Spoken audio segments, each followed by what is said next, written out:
means that another entity may cross in to attack our people, the country physically, but it means that what that information may do to the stability of our society within the country.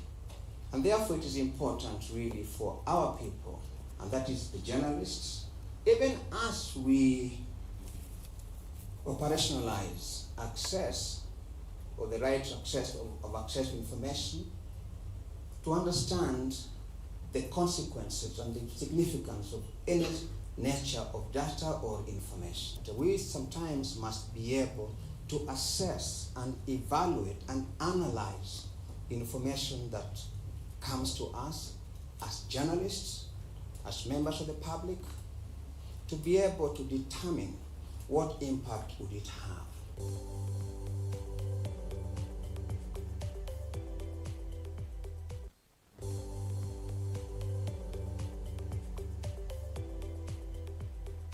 A lot of times we request for information without necessarily thinking about what impact that information may cause to the security of the nation.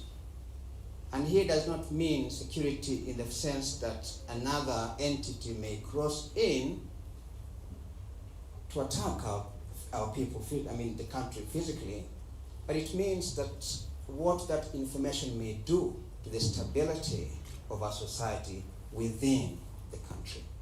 And therefore it is important really for our people, and that is the journalists, even as we operationalize access or the right to access to information, to understand the consequences and the significance of any nature of data or information. We sometimes must be able to assess and evaluate and analyze information that comes to us as journalists, as members of the public, to be able to determine what impact would it have.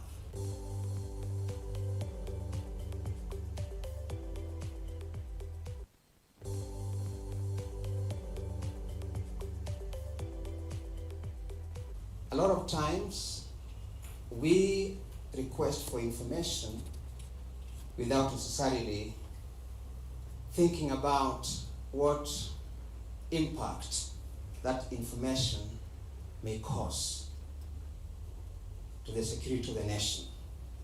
And here does not mean security in the sense that another entity may cross in to attack our people, the country physically, but it means that what that information may do to the stability of our society within the country. And therefore it is important really for our people, and that is the journalists, even as we operationalize access or the right to access to information, to understand the consequences and the significance of any nature of data or information. We sometimes must be able to assess and evaluate and analyze information that comes to us as journalists, as members of the public, to be able to determine what impact would it have.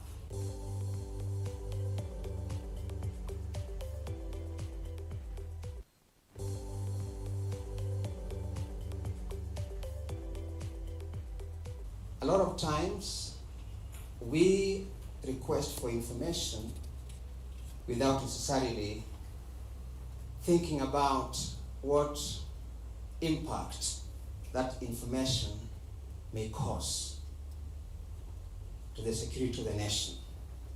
And here does not mean security in the sense that another entity may cross in to attack our people, the country physically, but it means that what that information may do to the stability of our society within the country. And therefore it is important really for our people, and that is the journalists, even as we operationalize access or the right to access to information, to understand the consequences and the significance of any nature of data or information. We sometimes must be able to assess and evaluate and analyze information that comes to us as journalists, as members of the public, to be able to determine what impact would it have.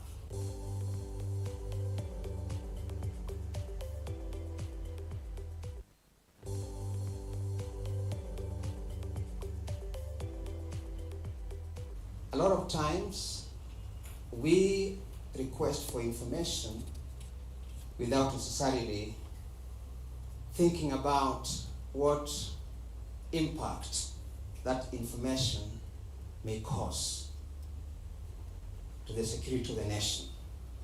And here does not mean security in the sense that another entity may cross in to attack our people, the country physically, but it means that what that information may do to the stability of our society within the country. And therefore it is important really for our people, and that is the journalists, even as we operationalize access or the right to access to information, to understand the consequences and the significance of any nature of data or information. We sometimes must be able to assess and evaluate and analyze information that comes to us as journalists, as members of the public, to be able to determine what impact would it have.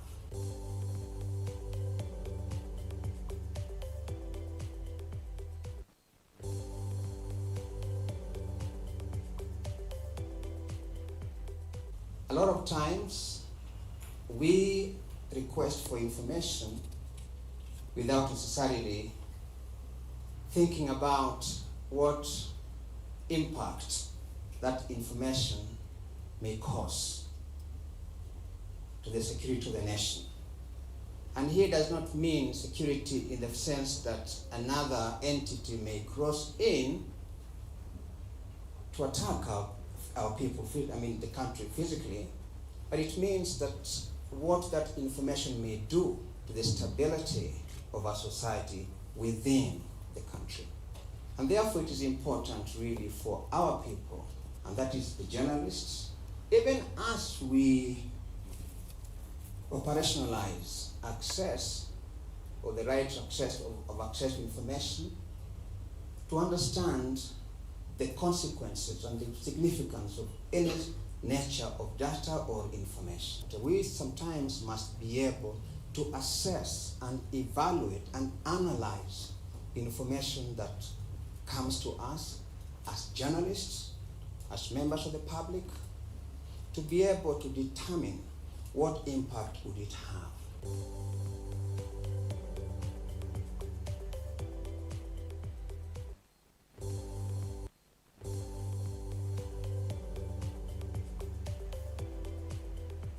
We have been working around the issue of rights to information, especially for journalists, because we believe that rights to information would enhance journalists' reporting on public interest issues, on investigative journalism, and on journalism that we are now variously calling constructive journalism, solution-based journalism, because without facts, without information, then obviously journalism remains a very shallow business. One of the biggest things we have been doing is the training of journalists on how to use the access to information law on doing their work. In addition to pushing for public interest in-depth reporting, there's also issue that we reduce then costs of defamation and related. Because when journalists are reporting without facts, we have seen huge amounts of defamation penalties against journalists. In fact, one of it was nearly 40 million Kenya shillings against a media house. That's a huge amount of money. And if the journalists would have gotten the information he's being accused of, we would have saved that. So we look at it to enhance journalism practice by pushing for investigative public interest journalism that is based on facts, but also to insulate journalists against defamations if they are going to work on stories that are not facts.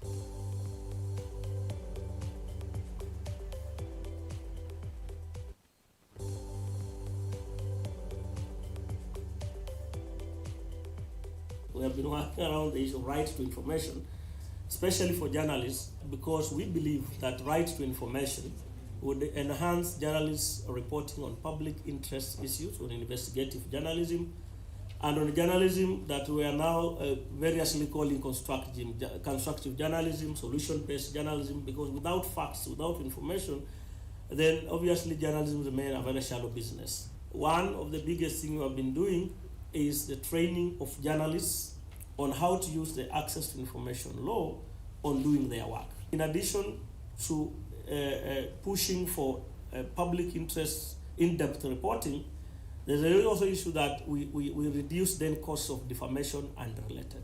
Because when journalists are reporting without facts, we have seen huge amounts of defamation penalties against journalists.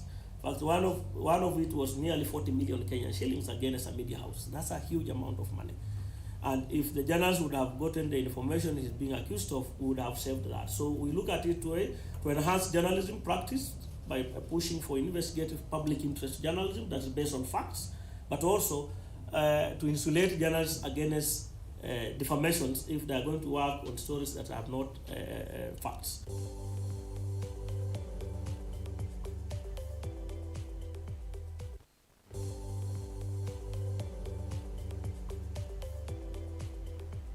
We have been working around the issue of right to information, especially for journalists, because we believe that right to information would enhance journalists' reporting on public interest issues, on investigative journalism, and on journalism that we are now variously calling constructive journalism, solution-based journalism, because without facts, without information, then obviously journalism remains a very shallow business. One of the biggest things we have been doing is the training of journalists on how to use the access to information law on doing their work. In addition to pushing for public interest in-depth reporting, there's also issue that we reduce then costs of defamation and related. Because when journalists are reporting without facts, we have seen huge amounts of defamation penalties against journalists. In fact, one of it was nearly 40 million Kenyan shillings against a media house. That's a huge amount of money. And if the journalists would have gotten the information he's being accused of, we would have saved that. So we look at it to enhance journalism practice by pushing for investigative public interest journalism that is based on facts, but also to insulate journalists against defamations if they are going to work on stories that are not facts.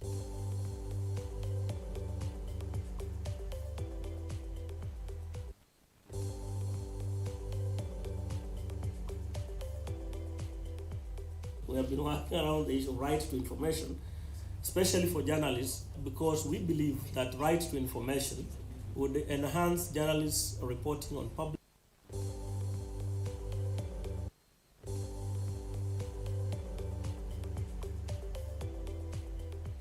We may have as many laws as we want to pass, but until we work on the mindsets and generally make people understand that the information they hold is for public good, we won't get much. We are looking at emerging challenges now, especially to journalists, where media is denied access to critical information from very unlikely quarters, ministers, state agencies, and all that. But suddenly we are getting issues where we cannot access information from the judiciary. Court rulings and orders, you have to struggle to get them. We have a case running now where we have a journalist sentenced 2 days ago. We can't get the judgment, but we know someone was put in the court, and nobody seems to get on what basis they was put in court. We are seeing emerging trends where assemblies, county assemblies, are deciding on their own volition to lock out journalists when they are discussing budget matters or allocations and all that.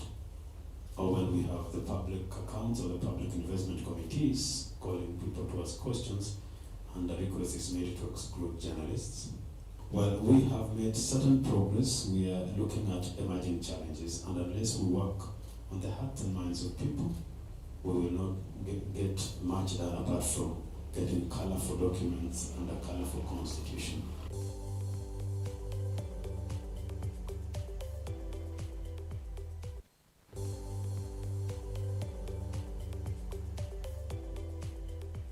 We may have as many laws as we want to pass, but until we work on the mindsets and generally make people understand that the information they hold is for public good, we won't get much. We are looking at emerging challenges now, especially to journalists, where media is denied access to critical information from very unlikely quarters, ministers, state agencies, and all that. But suddenly we are getting issues where we cannot access information from the judiciary. Court rulings and orders, you have to struggle to get them. We have a case running now where we have a journalist sentenced 2 days ago. We can't get the judgment, but we know someone was put in the court, and nobody seems to get on what basis they were put in court. We are seeing emerging trends where assemblies, county assemblies, are deciding on their own volition to lock out journalists when they are discussing budget matters or allocations and all that. Or when we have the public accounts or the public investment committees calling people to ask questions and a request is made to exclude journalists. Well, we have made certain progress. We are looking at emerging challenges, and unless we work on the hearts and minds of people, we will not get much done apart from getting colorful documents and a colorful constitution.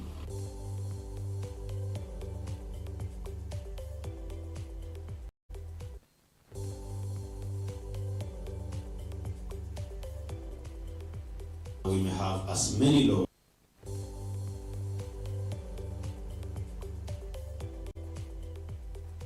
A lot of times we request for information without necessarily thinking about what impact that information may cause to the security of the nation. And here does not mean security in the sense that another entity may cross in to attack our people, the country physically, but it means that what that information may do to the stability of our society within the country.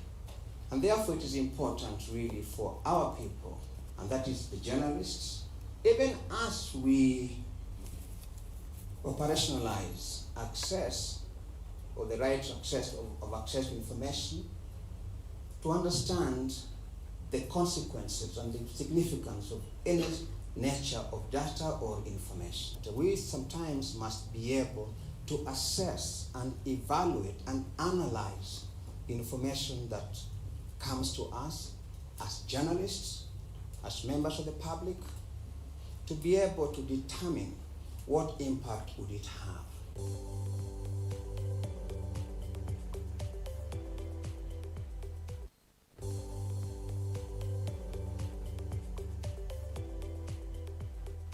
A lot of times, impact that information may cause.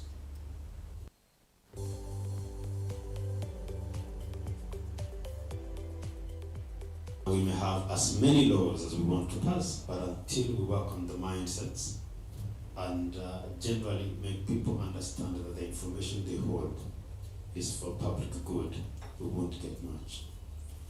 We are looking at emerging challenges now, especially to journalists, where media is denied access to critical information from very unlikely quarters, ministers, state agencies, and all that. But suddenly we are getting issues where we cannot access information from the judiciary. Court rulings and orders, you have to struggle to get them. We have a case running now where we have a journalist sentenced 2 days ago. We can't get the judgment, but we know someone was put in the court, and nobody seems to get on what basis they was put in court. We are seeing emerging trends where assemblies, county assemblies, are deciding on their own volition to lock out journalists when they're discussing budget matters or allocations and all that. or when we have the public accounts or the public investment committees calling people to ask questions, and the request is made to exclude journalists. Well, we have made certain progress. We are looking at emerging challenges, and unless we work on the hearts and minds of people, we will not get much done apart from getting colorful documents and a colorful constitution.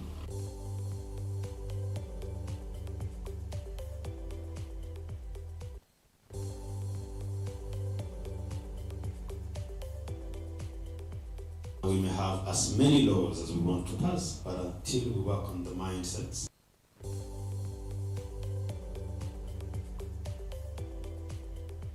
Kenya has been at the forefront in ratification of international law and treaties, as well as development and implementation of access to information laws. The right to information is a fundamental right. Universal access to information means that everyone has a right to seek, receive, and impart information. The media should always try to ensure that the information provided to the public is accurate and reliable. For this reason, the ability to seek and to receive information is crucial. Currently, journalists rely on the ability to access information as a tool for investigative and public interest journalism. Despite the progress made so far, there still lies a myriad of challenges. The Access to Information Act is yet to be fully implemented, and therefore its fruits yet to be fully realized. Access to information enhances efforts by the media in combating fake news and misinformation.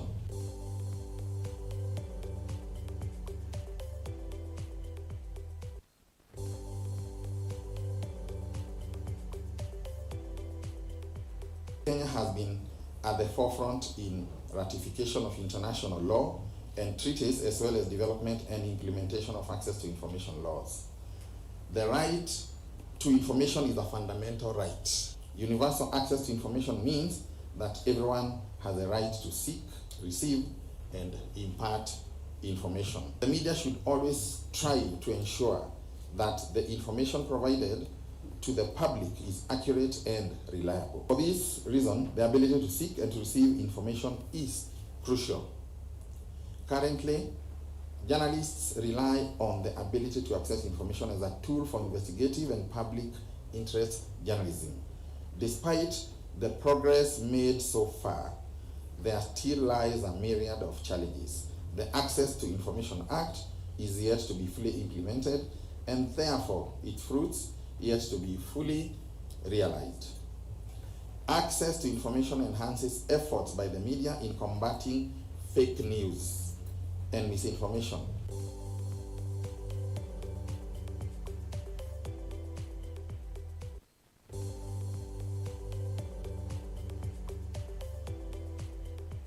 Kenya has been at the forefront in ratification of international law and treaties, as well as development and implementation. At the hotel, and is going to be joining us in the next 4 or 5 minutes. So we are just about to begin.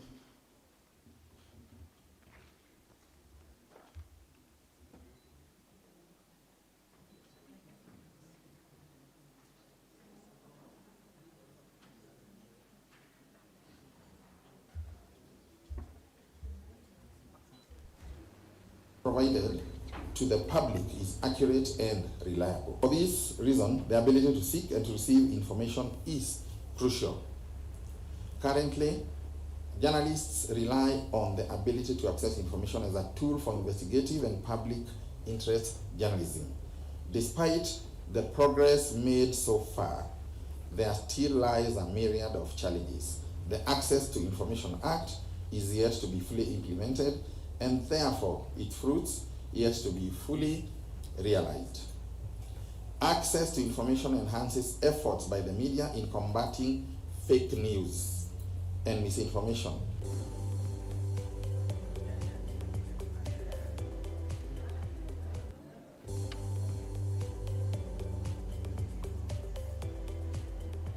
Kenya has been at the forefront in ratification of international law and treaties, as well as development and implementation of access to information laws.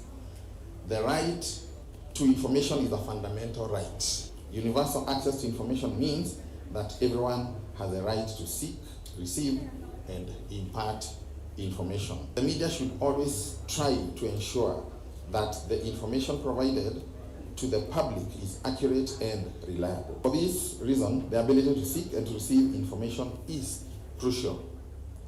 Currently, journalists rely on the ability to access information as a tool for investigative and public interest journalism. Despite the progress made so far, there still lies a myriad of challenges. The Access to Information Act is yet to be fully implemented, and therefore its fruits yet to be fully realized. Access to information enhances efforts by the media in combating fake news and misinformation.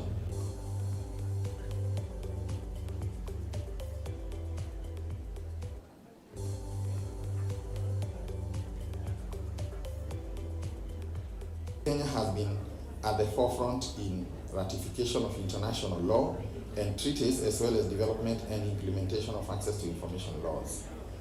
The right to information is a fundamental right. Universal access to information means that everyone has a right to seek, receive, and impart information. The media should always try to ensure that the information provided to the public is accurate and reliable. For this reason, the ability to seek and to receive information is crucial. Currently, journalists rely on the ability to access information as a tool for investigative and public interest journalism. Despite the progress made so far, there still lies a myriad of challenges. The Access to Information Act is yet to be fully implemented, and therefore its fruits yet to be fully realized. Access to information enhances efforts by the media in combating fake news and misinformation.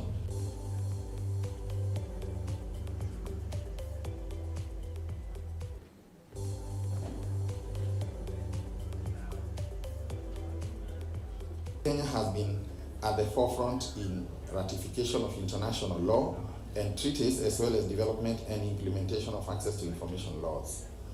The right to information is a fundamental right. Universal access to information means that everyone has a right to seek, receive, and impart information. The media should always try to ensure that the information provided to the public is accurate and reliable. For this reason, the ability to seek and to receive information is crucial. Currently, journalists rely on the ability to access information as a tool for investigative and public interest journalism. Despite the progress made so far, there still lies a myriad of challenges. The Access to Information Act is yet to be fully implemented, and therefore its fruits yet to be fully realized. Access to information enhances efforts by the media in combating fake news and misinformation.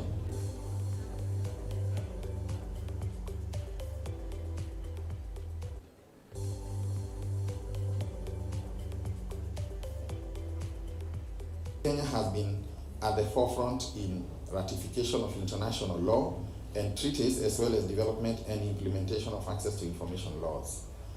The right to information is a fundamental right. Universal access to information means that everyone has a right to seek, receive, and impart information. The media should always try to ensure that the information provided to the public is accurate and reliable. For this reason, the ability to seek and to receive information is crucial.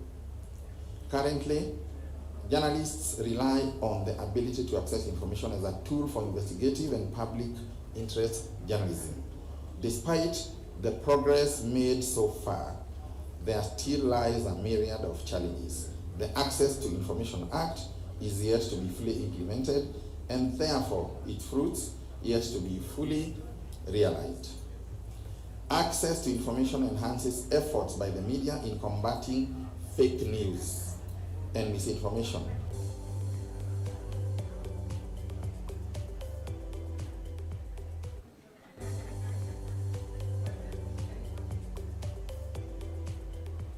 Kenya has been at the forefront in ratification of international law and treaties, as well as development and implementation of access to information laws.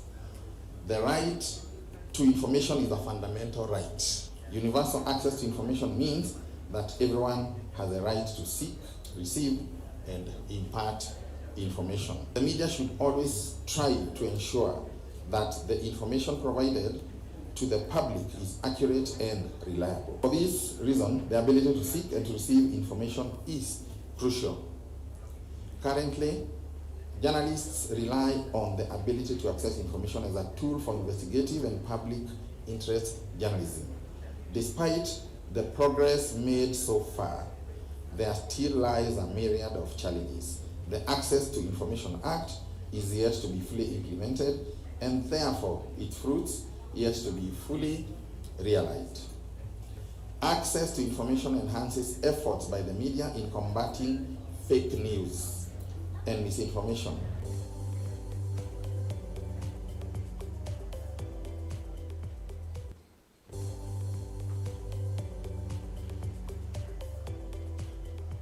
Kenya has been at the forefront in ratification of international law and treaties, as well as development and implementation of access to information laws. The right to information is a fundamental right. Universal access to information means that everyone has a right to seek, receive, and impart information. The media should always try to ensure that the information provided to the public is accurate and reliable. For this reason, the ability to seek and to receive information is crucial. Currently,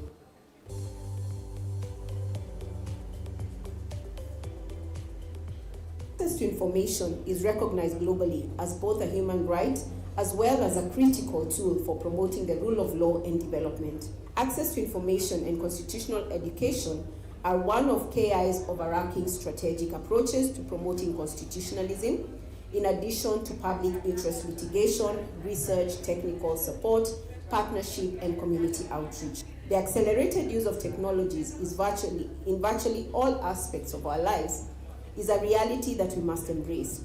Artificial intelligence presents an opportunity that needs to be exploited to facilitate universal access to information. When properly applied, it can enable accessibility to information by reducing bureaucracy and rigidity of manual government processes, thus cultivate efficiency in delivering of public services. As we reflect on the benefits, so must we also be alive to the risks that come about with the increasing use of artificial intelligence.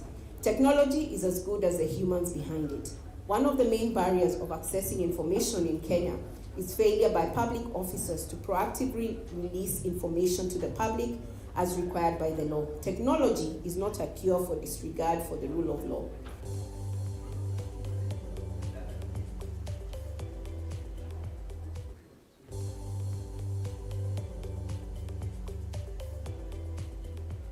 Access to information is recognized globally as both a human right as well as a critical tool for promoting the rule of law and development. Access to information and constitutional education are one of KI's overarching strategic approaches to promoting constitutionalism, in addition to public interest litigation, research, technical support, partnership, and community outreach. The accelerated use of technologies in virtually all aspects of our lives is a reality that we must embrace. Artificial intelligence presents an opportunity that needs to be exploited to facilitate universal access to information. When properly applied, it can enable accessibility to information by reducing bureaucracy and rigidity of manual government processes, thus cultivate efficiency in delivering of public services. As we reflect on the benefits, so must we also be alive to the risks that come about with the increasing use of artificial intelligence. Technology is as good as the humans behind it. One of the main barriers of accessing information in Kenya is failure by public officers to proactively release information to the public as required by the law. Technology is not a cure for disregard for the rule of law.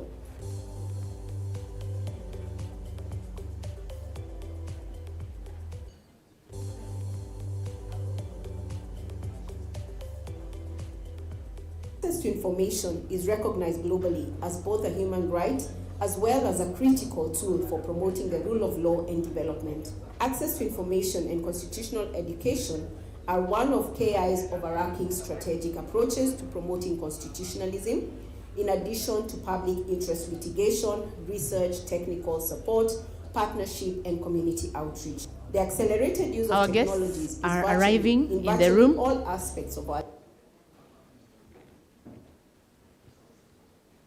We want to welcome our guests.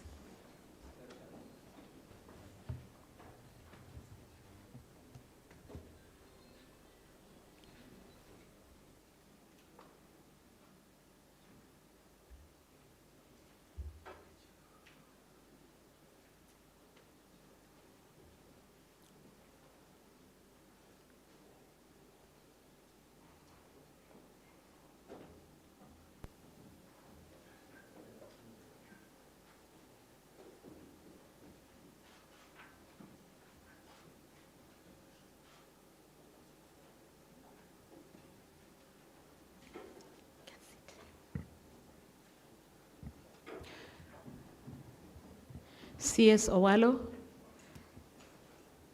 PS Kisiangani, the CEO of the Media Council of Kenya, and friends of Media Council of Kenya, the Governor's Office, welcome to this event. We want to start by having the national anthems, and then we shall do a prayer. So, team, could you please give us the national anthem? Stand up.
Thank you.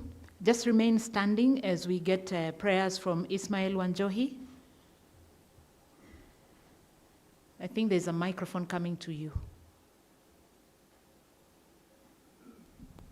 أعوذ بالله من الشيطان الرجيم بسم الله الرحمن الرحيم الحمد لله رب العالمين والصلاة والسلام على سيدنا محمد ربنا أنت في الدنيا حسنة وفي الآخرة حسنة وقنا عذاب النار. Ewe Mwenyezi Mungu, mbele yako kundi ambalo ni la waja wako wamesimama kwa ajili yako na kuita nikishuhudia kwamba hapana mola apasaye kuabudiwa kwa haki isipokuwa wewe, na nakuita kwa ajili ya mkutano wa leo. Nyunyusa baraka zako juu ya mawasili wetu ambao wamehudhuria kikao hiki, na kuomba yale ambao wote ambao wamehudhuria wameweka kwa minajili ya nchi yetu tukufu iwe ya kutuafikia. Tunaomba ya Rabbi usiangalie katika nyoyo zao, bali uangalie nia zao jema, utufikishanie katika yale ambayo tunapanga kwa ajili ya nchi yetu tukufu. Wa hadha, assalamu alaykum wa rahmatullahi wa barakatuh. Amen. We will have another prayer from Bishop Mugweru, Patrick Mugweru. Acheni tuombe. Baba mtakatifu, tunakushukuru na tunakuinua, Mfalme wa rehema, Mungu wa majeshi, asubuhi ya leo. Twaomba uwepo wako na ukuu wako juu ya anga zetu na juu ya maisha yetu, Mfalme wa amani. Bwana wa rehema, tunapoanza mkutano huu ukatembee pamoja nasi na ukaonekane kwa kila jambo na kwa kila njia Bwana. onekana kwa ajili ya viongozi wetu Bwana, onekana Bwana wa rehema kwa ajili ya leadership ya county hii Bwana wa rehema, na pia kwa waziri na viongozi wote ambao wako pamoja na waziri na wako pamoja na governor. Bwana wa rehema, ukaonekane kwa Kanzo Media kwa ajili ya utukufu wa jina lako Bwana. Yale yote tutajadiliana kwa kikao hiki Bwana, yakalete utukufu kwako na yakajenge nchi yetu. Ukuu wako kadhirike kwa kila jambo na kwa kila njia, mwanzo, kati na mwisho, katika jina la Baba, la Mwana na la Roho Mtakatifu. Amen. Thank you. You may be seated. My name is Christine Goko. I'm in charge of training and curriculum development at the Media Council of Kenya. I'd like to invite you all to this day and thank you for waking up early to be with us as we commemorate the International Day for Universal Access to Information for the year 2023. This is an international day which was proclaimed back in 2019 at the 74th UN General Assembly to be held on 28th of every year. This day is celebrated to highlight the fundamental right of individuals to access information held by public authorities and to promote transparency, accountability, and good governance. The Media Council of Kenya, being the regulator of the tools and the institutions that multiply that information, that actually disseminate that information, takes it upon itself to commemorate this day. This year's theme, for us in Kenya, we have localized it to say it is Kenya's digital superhighway as an enabler of universal access to information.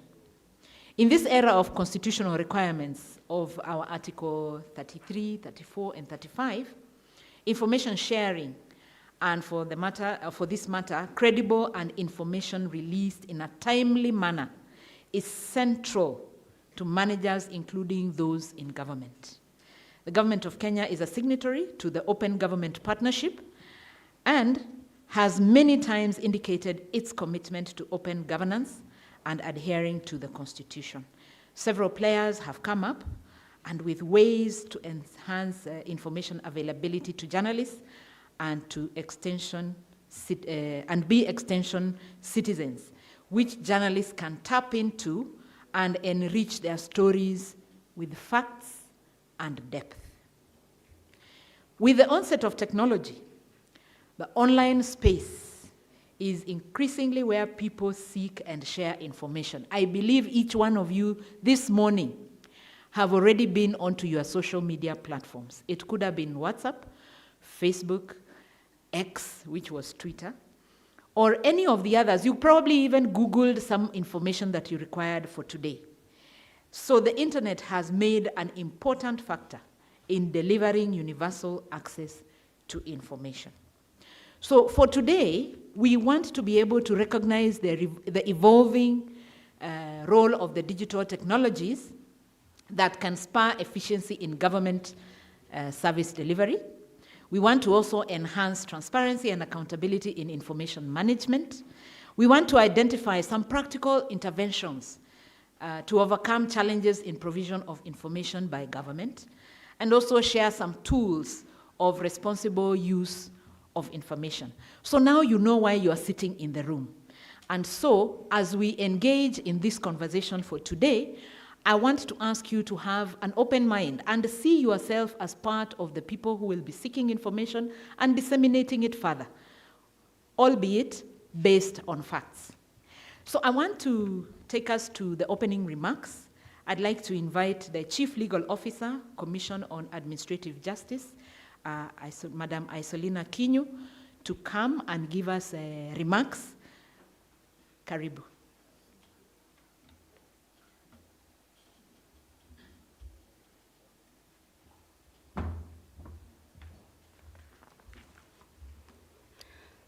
The Cabinet Secretary, Ministry of Information, Communications and Digital Economy, Honorable Eliud Owalo, all protocols observed. Good morning. My name is Isolina Kinyu, Chief Legal Officer, Commission on Administrative Justice. I am here to represent Honorable Florence Kajuju, the chairperson of the Commission, who was not able to join us as she's engaged in other state duties. The chairperson, as we all know, has been on the forefront when it comes to championing for universal access to information. And at this point, Honorable CS, kindly allow me to read the remarks for the chairperson, which are our own ones. Distinguished ladies and gentlemen, it is truly an honor and a privilege to stand before you today as we commemorate the International Day for Universal Access to Information. My pleasure is not limited to the office I occupy as the chairperson of the Commission, but due to the fact that I am a Kenyan enjoying access to information rights. This day holds significant importance in our shared commitment to transparency, accountability, and fundamental right to access to information. I would like to express my sincere gratitude to the organizers of this event for giving me the opportunity to give my remarks on the theme which is of utmost relevance in the modern world. Ladies and gentlemen, the Commission on Administrative Justice, commonly referred to as the Office of the Ombudsman, is established under Article 59(4) of the Constitution and Commission on Administrative Justice Act. The Commission has a dual mandate. Number one, the Commission enforces administrative justice in the public sector by addressing all forms of maladministration. Secondly, the Commission enforces and oversees the enforcement and implementation of the Access to Information Act 2016, which then allows citizens to access information held by the state and some select private entities. The Commission has 6 branches spread across the country. We have a branch in Kisumu, Mombasa, Eldoret, Isiolo, Nyahururu, and Garissa. The Commission also has 12 Huduma desks, which are distributed across different Huduma centers in the country. I am happy to report that the Commission is in the process of opening another branch office in Meru, and the process has already commenced. Ladies and gentlemen, in order to realize its mandate under the Access to Information Act, the Commission and the Media Council has a subsisting Memorandum of Understanding entered into 2019 to utilize and leverage the existing resources and facilities. Today, I am happy to share that based on the same partnership, the 2 institutions are gradually enhancing access to information by actively implementing joint programs and activities. Amongst the key achievements of the Memorandum of Understanding includes training of Intermediate Committee on Journalists on Access to Information and Complaints Handling. The Commission was able to join the Media Council of Kenya on 3rd of May to celebrate World Press Freedom Day. The Commission was able to develop and publish a book on access to information in Kenya, which is a journalist handbook, which in turn has increased awareness and utilization of the right in journalism work in Kenya.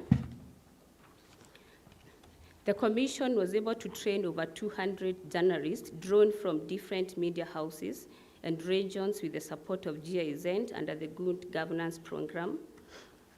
And lastly, the Commission has been able to join Media Council of Kenya over the years to commemorate this specific day.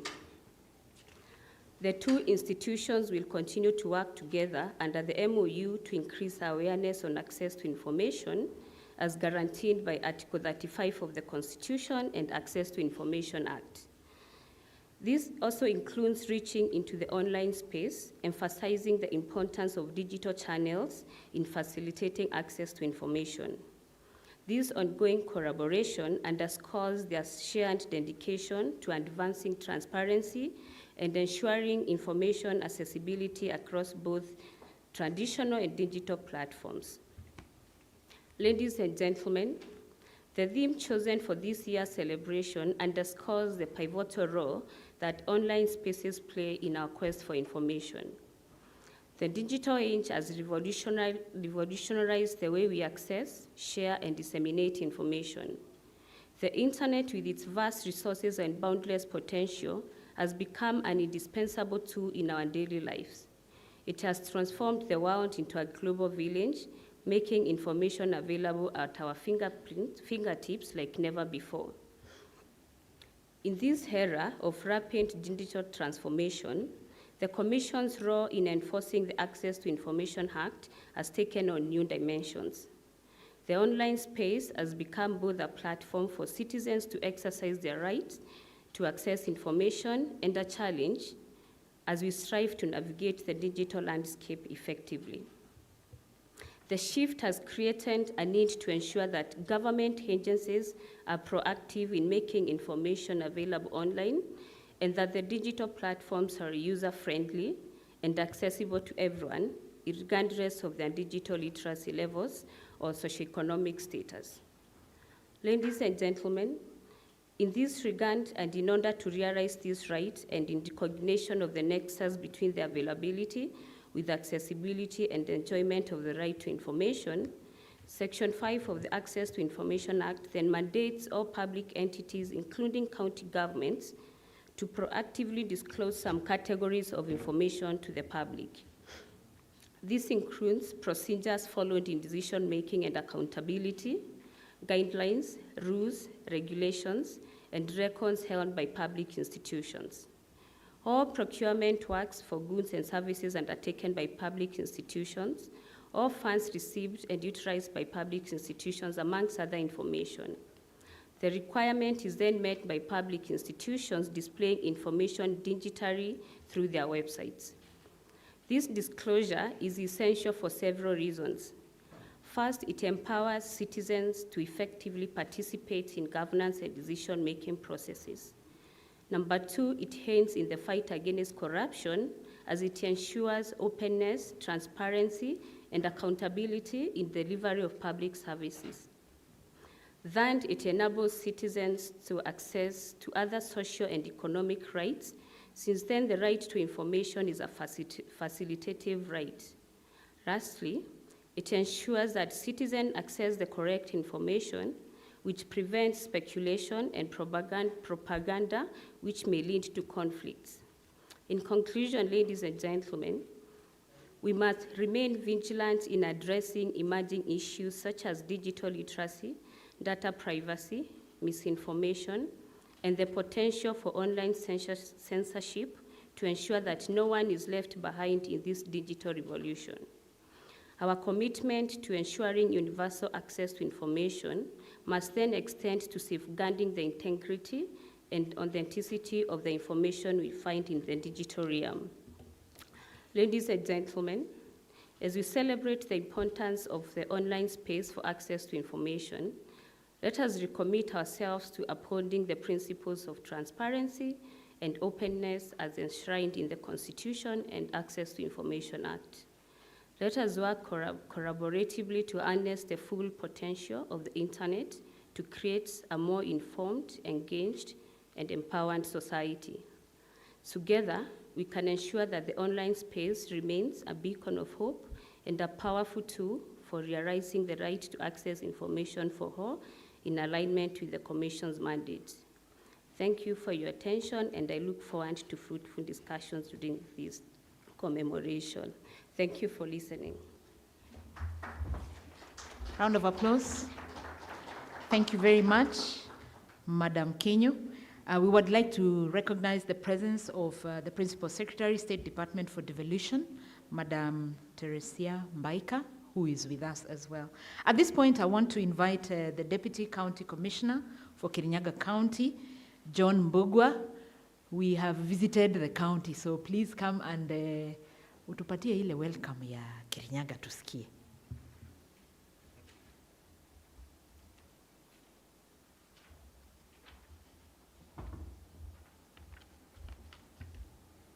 Well, thank you very much. The chief guests, CS, Information, Communication, and Digital Economy, Honorable David Eliud Owalo, PSA's presence, our Deputy Governor, fellow participants, ladies and gentlemen, good morning. I take this opportunity to welcome all of you. My name is John Mbugwa. As it has been said, I'm representing Bwana Tobiko Nayoma, who is the County Commissioner, who is in an official engagement. I want to take this opportunity on behalf of the County Commissioner, to welcome all of you to Kirinyaga County. Feel welcome. I came together with me, the members of the County Security and Intelligence Committee. They are seated right behind there. I would wish that they mention their name.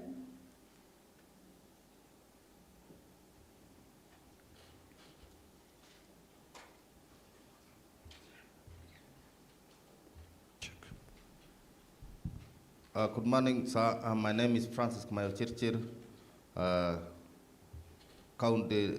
representing County DCI. Good morning, everybody. Ruben Muli, County Police Commander. Morning, everyone. I'm Lucy Dudley, SIP County Commander. Thank you very much. I don't want to say much because our boss is around. Mine is simply to welcome you and to tell you, feel welcome to participate into today's forum. Karibuni sana na Mungu awabariki.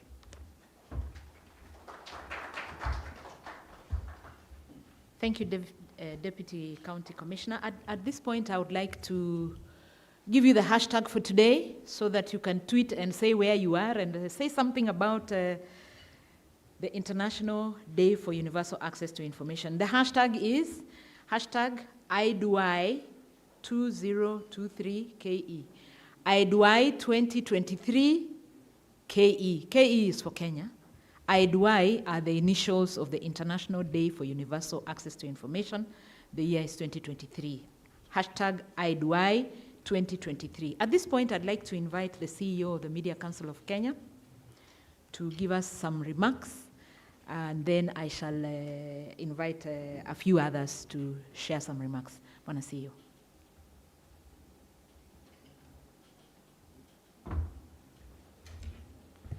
Thank you very much, Mr. Eliud Owalo, our CS for Information, Communication and the Digital Economy, PS Professor Kisiangani, PS Madam Teresa Mbaika, and Honorable Kitur from the ICT Committee. We recognize you. Thanks for joining us. The fellow CSS from Kenya Yearbook, and journalists and everyone else, good morning.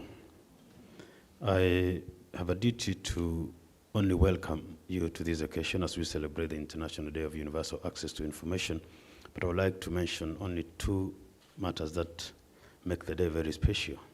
About 2 weeks ago, I had a chance to visit a radio station in Mombasa. They call it Blue Radio, which is almost an entirely online radio, employing more than 20 young people, interviewing people and putting content out there. And it is rising to almost become one of the most popular youth-led radio stations in the coast. The unique thing about that media house is that it is an online radio. They do stuff there. They're moving into podcast and using Facebook and Twitter. And the popularity has risen. And I was very impressed that they have more than 20 all accredited journalists doing very good programs and allowing that access to information. And that takes us to the opportunities offered by Kenya's digital superhighway. Number one is access to government services. You'll be told by Waziri when he comes about up to perhaps more than 5,000 government services available on eCitizen portal.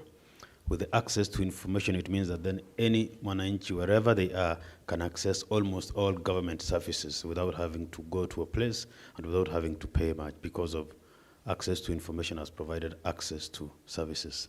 Second is access to general information. By getting active apps, active websites, and accessing the digital technology, you can access government websites. People can access anything from procurement services to job opportunities to general information about what government does, and that is very critical. Thirdly, is the promotion and protection of human rights. Anyone knows that now, as the county commissioner was here with the team, we no longer have to walk and look about officia chief wiko pandegani to report someone who has disappeared with the chicken or gone to keep the sheep in a better place. You can go online and be able to report that right away, and they are able to be tracked right away. So the entire opportunities offered by the access to information and the digital superhighway are so much that you cannot imagine how they are transforming lives. And for the media, access, it's no longer necessary to move around looking for people for interviews and all that. You can fix up an interview across Zoom. You can access the information. You can follow parliamentary proceedings. You can now follow court proceedings. You can access any court orders and all that, thanks to the digital superhighway and how it is being, let's say that justifying that Kenya has done its part in acting towards universal access to information. So as we reflect on this day, I urge people to see it not just as asking questions and getting answers or looking for answers on the internet, but the entire set of services that one can get when they utilize the digital superhighway. So I welcome you all to today's deliberations and hope that the year ahead will show us more opportunities and more expansions. Asanteni sana. Thank you very much, Mr. Omoyo Moyo. At this point, I want to just remind you that we do have a group that is joining us online. We have streamed this event live. Please do remember the hashtag IDUI2023KE. At this point, I want to invite the Deputy Governor, Kirinyaga County, Mr. David Wachira, to come and make some brief remarks on behalf of the Governor. Please come in.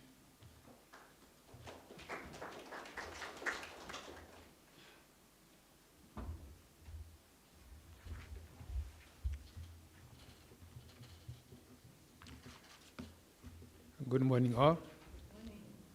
Nawakaribisha Kirinyaga. My name is David Githanda. I'm the Deputy Governor. I represent our Governor, Anne Mombi Waiguru, who is also the Chairperson Council of Governors during the commemoration of this International Day for Universal Access to Information. Mine is very simple. I will read her remarks, which I have here, and I proceed to do so. These are the remarks by Her Excellency Anne Waiguru, Chairperson, Council of Governors. The chief guest, Mr. Eliud Owalo, CS Ministry of Information, Communication, and Digital Economy. Ms. Tresia Mbaika, PS, Department of Devolution. Professor Edward Kishiangani, PS, State Department for Broadcasting and Telecommunication. Mr. David Omoyo, CEO, Media Council of Kenya. Ms. Immaculate Kasait, Data Commissioner, Office of the Data Protection. Distinguished guests, ladies and gentlemen, good morning. As we gather here today to commemorate the International Day for Universal Access to Information, we are reminded of the enduring power of knowledge and the indispensable role of transparency in our democratic society. The Council of Governors is indeed honored to be part of this initiative as we celebrate this momentous occasion. Access to information is at the core of good governance and is one of our key pillars at COG. We therefore endeavor to ensure that this is cascaded at the county level. Ladies and gentlemen, it is against this background that we join fellow Kenyans gathered today to reaffirm our commitment to a fundamental principle, the right of every Kenyan citizen to access information. In this digital age, the exchange of knowledge is the cornerstone of progress, and it is enshrined in our very own Access to Information Act 2016. The Access to Information Act of Kenya 2016 is not just a piece of legislation. It is a testament to our dedication to open governance and a recognition of the vital role information plays in shaping our counties and our nation. It empowers our citizens and encourages accountability and fosters an environment where ideas and innovation can flourish. The online space provides a myriad of opportunities to share as well as acquire information whenever and wherever we need it. In a world where information flows at an unprecedented pace, access to accurate and reliable information is more crucial than ever. It empowers us, enabling informed choices, holding leaders accountable, and actively shaping our communities and nations. It is the lifeblood of transparency, accountability, and good governance. Our responsibilities as subnational leaders is critical in ensuring this fundamental right is realized. Allow me to highlight just a few of what has been achieved this far. 1, open data portals. County governments have established websites and open data portals offering easy access to a wealth of information, including county government spending, tenders, projects, public barazas, and job opportunities. These portals enable residents, researchers, and businesses to access and utilize data, promoting transparency and innovation. 2, online county services. Counties including Mombasa, Meru, Tharaka Nithi, Makueni, Elgeyo Marakwet, Embu, Kajiado, Bomet, Kisumu, in partnership with eCitizen and My County app by Safaricom, have made government services available through user-friendly websites and mobile applications. Residents can conveniently access government services, from tax payments to checking permit statuses or reporting issues, simplifying interactions with the government. The other one, emergency alerts and notifications. In emergencies, timely and accurate information is crucial.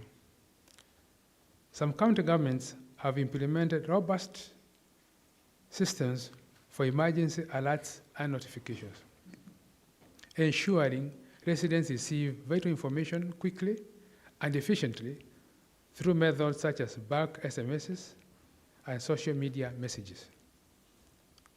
Additionally, the Council of Governors prides itself as being the only government institution that has a digital repository on devolution matters and the transformative best practices harnessed from the 47 counties. I therefore invite all of you to visit our Maarifa platform to witness the amazing work being undertaken at the grassroots level. Ladies and gentlemen, today we salute the tireless efforts of our county governments in implementing this act. We acknowledge the strides we have made in making information accessible to all, regardless of their background or location.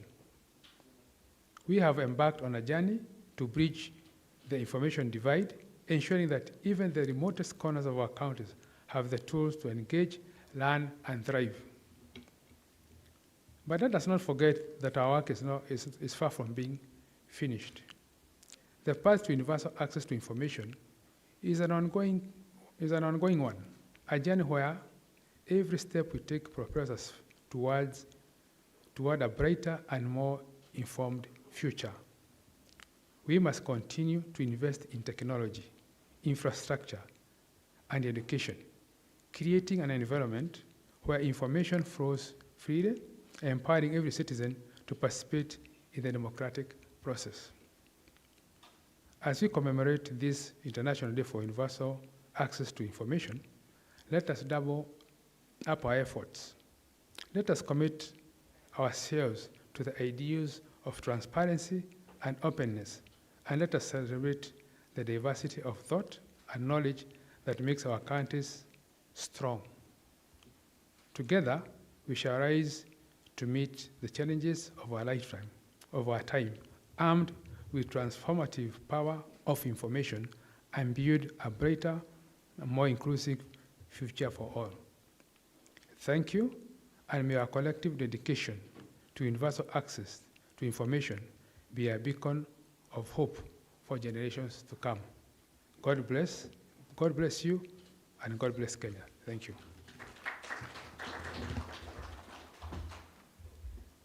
Thank you very much, Bwana David Wachira, for your remarks and for inviting us. We'd like to recognize the presence of the Acting Managing Director of Busana.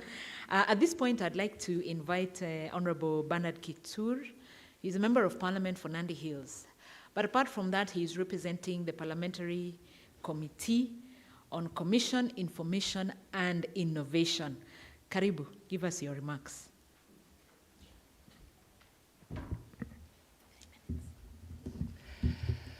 Thank you very much. The CS, the Principal Secretary is present, the Media Council, the CEO from KBC, Acting CEO, and all the stakeholders who are present here. Good morning. I have come here to represent the Parliament in appreciating the efforts that the various clusters who are within, we oversight. I represent the Committee in Communication, Information and Innovation, chaired by Member of Parliament from Dagoretti South, John Kiaria. And I just had a few remarks to make. First of all, appreciate the Media Council for bringing us together to commemorate this day that appreciates the freedom, the access to information by persons. I think the choice of, first of all, holding this in Kirinyaga County, and the DG was here, that the public can be able to access this information is synonymous with your governor, Anne Waiguru, whom we know is associated with Huduma centers, which, though it was physical presence as it was at the time, it helped Kenyans to be able to access information to the people, at least at that point. But things have changed a bit. We have now gone to the digital space. And it's from that front that, from the Committee of CII, we have come here to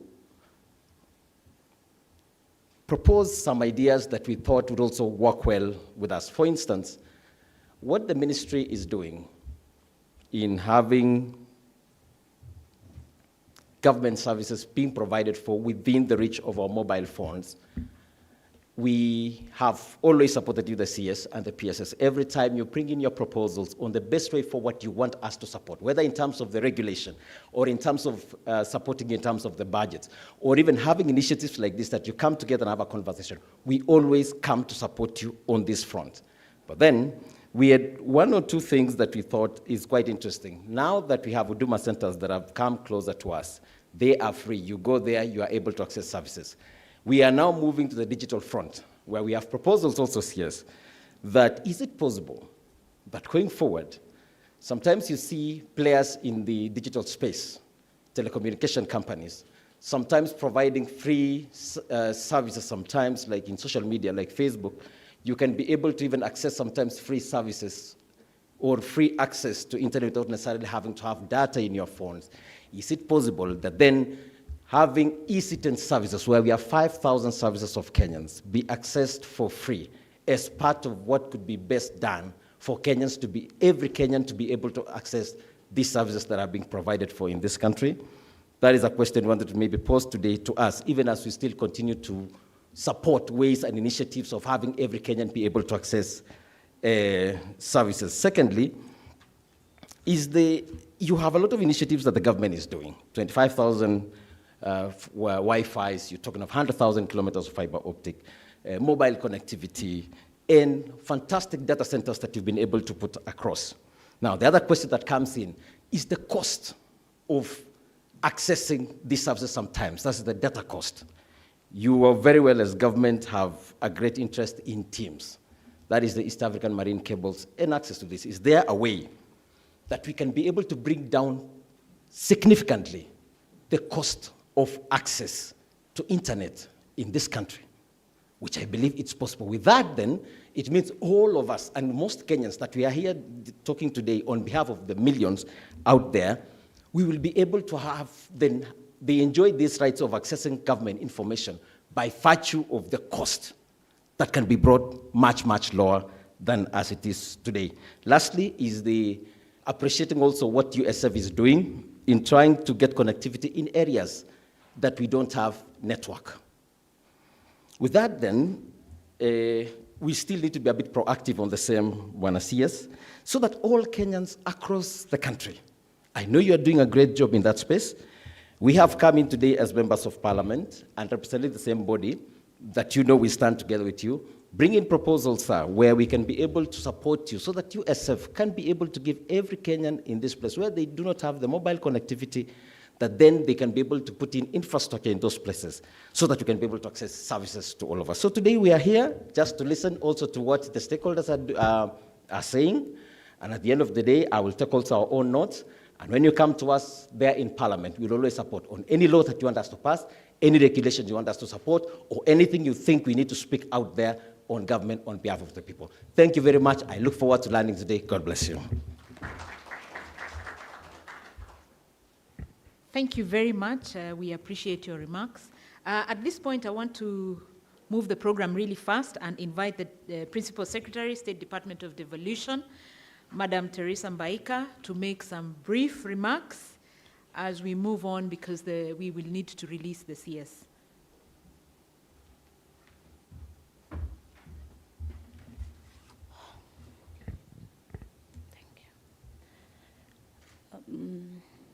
Honorable Eliud Owalo, Cabinet Secretary, Minister of Information, Communication and Digital Economy. The Governor, Kirinyaga County, represented here by the Deputy Governor. My colleague, PS Edward Kisiangani, Principal Secretary, State Department for Broadcasting and Telecommunications. Honorable Bernard Kitur, representing the Committee of Parliament. David Omoyo, CEO, Media Council of Kenya. Distinguished guests, ladies and gentlemen, good morning. My name is Teresia Mbaika. I'm the PS State Department for Devolution in the Office of the Deputy President. It gives me great pleasure to join you at this event as we mark the International Day for Universal Access to Information, marked every year to recognize the value of information in societal development. I wish to thank you, Bwana CS, for extending this invitation through your peers, my friend Kisiangani, and also wish to thank the chairperson of the Council of Governors in absentia today, Your Excellency, Honorable Anne Waiguru, for hosting us here today. It is so telling that we are having this event in a county and not at the headquarters in Nairobi, which goes to show how the government of His Excellency, the President, William Samoei Ruto, is committed to connecting with the people at the grassroots level. After all, it is within the counties where government policies are best felt. Honorable CS and distinguished guests, our hope of deriving benefits from devolution can only be achieved when we carry our people along with us, and there cannot be a better way to do this other than through information sharing. People make the best of their situation based on the information available to them. It is not in vain that we have the old adage, knowledge is power, and may I add, there cannot be any gainful knowledge where information is not available. I am particularly pleased to note that many initiatives that the Ministry of ICT and Digital Economy is undertaking to make this a reality. Reflecting on this year's theme, the importance of the online space for access to information, we take note that the ministry, through the Media Council of Kenya, working in partnership with other various stakeholders, has played a critical role in pushing for access to information from public entities to facilitate journalists in performing their work. They have done this through training, stakeholders engagement, and forums. I have no doubt that through these processes, The Council has raised awareness on the significance of media platforms, and especially the online space, in ensuring that access to information is a reality for all. Honorable CS and distinguished guests, speaking of support to the counties and other government institutions in appreciating access to information, I wish to take this opportunity to announce that the State Department of Devolution has been working on a knowledge management strategy for counties, which is now ready to roll out. The department has also developed a knowledge management system which will be accessible to all counties, media fraternity, and the members of the public in general. It will carry content relevant to the devolution agenda, such as county integrated development plans, budget, and audit reports. It will also have interactive features that will make it more engaging for users, making the platform useful in informing and contributing to the devolution sector agenda. Further aware of the value of information sharing through public participation, the department has developed the county public participation guidelines and wishes to encourage all county government to use this as reference to guide public participation initiatives. A public participation policy has now been approved by the Cabinet, and the legislation process commenced to codify this into law. Additionally, the department has developed and rolled out the civic education curricula for use by county governments. We believe that these interventions will go a long way towards complementing the efforts of your ministry in ensuring we reap dividends from devolution through access to information and knowledge sharing. Finally, may I take this opportunity to most sincerely thank you and your team, including the Media Council, for these efforts. I commit that the State Department for Devolution is ready to partner with you in further building capacities for the stakeholders in better understanding devolution and providing useful and relevant information for improvement of our societies. Thank you very much, and God bless you. And now it's my pleasure to invite the PS State Department for Telecommunications.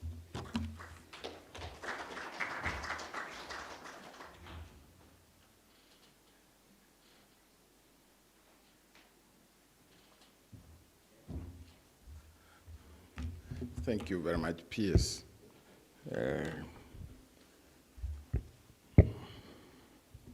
The Cabinet Secretary for our ministry, Minister for Information, Communication, and Digital Information and Digital Economy, CS Eliud Owalo, my fellow PS, Teresa Terry Mbaika, the Deputy Governor representing the Governor of Kirinyaga, the CEOs present here, the CEO for Media Council, David Omoyo, who are directly under our State Department, as acting CEO, Kenya Broadcasting Corporation, Samuel Maina, acting CEO, Kenya Yearbook, Susan Naitore, our Member of Parliament, representing the Information and Innovation Committee, Bernard Kitur, distinguished ladies and gentlemen. I do not have many things to say because we are expecting to hear some very, very important remarks from our Cabinet Secretary. But I just want to make an observation over 2 or 3 things.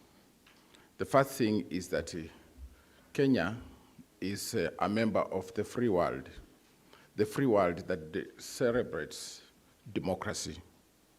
And in a democracy, borrowing heavily from John Locke, the 17th century philosopher, every democracy envisages that it is established against the background of a social contract between the people and the state.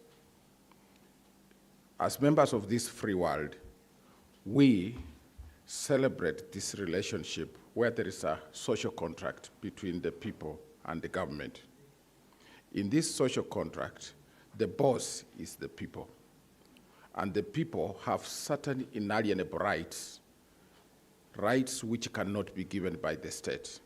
If you look at our Constitution and you read it very well from Article 19, Article 19 is clear that these rights are fundamental. They are not given by the state. We are born with them.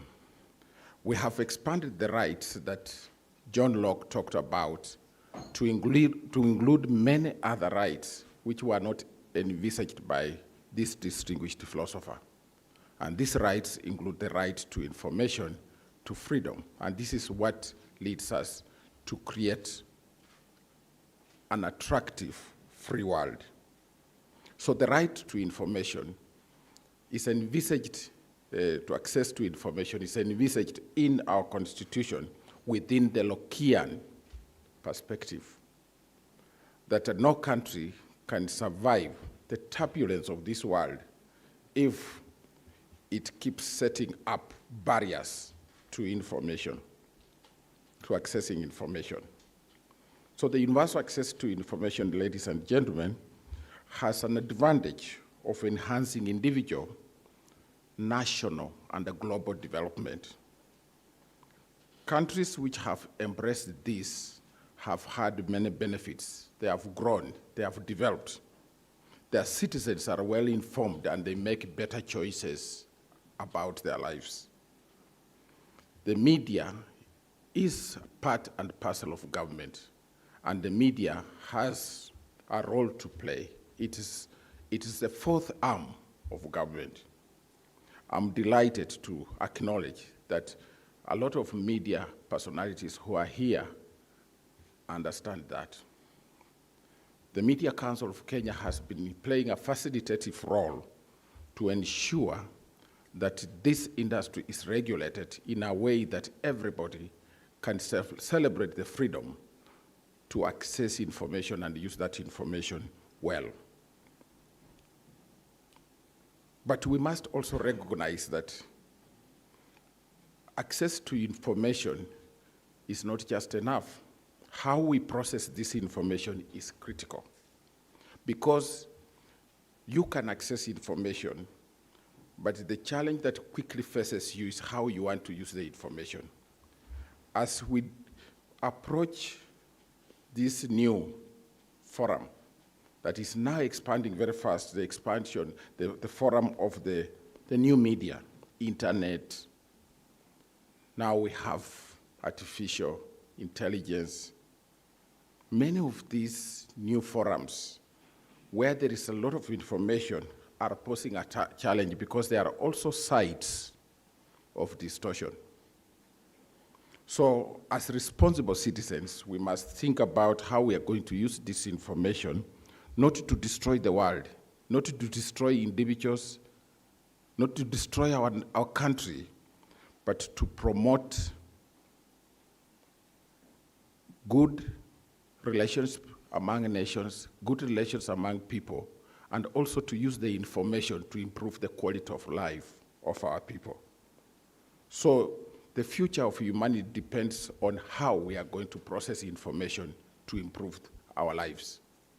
As we talk now, we know that we are expecting the El Nino rains very soon. In some parts of the country, it's already raining heavily.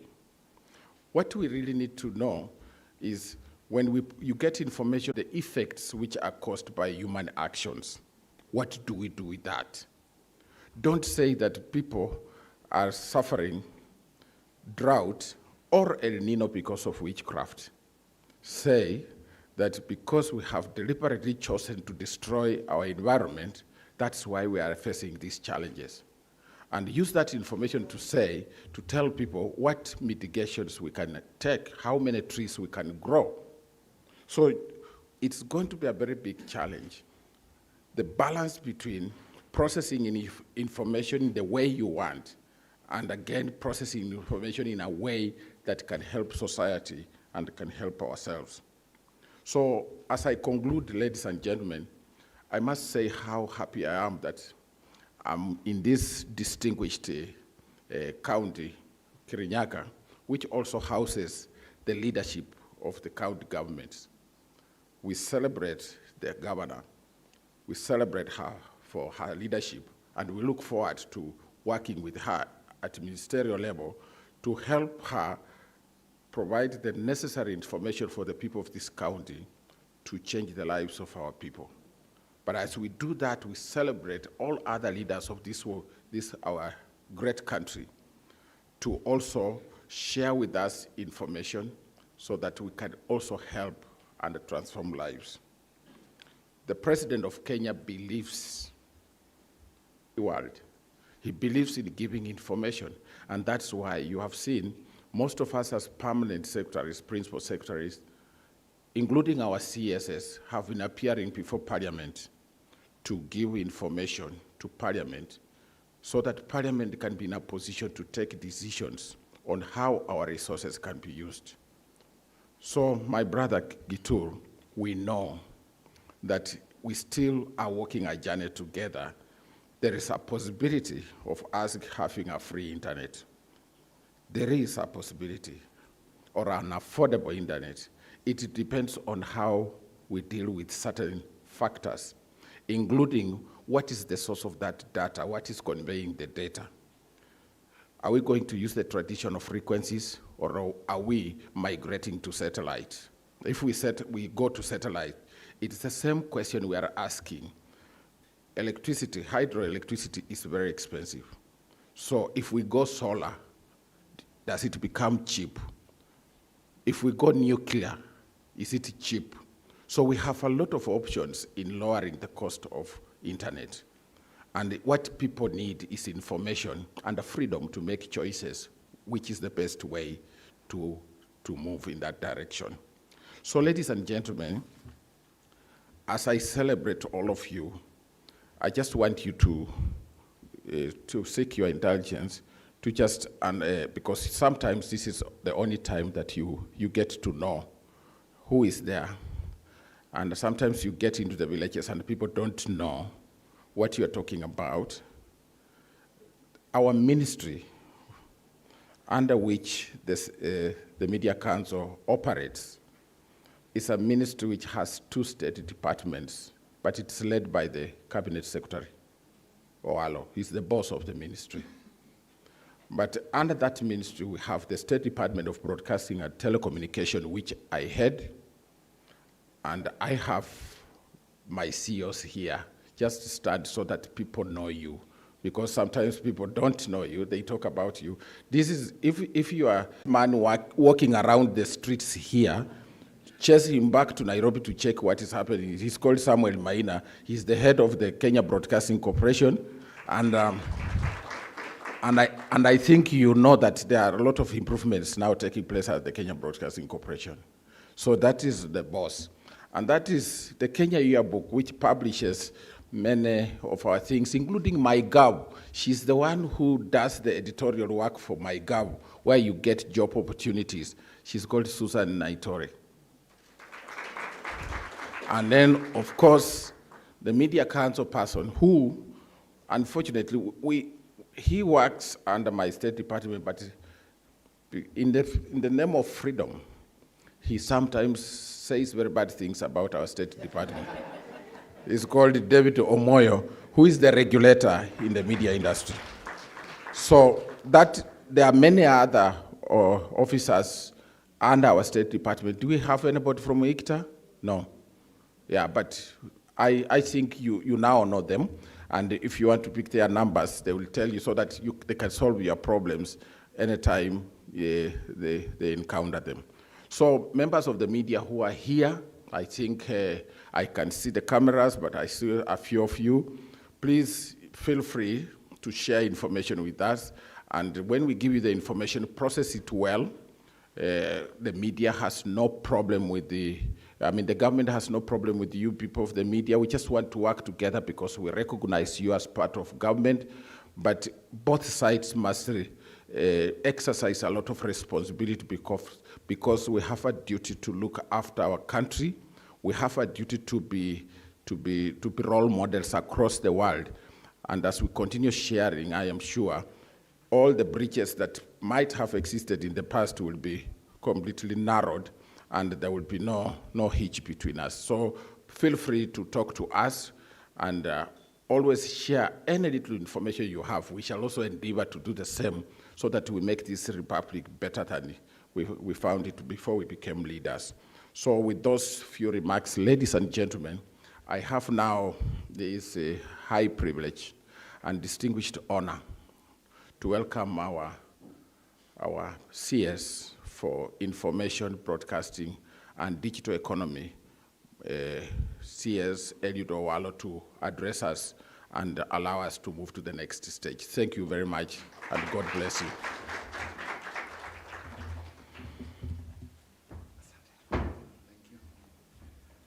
Good.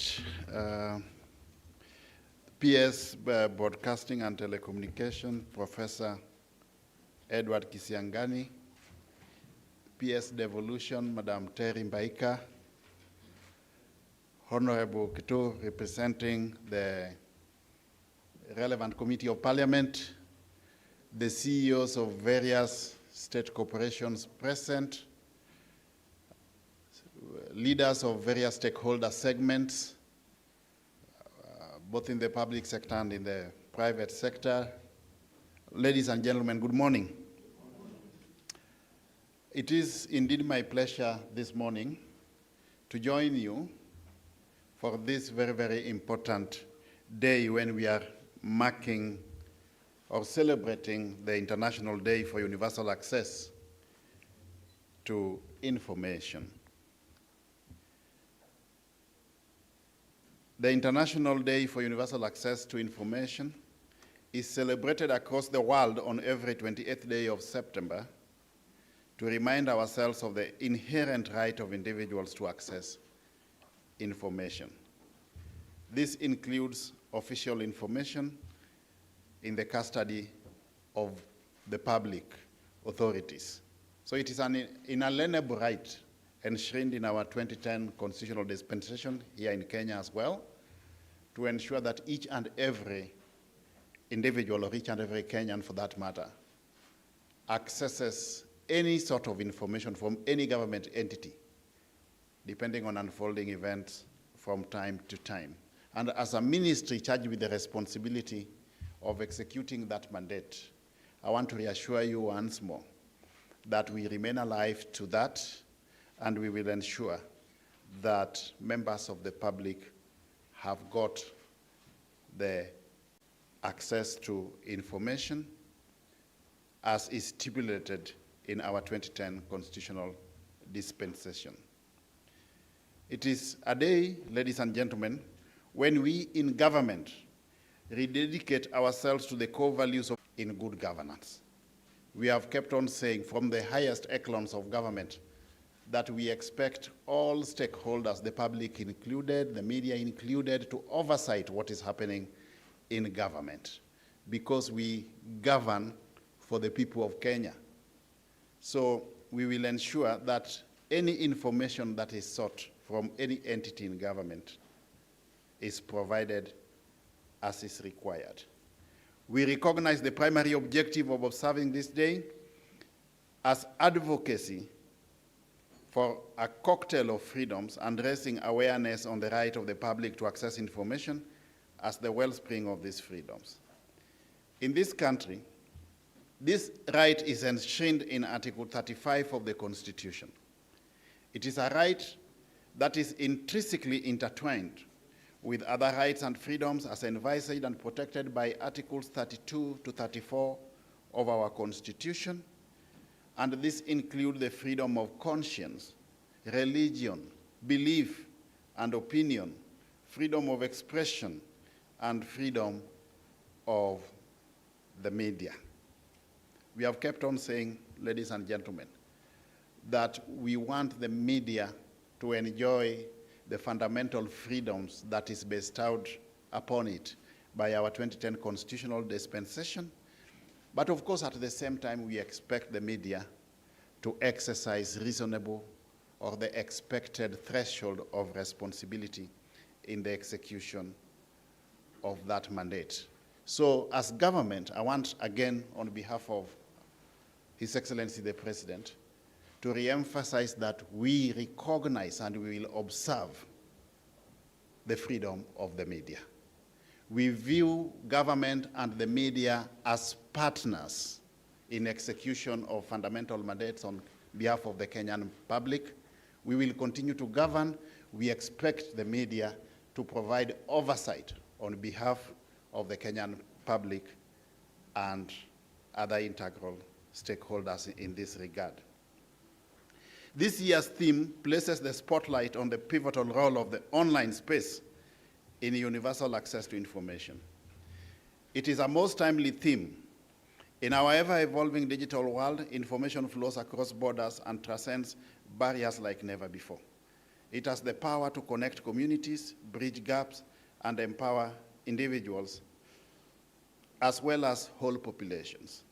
The internet, with its vast resources of knowledge, holds the key to the brighter futures that we all dream of everywhere in the world. Again, in this regard, ladies and gentlemen, you are aware that as government, we have embarked on a major digitalization agenda, and this again supports the very objective and principle of universal access to information. We believe that with the digitalization, all stakeholders will be able to access information real-time from wherever they are.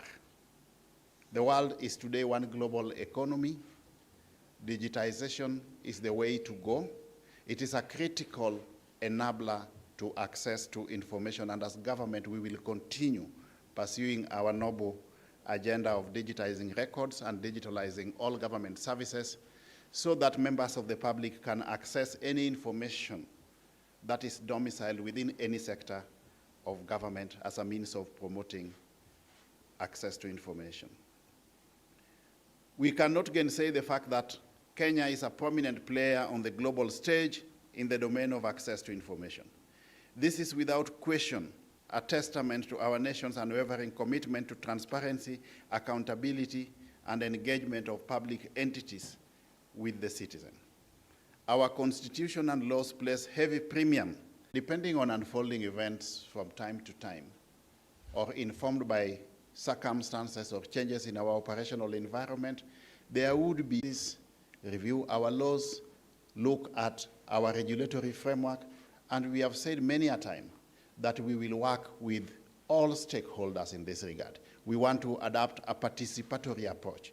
You remember that recently, about 2 weeks ago, we did constitute a whole sector working group just to look at our operational environment, discern the emerging issues, and then advise us on proactive as a country in the digital space so that we remain relevant in our operational environment. So we will continue consulting and working together with all integral stakeholder segments in regard to issues to do with policy, laws, and regulations that govern the sector, and of course with a view to promoting access to information.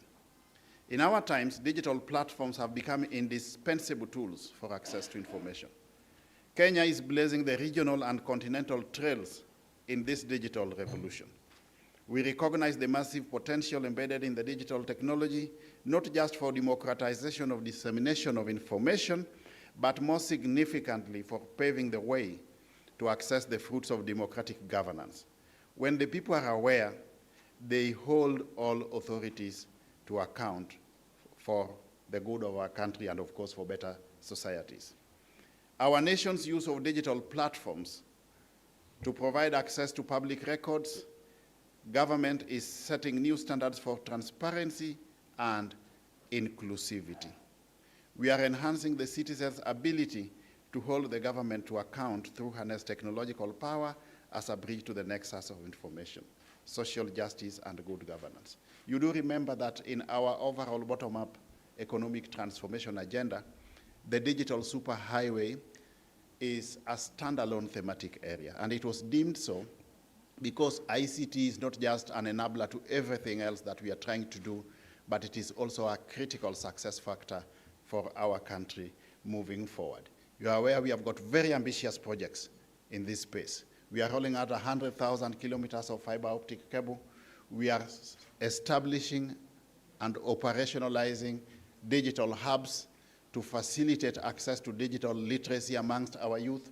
As government, in a proactive manner, we are also leveraging on that space to connect our youth to digital jobs as means of facilitating meaningful and inclusive connectivity. We are also doing what we can.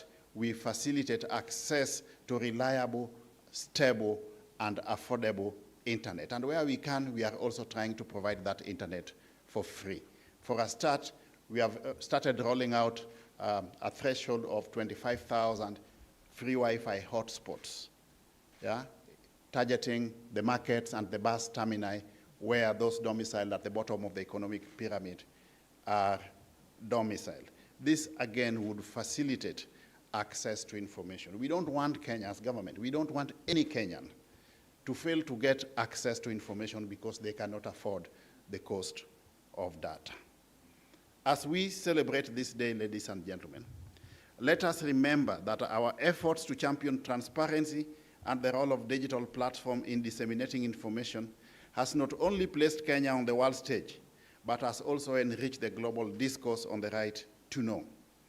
Our journey continues to inspire and shape the future of open and accessible information everywhere.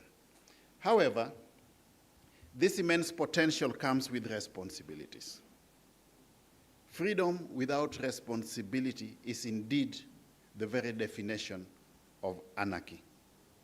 As we harness the online space, as well as legacy platforms for the dissemination of information, we all have the responsibility of ensuring that we also embrace responsible conduct from all facets of our Kenyan society. Let us use the internet, let us use technology, but let's exercise the requisite levels of responsibility. Let us give space to multitudes of voices. Let tens of millions of voices be heard.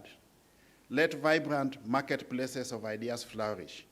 And let billions of sets of ears listen and hear. And let the eyes look and see.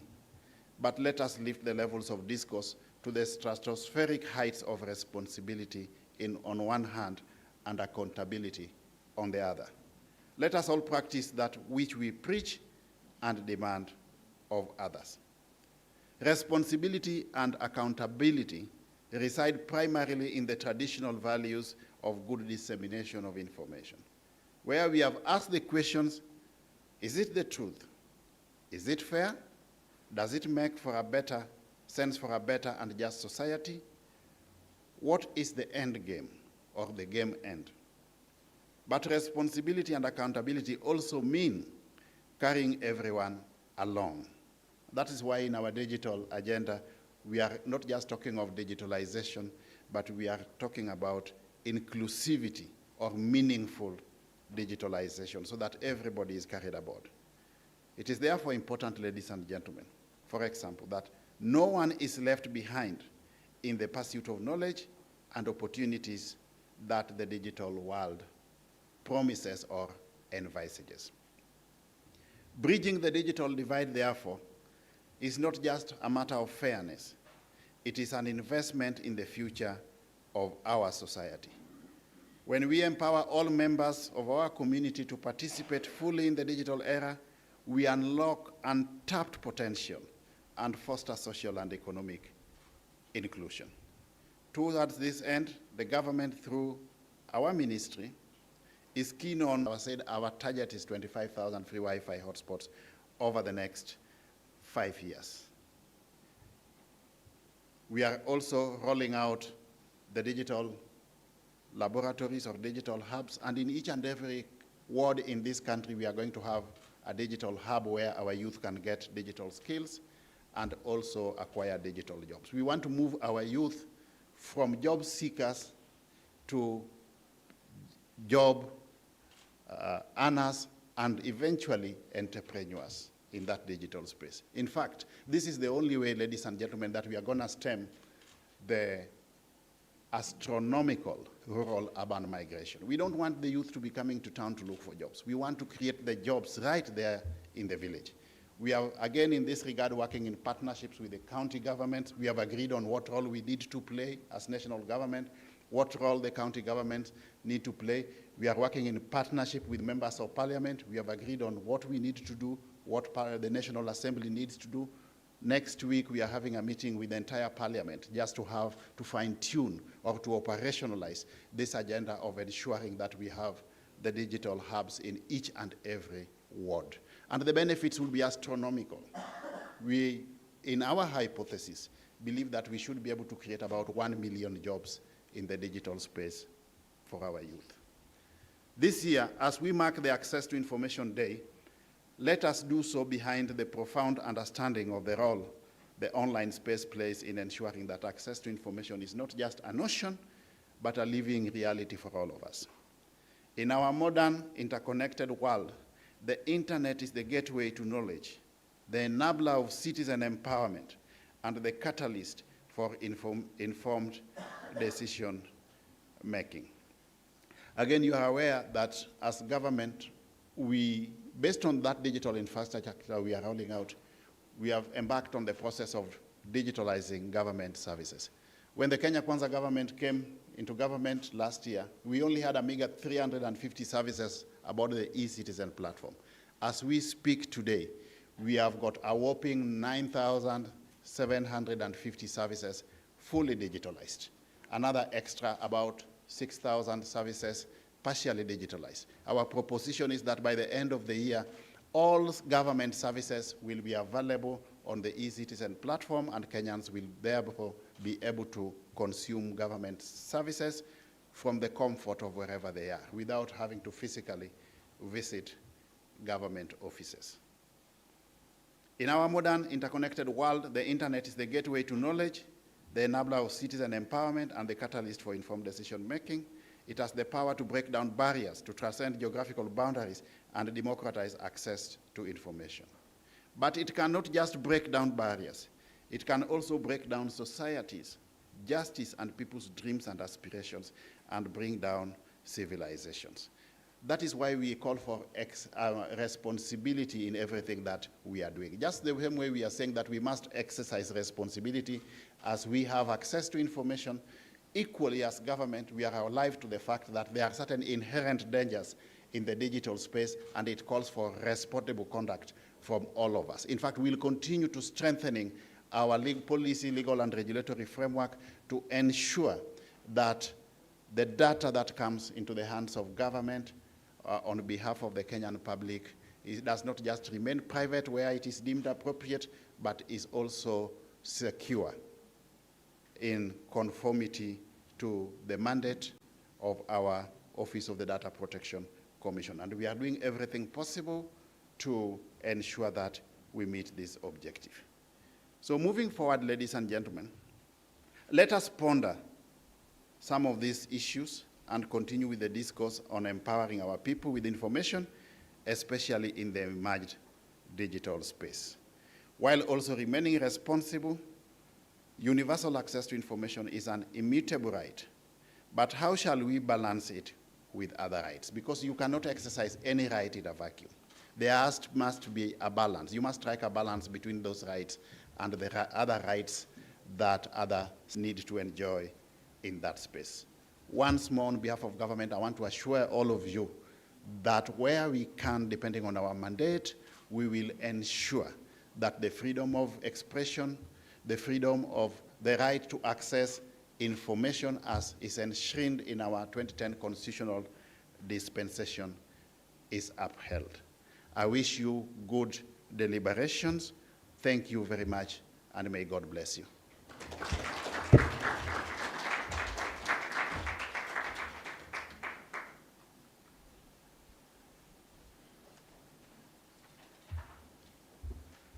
Thank you, CS, for those remarks. The CS needs to attend to something urgently in Nairobi. We are really grateful that you could join us today and for the remarks that you have shared. At this point, I will invite you to take a photo just out here. Jerry is going to sort that out.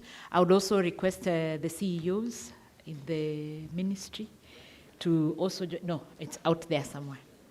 Jerry, it's out the door.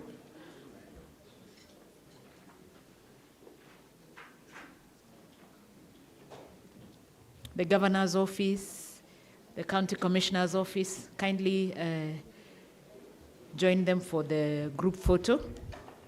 At this time, I'm going to ask the team to play some three messages for us on the screen.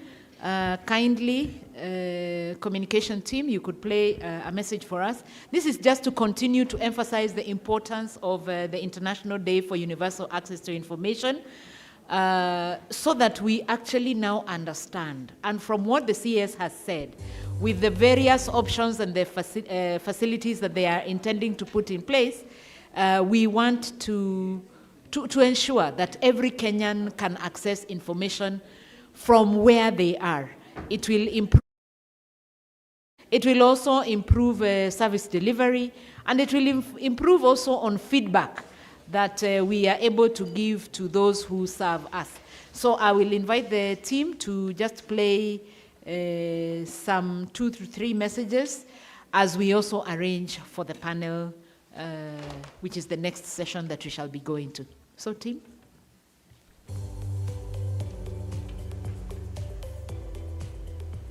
We have been working around the issue of rights to information, especially for journalists, because we believe that rights to information would enhance journalists' reporting on public interest issues, on investigative journalism, and on journalism that we are now variously calling constructive journalism, solution-based journalism, because without facts, without information, then obviously journalism remains a very shallow business. One of the biggest things we have been doing is the training of journalists on how to use the access to information law on doing their work. In addition to pushing for public interest in-depth reporting, there's also issue that we reduce the cost of information and journalism. Because when journalists are reporting without facts, we have seen huge amounts of defamation penalties against journalists. But one of it was nearly 40 million Kenyan shillings against a media house. That's a huge amount of money. And if the journalists would have gotten the information is being accused of, we would have saved that. So we look at it to enhance journalism practice by pushing for investigative public interest journalism that's based on facts, but also to insulate journalists against defamations if they are going to work on stories that are not facts.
But suddenly we are getting issues where we cannot access information from the judiciary.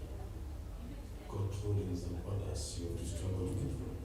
We have a case running now where a journalist sentenced 2 days ago, we can't get the judgment, but we know someone was put in the court and nobody seems to get on what basis they was put in court. We are seeing emerging trends where assemblies, county assemblies are deciding on their own volition to lock out journalists when they're discussing budget matters or allocations and all that. Or when we have the public accounts or the public investment committees calling people to ask questions and the requests made to exclude journalists. While we have made certain progress, we are looking at emerging challenges, and unless we work on the hearts and minds of people, we will not get much apart from getting colorful documents and a colorful constitution.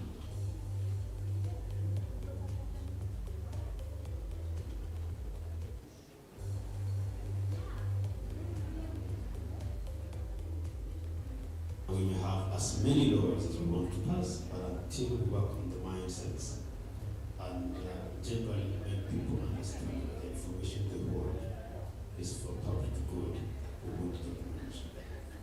We are looking at emerging challenges now, especially to journalists, where media is denied access to critical information from very unlikely quarters, ministers, state agencies, and all that. But suddenly, we are getting issues where we cannot access information from the judiciary. Court rulings and orders you have to struggle to get from. We have a case running now where we have a journalist sentenced 2 days ago. We can't get the judgment, but we know someone was put in court, and nobody seems to know on what basis they was put in court. We are seeing emerging trends where assemblies, county assemblies are deciding on their own volition to lock out journalists when they're discussing budget matters or allocations and all that. Or when we have the public accounts and the public investment committees calling people to ask questions and the request is made to exclude journalists. While we have made certain progress, we are looking at emerging challenges, and unless we work on the hearts and minds of people, we will not get much apart from getting colorful documents and a colorful constitution.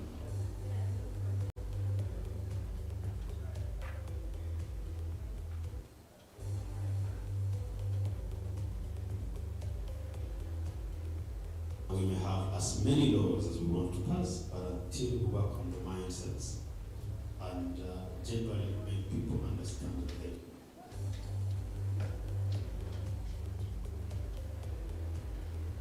Access to information is recognized globally as both a human right as well as a critical tool for promoting the rule of law and development.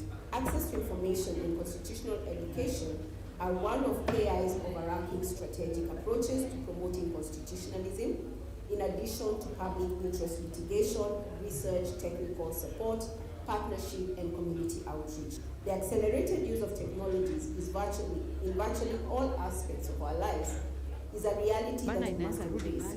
Artificial intelligence presents an opportunity that needs to be exploited to facilitate universal access to information. When properly applied, it can enable accessibility to information by reducing bureaucracy and rigidity of manual government processes, thus cultivate efficiency in delivering of public services. As we reflect on the benefits, so must we also be alive to the risks that come about with the increasing use of artificial intelligence.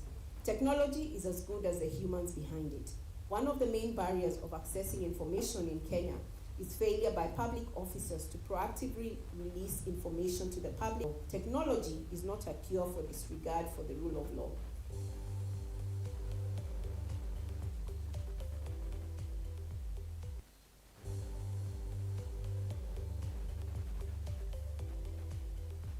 Access to information is recognized globally as both a human right as well as a critical tool for promoting the rule of law and development. Access to information and constitutional education are one of KI's overarching strategic approaches to promoting constitutionalism, in addition to public interest litigation, research, technical support, partnership, and community outreach. The accelerated use of technologies is in virtually all aspects of our lives is a reality that we must embrace. Artificial intelligence presents an opportunity that needs to be exploited to facilitate universal access to information. When properly applied, it can enable accessibility to information by reducing bureaucracy and rigidity of manual government processes, thus cultivate efficiency in delivering of public services. As we reflect on the benefits, must we also be alive to the risks that come about with the increasing use of artificial intelligence. Technology is as good as the humans behind it. One of the main barriers of accessing information in Kenya is failure by public officers to proactively release information to the public as required by the law. Technology is not a cure for disregard for the rule of law.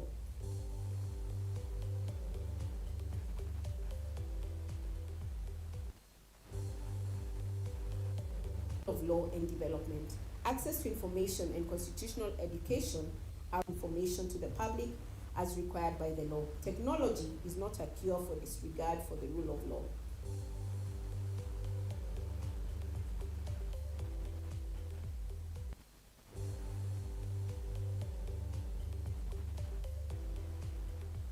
Access to information is recognized globally as both a human right as well as a critical tool for promoting the rule of law and development. Access to information and constitutional education are one of KI's overarching strategic approaches to promoting constitutionalism, in addition to public interest litigation, research, technical support, partnership, and community outreach. The accelerated use of technologies is in virtually all aspects of our lives is a reality that we must embrace. Artificial intelligence presents an opportunity that needs to be exploited to facilitate universal access to information.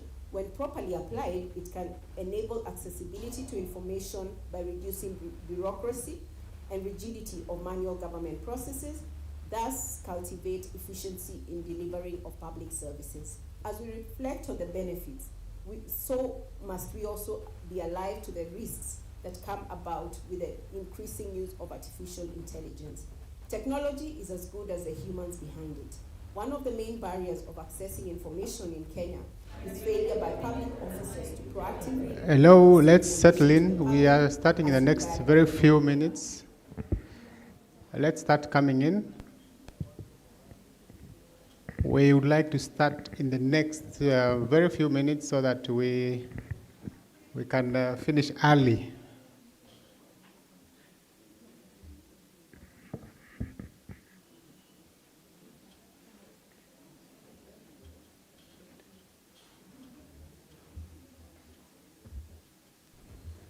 A cure for disregard for the rule of law.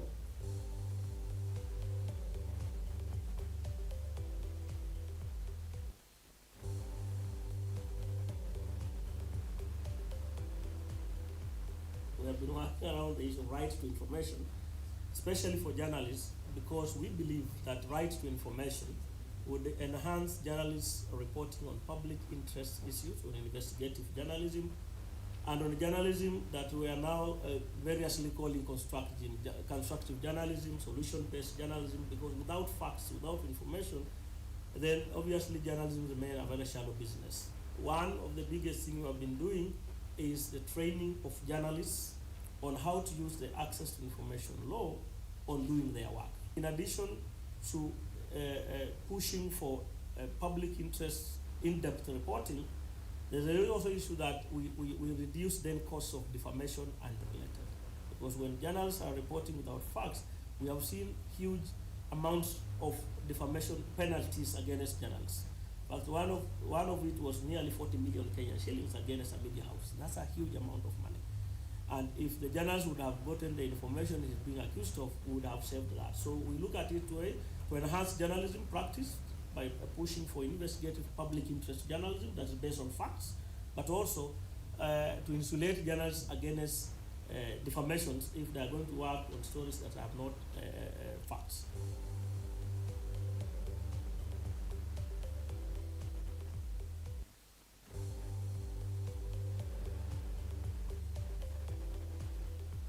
We may have as many laws as we want to pass, but until we work on the mindsets and generally make people understand that the information they hold is for public good. We won't get much. We are looking at emerging challenges now, especially to journalists, where media is denied access to critical information from very unlikely quarters, ministers, state agencies, and all that. But suddenly we are getting issues where we cannot access information from the judiciary. Court rulings and orders, you have to struggle to get them. We have a case running now where we have a journalist sentenced 2 days ago. We can't get the judgment, but we know someone was put in the court, and nobody seems to get on what basis they were put in court. We are seeing emerging trends where assemblies, county assemblies, are deciding on their own volition to lock out journalists when they're discussing budget matters or allocations and all that. Or when we have the public accounts or the public investment committees calling people to ask questions and the request is made to exclude journalists. Well, we have made certain progress. We are looking at emerging challenges, and unless we work on the hearts and minds of people, we will not get much done apart from getting colorful documents and a colorful constitution.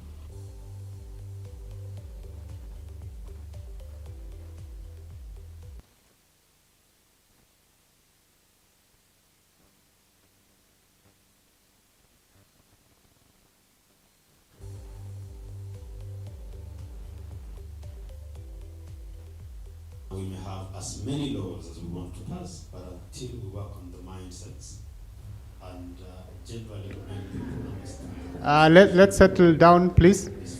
We're just about to start our session. We are looking at emerging challenges now, especially to journalists, where media is denied access to critical information from. So we are going to have this session for the next 1 hour. Then after that, we can break for tea. And then we come back for the plenary discussions. So at this point, I would like to call up on stage our esteemed panelists who are going to join us to deliberate or discuss the various issues around this day. I'm sure we can all see that the overall theme for this year's celebrations, as clearly marked on the program, is importance of the online space for access to information. However, you'll realize that there's a different theme. We localized the theme to the Kenyan setting, and that is why you see it reads as the right to access information as an enabler for Kenya's digital transformation. So to discuss this, I have with me Mr. Dennis Mbau from the Association of Media Women in Kenya. Please join us on stage. As he does that, I would also like to call upon Mr. Kevin Mabonga to also join us. Kevin Mabonga is from Katiba Institute. He's the communications lead at Katiba Institute.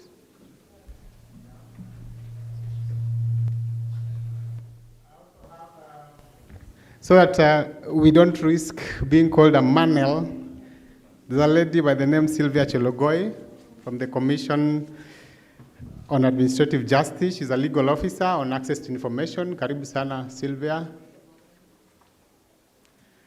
I have a gentleman I call my senior in the media profession, Bwana Mrithi Francis.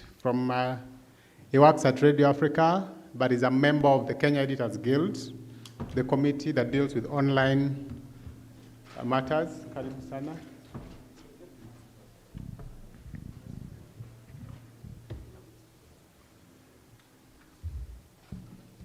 I also have Mr.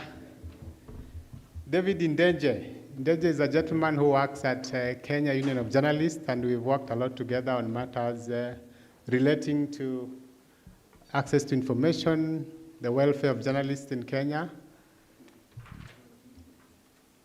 Karibu sana. Last but not least, There's a gentleman who will tell us what his organization does and why he's also here. It's called Victor Cheruiyot. He comes from a place called Kenya Law Reports. Karibu sana. So, thank you very much. I hope I've not forgotten any of my panelists. Yes?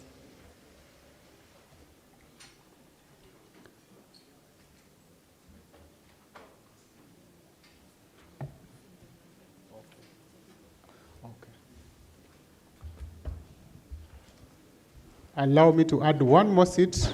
One of our panelists has just landed. So as we do that, I've done a small introduction of these great people. I want to give them a minute each, actually 45 seconds, to again now introduce themselves properly and why they are here. Thank you.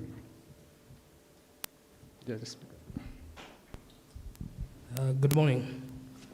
My name is Victor Cheruiyot. I come from the National Council for Law Reporting, actually not Kenya Law Report. Yeah, so we're here. What we do is we do revision of the laws, and we also publish legal related information like judicial decisions online. And we're here to engage in this discourse to see how better we can serve the Kenyan people. Thank you. Thank you. Good morning, everyone. My name is Francis Moreithi. I work at Radio Africa Group. I'm the group digital editor, basically in charge of our digital platforms. Digital platforms, we mean the social media platforms as well as all the websites. I'm also a council member for Kenya Editors Guild. Kenya Editors Guild brings together editors from all newsrooms in the country. And also we have members from academia, as well as we try to bring even institutions so that they can bring young editors and we can nurture them. For here, we are here to, I'm here to share experiences right from the newsroom, the issues we deal with each and every day when it comes to access to information.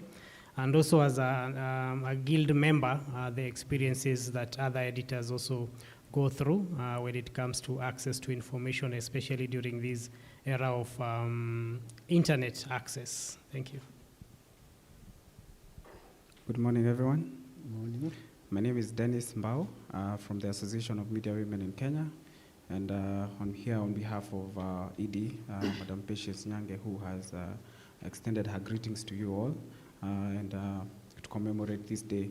So Media Council is our esteemed partner towards promoting media freedom in Kenya, and we are thrilled to be here. So AMWIC is a membership organization that has about 500 members, women in media, and we use the media as a platform to leverage their skills and also promote their interests their interests and human rights. We do this through training our journalists to ensure that they're able to improve their skill set, especially on a digital skill, and that's why we are here. And this is thematic. This event lands in thematic number 5, where we look at digital safety and security, also for journalists as well as women leaders, and we are glad to bring in information and data, and also collaborate with fellow members here and partners here to see how we can improve the space. So thank you. Good morning, everyone. My name is Kevin Mabonga. I'm the head of communications at an institution called Katiba Institute. Katiba Institute is an institution that works towards ensuring that the 2010 Constitution is implemented.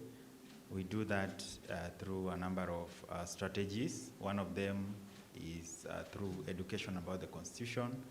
Then we have a department, a legal department. We go to court to challenge areas where we see that the Constitution has not been followed or implemented.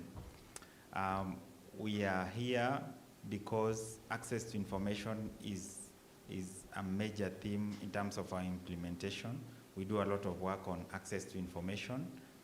And in our line of work, we do a lot of partnerships, and one of our key partners in access to information is the Media Council of Kenya and the Office of the Ombudsman. And therefore, we'll be sharing some of our work that we've done in access to information for the last few years, and strategies that we want to put in place in the coming days to ensure that citizens know the access to information law and they can practically utilize the law. Thank you. Good morning, everyone. My name is Sylvia Chelogoi. I'm a legal counsel at the Commission on Administrative Justice in the Access to Information Department. The commission is a constitutional commission established under Article 59(4) of the Constitution, charged with the mandate to ensure and oversee administrative justice in Kenya. That's the first mandate. Then we have the access to information mandate, where we enforce access to information on public and select private entities. The reason why we are here is because we are the lead agency to oversee access to information in the country. So basically, we'll just be talking about what we've been able to achieve and the challenges we've had, and also what are the hits and the misses when it comes to access to information, and generally just get feedback. Media Council is a critical partner that we have an MOU together, and we've been able to undertake a number of activities. So thank you, and glad to be here. First, I appreciate being invited here on behalf of the Kenya Union of Journalists, where I work as the programs person in implementing their projects and activities. And then elsewhere, I also support communications for an organization called the Kenya ICT Action Network. This is a multi-stakeholder kind of association that brings together people who are passionate around ICTs. So within the Kenya Union of Journalists, this is a trade union, one of the oldest. We secure, promote, and cater for the interests and rights of all journalists, and we also support their work so that we enhance their professionalism as they conduct, as they execute their mandate. And this is a collaborative aspect where we work with other partners, and that is also a key element as to why we are here.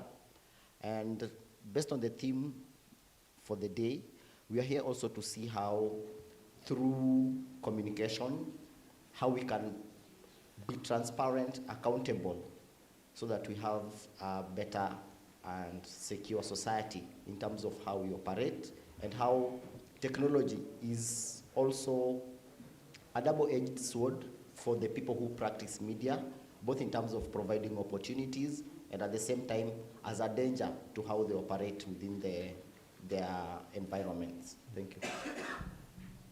Thank you very much, David. I'm tempted to introduce our panelist who came in late, much as his seat is not yet here with us. Kindly feel free to introduce yourself as Mr. Karanja gets you a seat. Thank you so much. Ladies and gentlemen, my name is Oscar Otieno. I work with the Office of the Data Protection Commission. Thank you. Thank you. Yes, I think I'll just finish this standing now that I started standing here.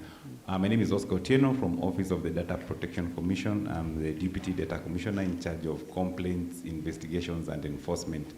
So Office of the Data Protection Commission is there to regulate the processing of personal data. And with that, we are here to look at where access to information starts or ends, and where does privacy also begin and end. So we are happy to be here to share with all of you. Thank you. Thank you very much, Oscar, and welcome. I want to clarify that we had a very balanced panel, but due to a few reasons here and there, some of the expected panelists could not attend, but they've sent representatives. So that should be taken care of. They say ladies first. I want to start with Sylvia. Why right of access to information? Sorry. Why right to access to information? Why is it important? Thank you. So the right of access to information is a fundamental human right.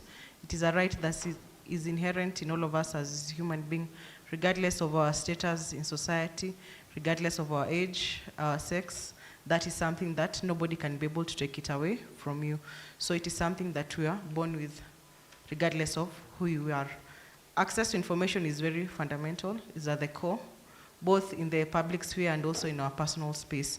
We have to appreciate that with access to information, without information you cannot be able to make decisions, even at a personal level, if you just interrogate the value that access to information has. Beyond the issue of good governance, participation in governance, it is something that is beneficial to all of us in our individual spaces and also within the greater community. Thank you. Thank you very much. Victor, very quickly, Access to Information Act of 2016. What is it? Some of us are hearing it for the first time.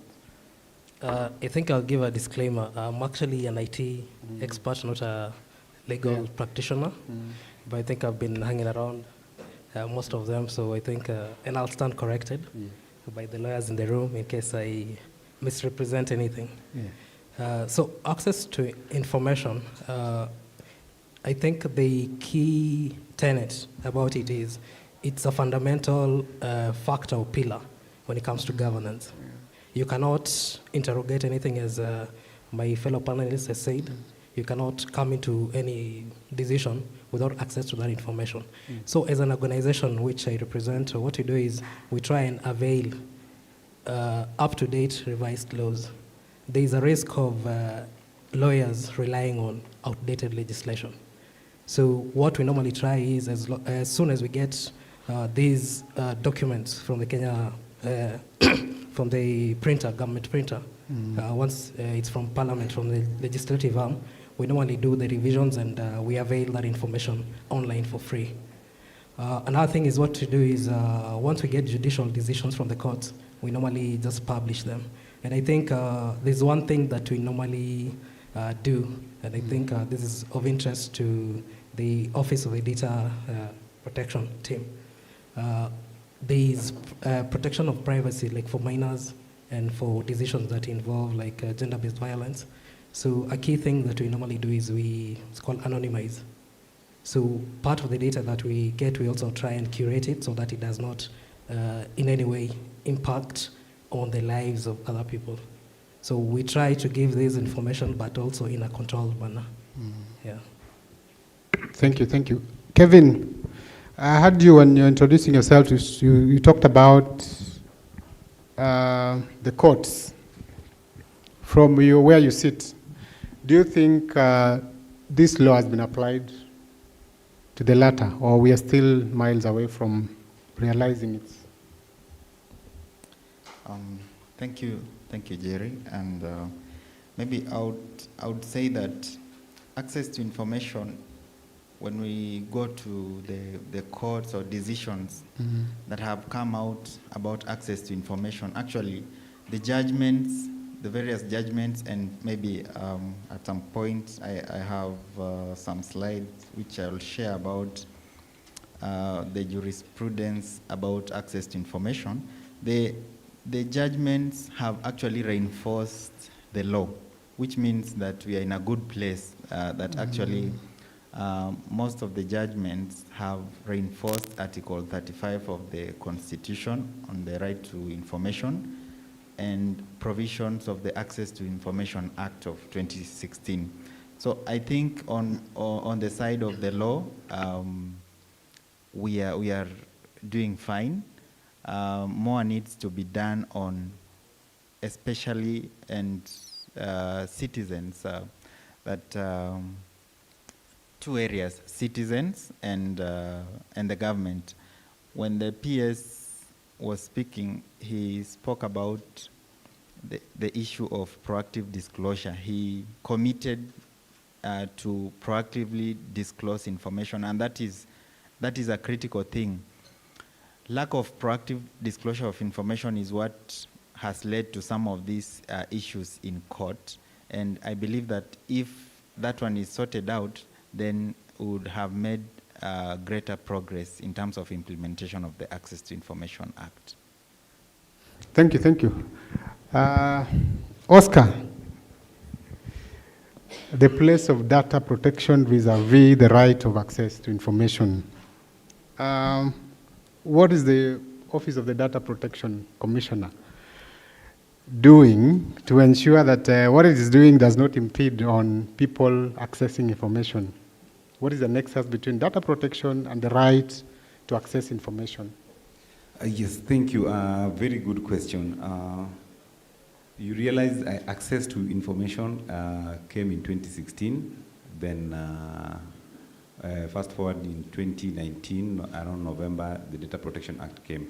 Access to information guarantees individuals, organizations to have that right to access the information. But then now where we come and shake hands with the Data Protection Act is that we are saying that before you access this data or this information, would you show why you need this data?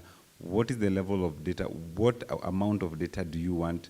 If this data gets into your hands, does it also infringe on the privacy of the individual that you want to collect his data?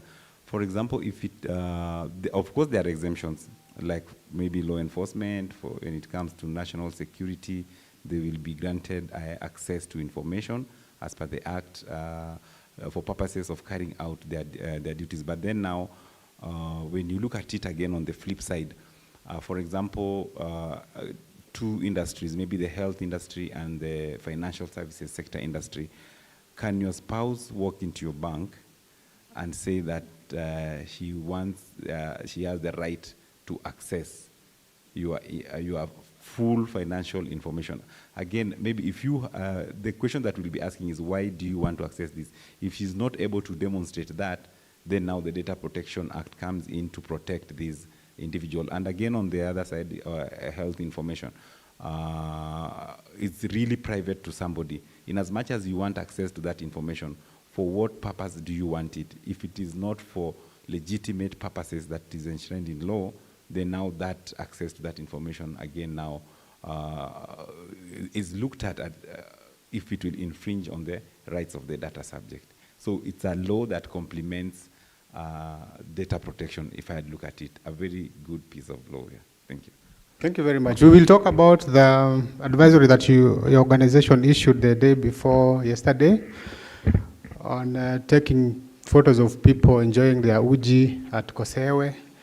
The implications of that, we'll come to that. But very quickly, David, as mtetezi wa wanahabari, how have we fared in terms of media access to information? Are we there yet, or we are still struggling? We are there because the society at large, it's linked between information and the media. And how this information is disseminated is what changes perceptions, mindsets, and make whether it's a transformative society or not. So the media, from where it sits, it's really, really tried itself. However, now where the challenge comes in is the quality of information that is coming from the news sources themselves. Because at times there is the news sources do not want to share the information. That is number one, level number one, they just don't want. Others claim that they don't have the authority to speak. And when journalists request for who is the authority then to speak, then you are put into hurdles. Then this now brings in the element of investigative journalism,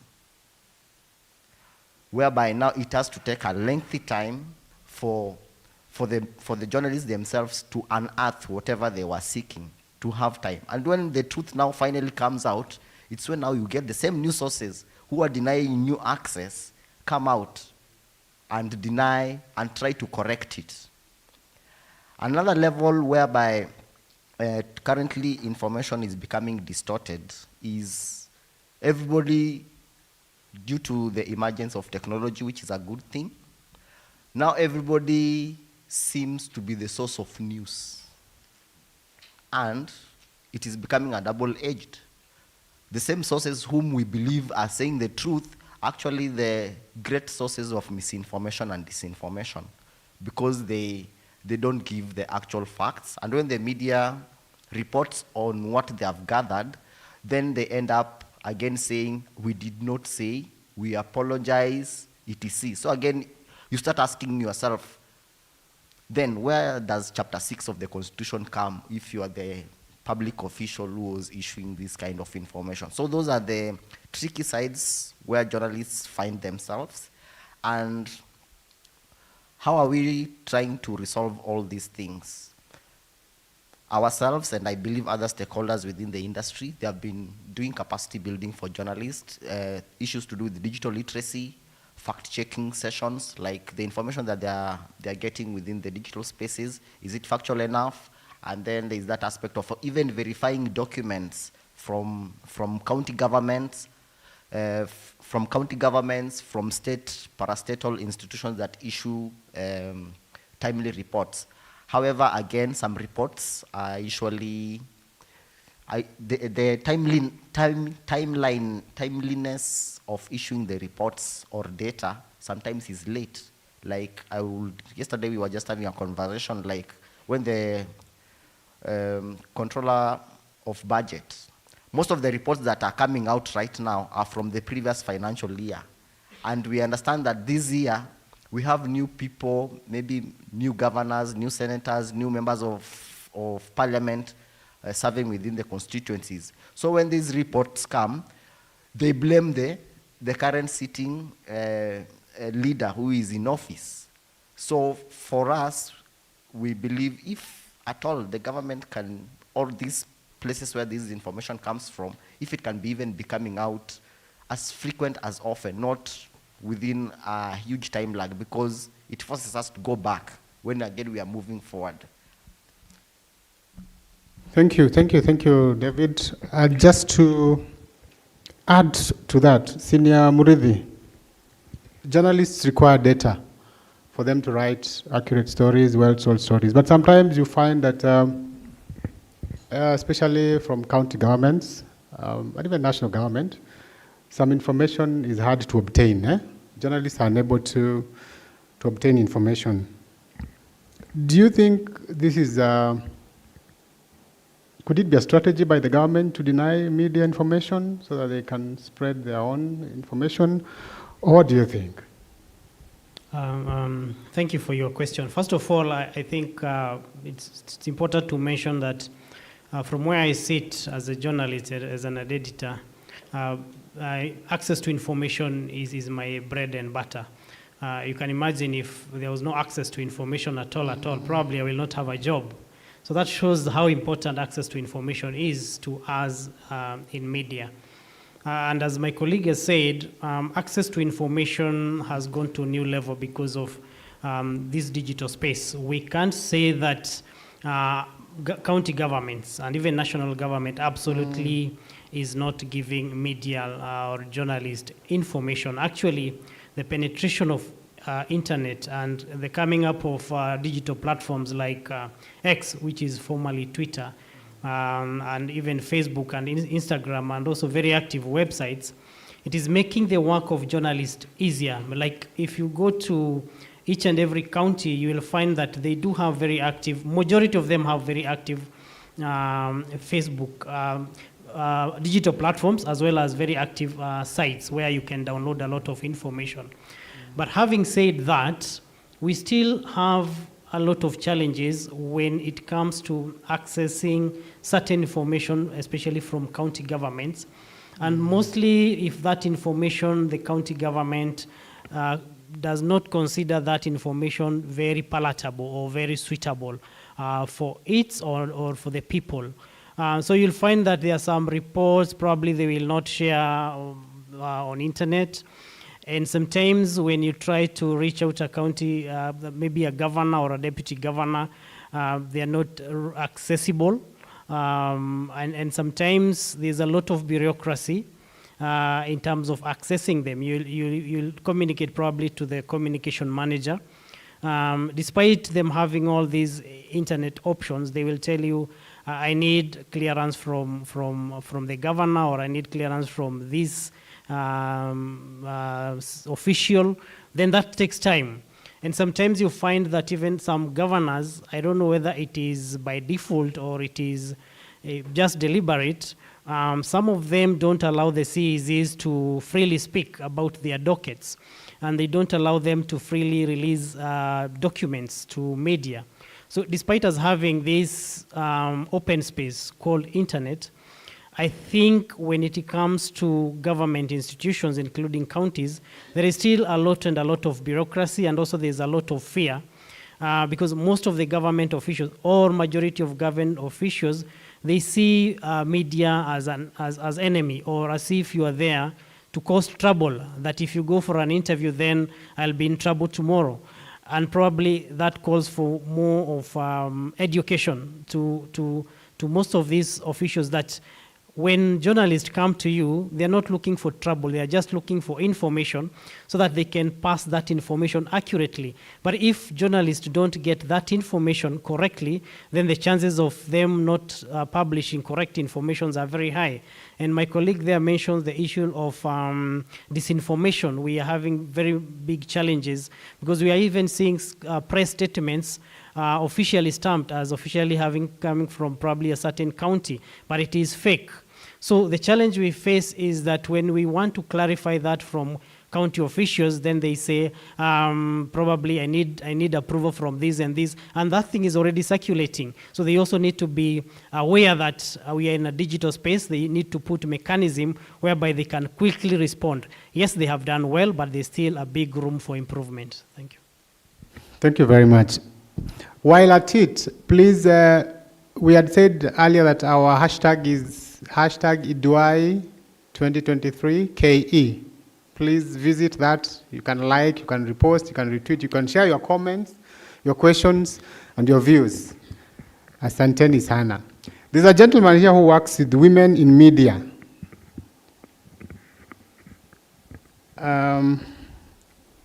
It's called Dennis. Dennis, what are some of the challenges that women encounter, women journalists especially, encounter when trying to access information? Thank you very much. Yes, I'm a man who works with women. Yes, we are a women-led women membership, but at the Secretariat we harness the power of both genders so that we can achieve our goals. You know, even in newsrooms, even as we advocate for women's rights and women in media, we are also trying to, they don't work in isolation. So we have to enable them to work with gents. We have programs as well, not only for women, but also for men. We have men engagements who work as ambassadors to support the work that we do. So yeah, my colleagues here have mentioned some of the challenges that journalists are facing, and some of them overcome gender, and there are some specific ones, especially let's say if there's a problem like about wage right now and the disruption of the media industry, it affects us all, the women journalists and the women and the male journalists. So, but there are some challenges that affect women much more. And for example, one of the challenges, the main challenges that we are trying to combat as an association is the issue of sexual harassment in newsrooms. It is so rife, and actually right now we are also doing another study just to see how the interventions that we have been doing are actually working. And also past that, we are also looking at psychosocial support for victims, because you find research is showing a high staggering number of every two, one has been harassed sexually in newsrooms. So that's a very high percentage, and we are trying to see how we can intervene. So some of the things that we've been doing to address sexual harassment is part of the work that we do is we've been mandated by the Kenya Media Sector Working Group, which is part of the consortium of some of our partners here, and we work together to lead interventions to advocate for more interventions on sexual harassment in media. Some of the things we've done trainings, sensitization trainings among women journalists. We've also, in partnership with some of the people that we work with, organizations that we work with, we have developed a model policy, an anti-sexual harassment model policy, which we've been training media owners and editors and also journalists themselves about the importance of taking it up. And some of the challenges that we face, yes, especially men have been seen to be the most perpetrators of sexual harassment. And this is now a challenge that affects women a lot. So we are looking at how can we involve men more in the discussion. You know, with our male colleagues, we don't want them to be arrested. But part of the things we've seen is they don't know the challenges that that some of the issues that they do, you might think is it's normal romance in the office, but you're actually harassing someone and you might not know. Those are part of the interventions that we've been doing. And it does not actually, harassment doesn't only come from the media houses, it also comes from sources. As women are accessing information, looking for information in the county offices and all other offices, we find that it can be harassed by sources. You've gone to interview a prominent a leader, and then after that, maybe you've come to, let's say for like such an event, you're told, you wait, we'll give you an exclusive later. Give me your number. Then after that, it leads to a chain of events that leads to, we've seen some of them leave newsrooms, and that has been one of the key areas that we've seen them leaving. The other issue is on digital safety and security as we migrate online, because that's where most of opportunities are now. The newsrooms cannot hold the bulk of the journalists who are being churned out from the tertiary institutions. So most of them are going online. But now we are seeing harassment coming online, trolling, and also maybe even stalking, cyber stalking, and other forms of online harassment happening. So, and what we are trying to do is increase that threshold for them to be able to survive in the digital spaces, because some of them you can't control, and as much as it's a crime and under the Constitution to attack people online, the investigations and even the legal process is a bit hectic, and we are trying to see how we can build resilience for some of our female journalists. So those are the two key areas, and the others are common among the journalists. Thank you, Dennis. We will come to the others. Madam Sylvia, they say that information is power, and from where you sit, there's a very strong connection between access to information and attainment of administrative justice. When you look at that, do you think the right to access information has impacted on attainment of justice in Kenya? Thank you for that. So when you're looking at the right of access to information, basically is people being aware of their rights and also of the obligations and also the services that are offered by government. So when you're looking at the right of access to information and whether it has facilitated access to justice, I would say so, because once we disseminate information about the role that the Commission plays, we are now having a populace that are quite aware of their rights, and they know where they can be able to go in the event they are aggrieved. So it is work in progress, but what I can say for sure is that there's been significant milestones. People now know if they are aggrieved, there's maybe if it's an issue of labor, they know where to go. If it is now even issues of privacy, now the other day I had the Data Commission talking about receiving over 1,700 complaints. It is because of that information being put out there, then people are made aware of the existence of such institutions, so that people know that in the event my rights as a data subject have been violated, there's such an office as the Office of the Data Protection Commission, and I can be able to go and seek for reprieve, and they can be able to be assisted. So for us, what we can now encourage the different players is to disseminate information to the widest extent possible, so that once that is done, people can be able to access services, and in the course of accessing the services, in the event they are aggrieved, they can be able to know where to go. Even the courts now, we see we have really gone to the lower levels. We've seen the CJ opening court stations even at the northeastern level. I think we're having high courts in almost all the 47 counties now, and Court of Appeal. There's also that kind of progression towards that direction. So we see once that is done, once you disseminate information, once you decentralize the services, then people can be able to know where to go for recourse, and also people can be able to know where to go in the event they need any kind of support or assistance. And also now we're having the component of alternative dispute resolution, you know, where the courts are embracing alternative dispute resolution. All that is because of also the technologies that we are having right now, where you can have also a lawyer seated here and he can be able to log in. He doesn't have to go to court to appear to a court in Nairobi. They can be able to file their documents through the e-portal, and all that is done, and they can do that at a click of a button. Even the parties can appear in the court, so that even you see that there is minimized interruptions in the court process, where you say you're not able to appear, an adjournment, but now it is possible for all that to happen because all that information is there. It has been digitized. There's connectivity within institutions, and that in turn also facilitates access to justice to the common mwananchi and the greater populace. Thank you. Thank you very much. Thank you, Sylvia. I want to tell you a very short story. While growing up, and I know it is most of us, I wanted to be a doctor. By the time I got to class 5, I wanted to be a pilot. Moving on fast, by the time I was in Form 2, I wanted to become a lawyer. At Form 4, I changed my mind. Some people came to our school and gave us a career talk.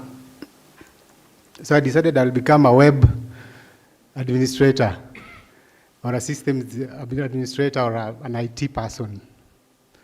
But then something else happened, and I found myself doing what I'm doing currently in communications. There's a gentleman here who will remind me of that dream. He's seated right next to me.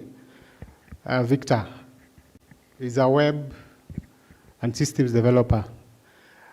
I want you to tell us the relationship now between access to information vis-a-vis our digital transformation journey and where it is currently.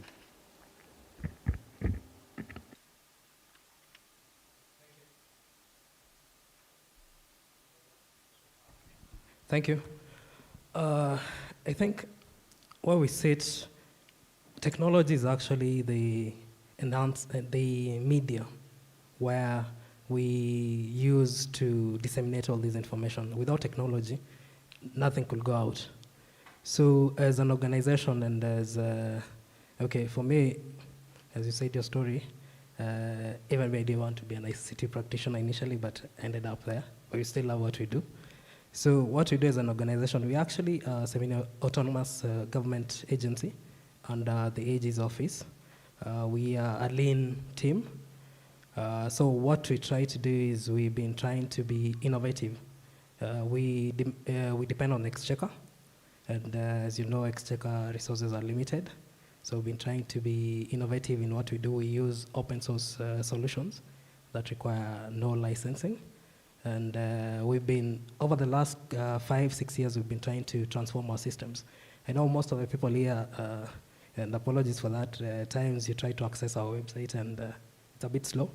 We're actually working on that. We are currently developing our website because the traffic has actually grown exponentially for the past 2-3 years, and also the data is a lot. Per year we get an average of like 25,000 judicial decisions.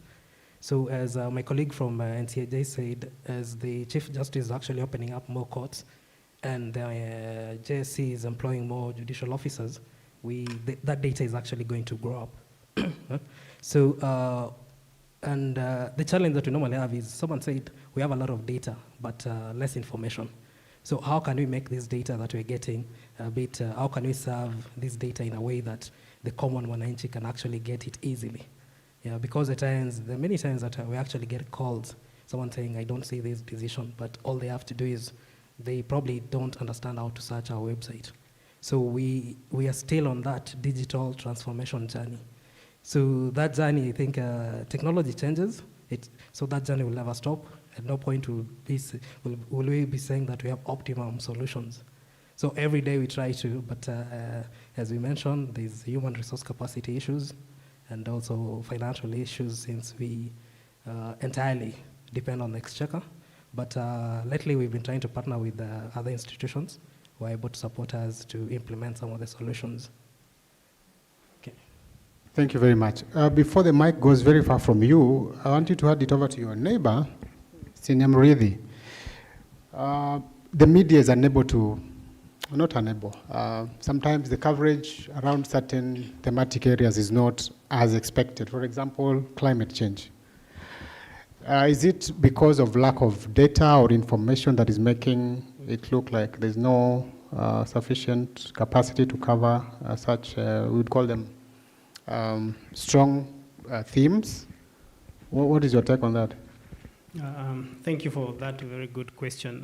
One of the challenges that media is facing right now is the capacity to have journalists specialize in certain areas. And this is mostly being brought by internet explosion. What internet explosion and digital spaces have done, they have eaten into the cake that traditional media used to rely on in terms of raking in revenue. So with the dwindling revenues in newsrooms, then it means that you are not able to keep very experienced journalists and journalists who have specialized in certain areas, let's say like science, health, probably court reporting, issues like climate change, because these are seniors who can easily be poached by other organizations and they can get better salaries. So with challenges when it comes to funding media operations, it also means that it affects the quality of production, the quality of the information that is being disseminated to the public. So when it comes to, for instance, I saw some comments regarding the recent Africa Climate Summit that was held in Nairobi. Of course, we had some seasoned journalists who did a very good job, those who have experienced and have interacted with climate change stories. But of course, because it was a big event, and because newsrooms have few journalists, so you end up sending people who are not experienced in that field. And I think when these journalists go and meet scientists, then there is that gap.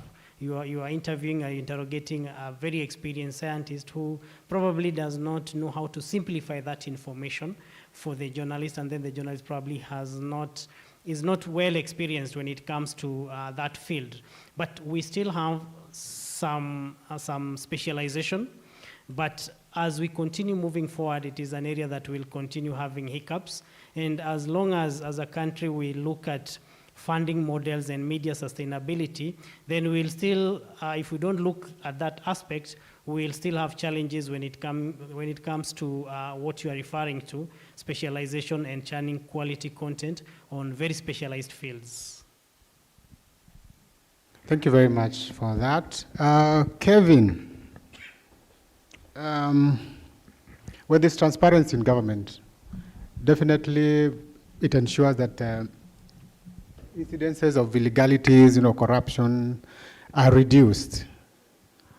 But from where you sit, do you think the common mwananchi, I want to call them mama mboga, when you look at the aspect of access to information, does that mama mboga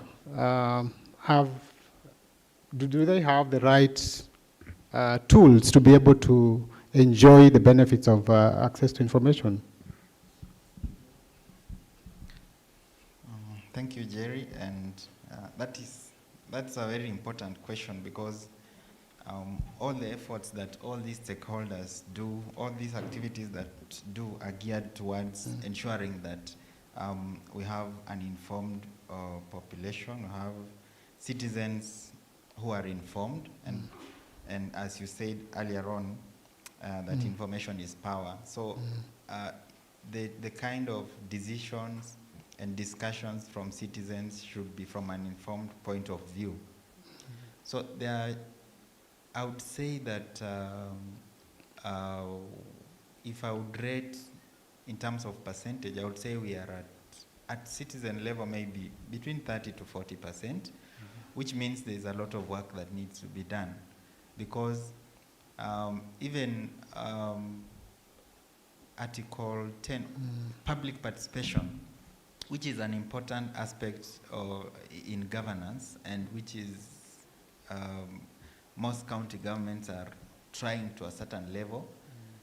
You need to have citizens who are informed for them to actively participate and contribute valuable information or opinions that will then help in governance.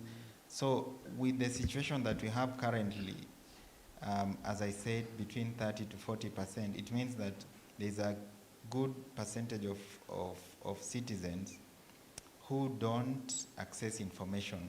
And therefore, our question here should also be, what other strategies should we use to ensure that we cover this 60 remaining percentage? Because if most citizens can be able to get information, let me give an example of a discussion on issues to do with budget. If someone just attends a meeting and is going to discuss about budget, if you don't have information, proper information about it, then there is a likelihood that you will not give invaluable information or contribution about that topic. So I would say that our focus should be on engaging citizens to understand that they have a voice and they have a role, and that's what one of our strategies that we are doing at Katiba Institute. We are meeting different groups, of course in partnerships with the Media Council. We are engaging journalists, because if journalists understand the law, if journalists understand some of these things, then it will be easier for them to pass to, using the platforms that they have, to pass to the other citizens. So we also need to have, as mentioned earlier, educational forums. For example, at county level in Kirinyaga here, you can organize an education forum specifically on access to information, listen to citizens on what are their challenges, what they aspire to get from these things.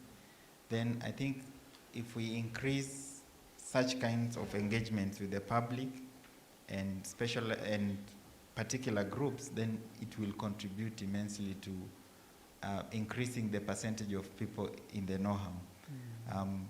Other aspects, another angle of it is for the media to report issues related to access to information. For example, a few weeks ago, there was a judgment on the right to information about some petitioners went to court to find information about, they wanted to compel the then minister to give out information during COVID period. So such kinds of happenings should be highlighted so that citizens are aware, they know that there is a law on access to information. They also know that they have a part to participate. So I think that would greatly help in pushing for access to information. Thank you, Kevin. Oscar, and I wish our friend Mheshimiwa Kituru was here. When we have laws that curtail Kenyans from accessing information, are we really safe? And what is the place of ODPC in helping Mama Mboga to access information rightfully? Thank you once again. And I would wish to clarify that these are not laws that are curtailing Kenyans from accessing information. These are laws that are complementing each other, because if you look at all these laws, access to information, for example, it gives people the right to access the information from any government institution or from whoever is holding that information at any given time. But as we do exercise this right, we do also now have this other law that is telling us that let's do this in an orderly manner.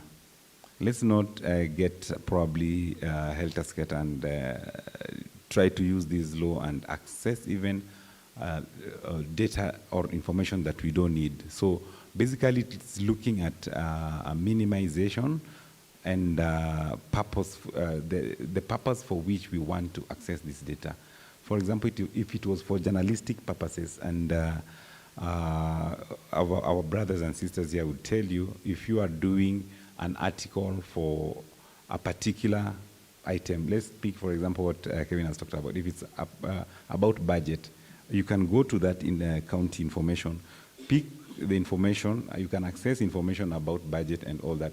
But when you stumble upon information about something that is personal to the governor, do you also go ahead and pick that up and take the advantage of access to information and publish the same within that article that you're doing for budgeting? So we are saying that let's minimize that. But then when it comes to Mama Mboga, lots of work needs to be done, and I think we are glad to be sharing platforms with various representatives like the Women in Law, Katiba Institute, CAJ, all that, the CUJ. We are, as an office, taking deliberate steps of partnering and collaborating with various organizations on how we can get down the message to every other person.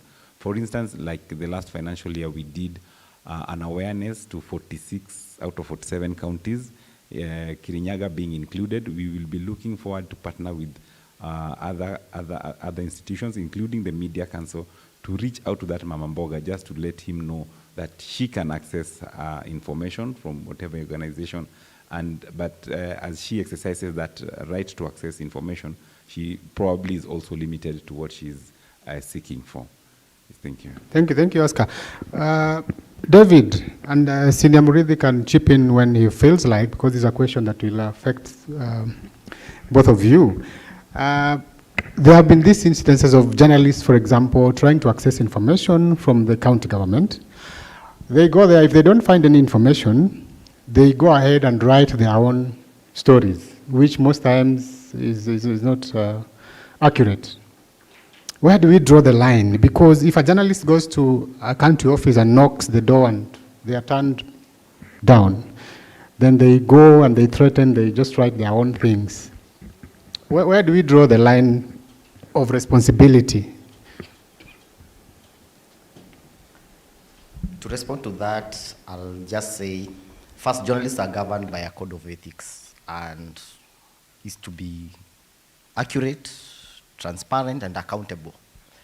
And if a journalist is not able to be accountable for whatever kind of information he has submitted for either broadcast, for print, or for online platforms, then definitely that is a big mistake that amounts to being punished or being reported to the Media Complaints Commission for feedback.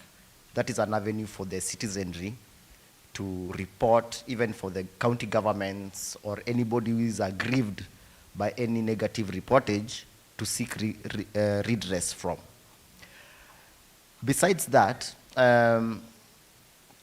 journalists are also aware that for any county government information, there are also levels on where you get that. Number one is through the 5-year plans that county governments develop, the county government budgets, the reports that come from various ministries, even the control of budget.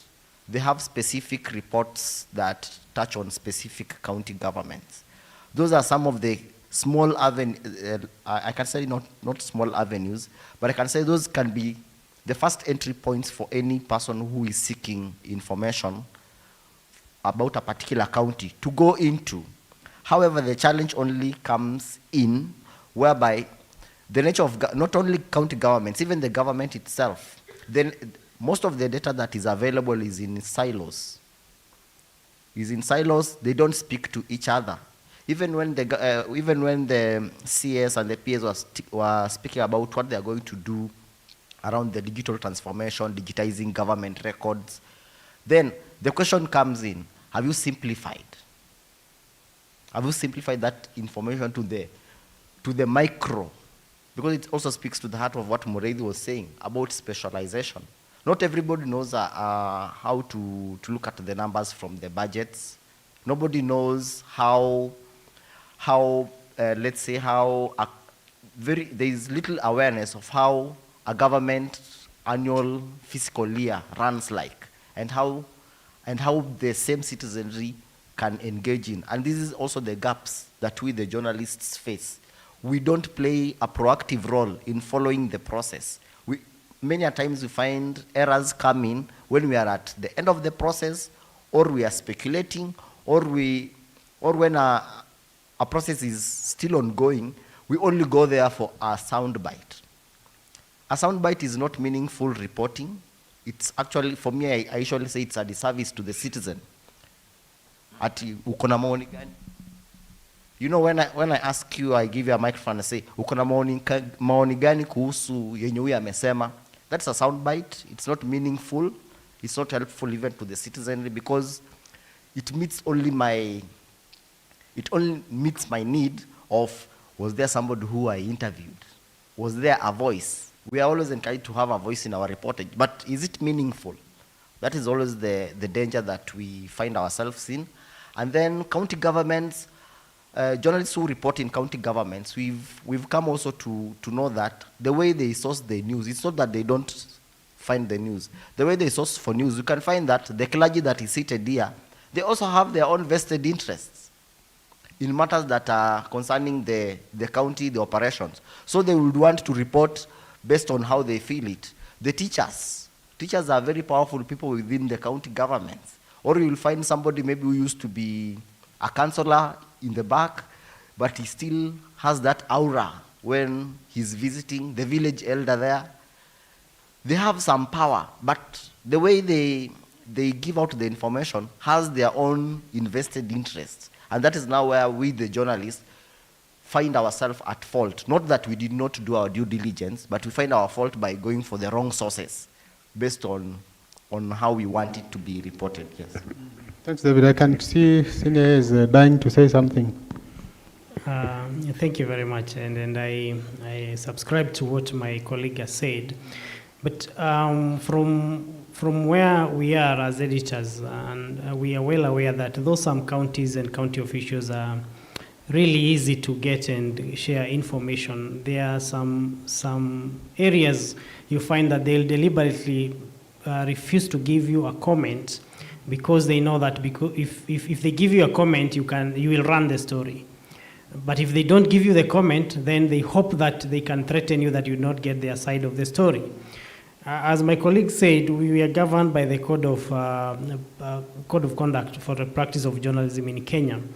However, we will, in most cases, even if we don't get a comment from a county government, there are some parameters we subject a story to, then decide whether to run or not to run. One of them is the credibility of the news sources. It could be a very, very credible source. Sometimes that source could be a very senior official in the county government, but they are giving you even documents, but saying that you cannot reveal these sources. So if we know that it's a very, very credible source, and then deliberately you refuse probably to comment on it, then we'll subject that thing to other things like what are the chances of a lawsuit. So we will check with the legal departments to cover that. Then there is also the element of the time. What time have we given you to try and get a comment from your side? Because we may be well aware that you are deliberately refusing so that the story does not run. which compromises access to information, and we are denying the public the right to get that information. So we normally insist, if it is a journalist, can you prove to us that you indeed did an email to that person? Can you provide a call log? Can you provide text messages that were never responded to? So that in case this person goes to court, we have that as evidence. This person, we reached out, but they refused to respond. So once we verify all these, then we, and especially we have verified the source, and if it's document, we have verified the authentic, then we will run the story. And then if then there is a lawsuit, then we will have what I've mentioned as the backup. But that only happens if we have verified and verified again and ensured that the information we have is actually true and not just, and also is it good for the public, the element of public good. But if it is just something about rumors, about some personal things here, then probably it's not worth running it. Yeah. Thank you very much for that.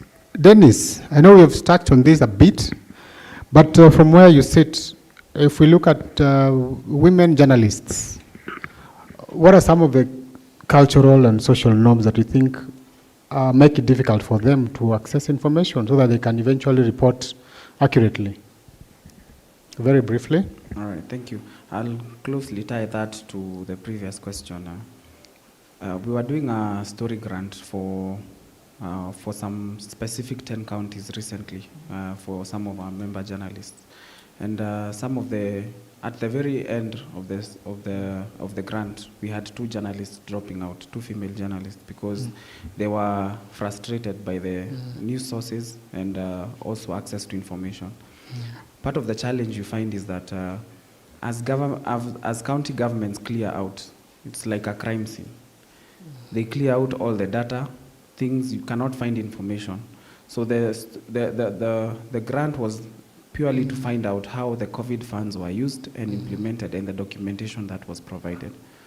But you couldn't find anyone who you could speak to. The guys who left county, they left with the documents and there is nothing you can find. You look for sources, so you cannot even trace that money where it went to. So that leads to a lot of frustration on that end. And in terms of cultural challenges, we find most of the stories there, core stories that are discussed in the media, mostly the sensational ones or even the stories to do with a lot of impact. Let's say to do with politics, elections and things like that. Traditionally, the norm was that it was the men who were sent to carry out these stories. You know, there is a riot in Kibera, you don't want to send your ladies there. Things might happen to them. And you find, so most women are stuck to writing features, stuck in the newsrooms. And this is a tradition that somehow it was also by design, because you could find there would not be women cameramen, but camera persons, but now they are there. Because of technology, you have small cameras.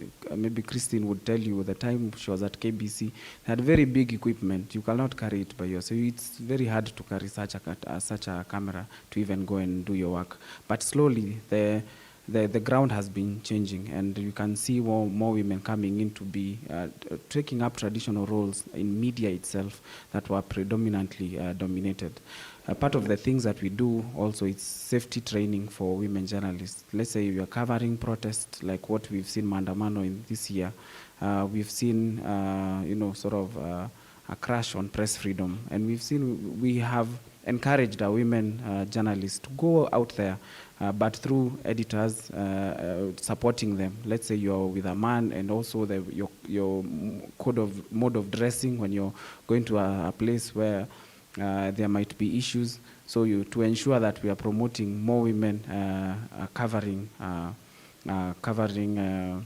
such topics, because they contribute to the, there's an importance in having female voices, because they give women's perspective to news. But I think we have news sources at about 35% of the news that we consume. So how can we increase this consumership? It's about having more women give their perspectives, and this is also sometimes even in talk shows, women in politics, giving them a platform to discuss, women experts giving them a platform to discuss issues. So there is the need to motivate them and groom them on how to use the media as a platform towards meeting that end.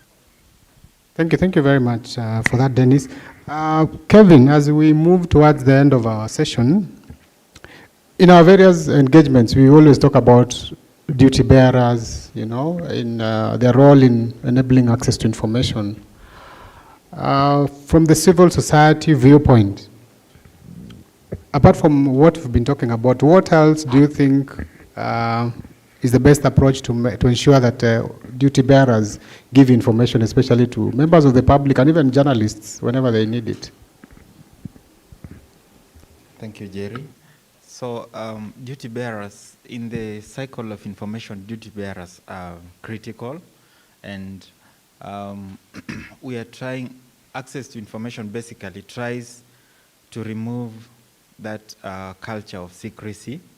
Many people would explain the meaning of sirikali from the culture of secrecy, where some examples are given, even including stamping of newspapers as confidential up to this date. But then I think the best strategy to deal with this, since these are the people who are custodians of information, then just being strict and saying that they must follow the law and the act is there, you must provide information or request information, that is not enough, as much as it's the law and it's applicable. I think the most practical thing, and we have also studied other countries that have been successful, for example, India, on access to information, is wide education targeting public officials, and I was so impressed to see the council training public communication officers about access to information. I think that is the way to go for other stakeholders as well, targeting various key government officials on access to information, so that once they understand the law, especially the aspect of proactive disclosure, then it wouldn't be difficult for them to give information. When someone who has been trained receives a letter from a citizen or from an organization requesting for information, they wouldn't hesitate, they wouldn't read a bad motive about getting the letter or responding or giving the relevant information about that. So I would say we intensify education, targeted education to various groups of public servants about the access to information law, try to simplify the law in the sessions, maybe make practical examples about why the implication of citizens getting that information. Maybe it would help them to loosen up and be able to proactively give information. Thank you for that, Kevin. We cannot go without talking about ethical considerations in digital space. Victor, what are the implications of, the ethical implications of the right to access information vis-a-vis digital or online platforms in obtaining information? Very briefly. Okay, thank you. I think Honorable CS mentioned about freedom of expression and access to information. So it said something about anarchy. So from where I sit, we normally present factual information. So I think this just will be an opinion, not based on, as an organization, what we do, but as an organization, what we normally do is it's factual information. We just get decisions we've verified and make sure there is no adulteration. But I think the bigger issue is on the open digital space, where we have bloggers writing anything. So I think that is actually something that I'd like my colleagues here in the media fraternity to actually say, as much as you say there are ethics that you adhere to. I think many people in that space, since it's opened up now, social media, most of the time, I actually don't read the newspaper. I actually get all information from social media. Yeah.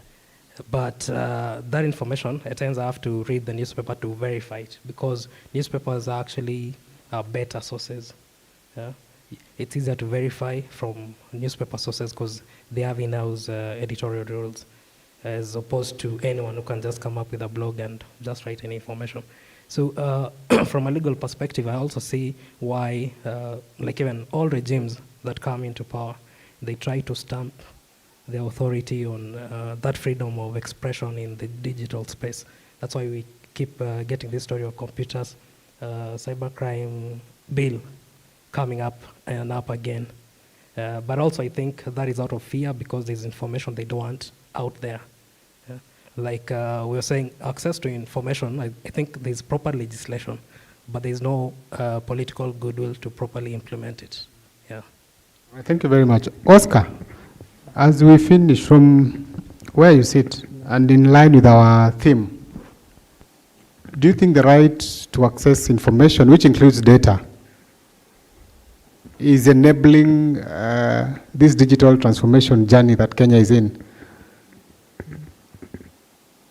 Absolutely, yeah. Right to access of information, including data, is enabling digital transformation. Why do I say that? Because in any digital transformation agenda, other than the backbone, the superhighways, the Wi-Fis that any government is creating, these superhighways, whatever is moving in within these digital superhighways and the Wi-Fis that are being connected and the hotspots and all that, it's data. So we cannot talk about digitalization and all these other nice things that probably the government could be doing without also talking about data. So I agree with you, and we are also cognizant of the fact that data is moving in any digital and digitalization agenda of any government. Data will be moving from one corner of the globe to the other. The beauty now is that as data moves in from one corner of the other, now then laws like the it's called Computer Misuse and Cybercrimes Act come into place. The Data Protection Act comes to assure people of their privacy of this data that is moving from one globe to the other. Then also definitely now what we're talking about, the access to information. So we won't be worried about where these information are stored, as long as we want to access this information in any digitalized economy, we can be able to access that. And we are also cognizant of the fact that the data can be stored, data or information can be stored in any location, as long as it complies with the laws of the land. So whenever that, or whichever jurisdiction this data is, based on these laws of the land, we can always request for access to this information. So when we are talking about digitalization and bringing into play the digital superhighways and all these other enabling programs, we are aware that at the end of the day, this data has to be accessed, but in an ethical manner, the way my colleague has said. Yes. Thank you, thank you. David, where do you envision our media with regards to access to information in the next decade? Will we be where we are, or we will have made strides? I will respond that in 3 levels, because at the heart of access to information is about truth. Is the information that is coming out from governments, organizations, is it truthful? Is it information that can be verifiable or not? Secondly, is it coming in a transparent manner? Because where we access this information needs to be transparent. People who are offering, we heard about open data. Even as the government speaks about open data, is it open or it's not open? I'll give an example. I'm a resident here at Kirinyaga. The government says it's implementing the affordable housing. I'm being transferred to go and work in Kajiado. there is an affordable housing happening there. That one I know. Do I know the school that is available within that area? Do I know the health facility that I'll be taking myself, my children to get treatment? Those are very basic things, isn't it? But is the government data transparent enough to give you this information? Many a times you find yourself, you have to take time out to go and see. People say seeing is believing. To go kwa ground, uone kama hizi vitu shule iko, hospitali iko, maji iko ama hakuna.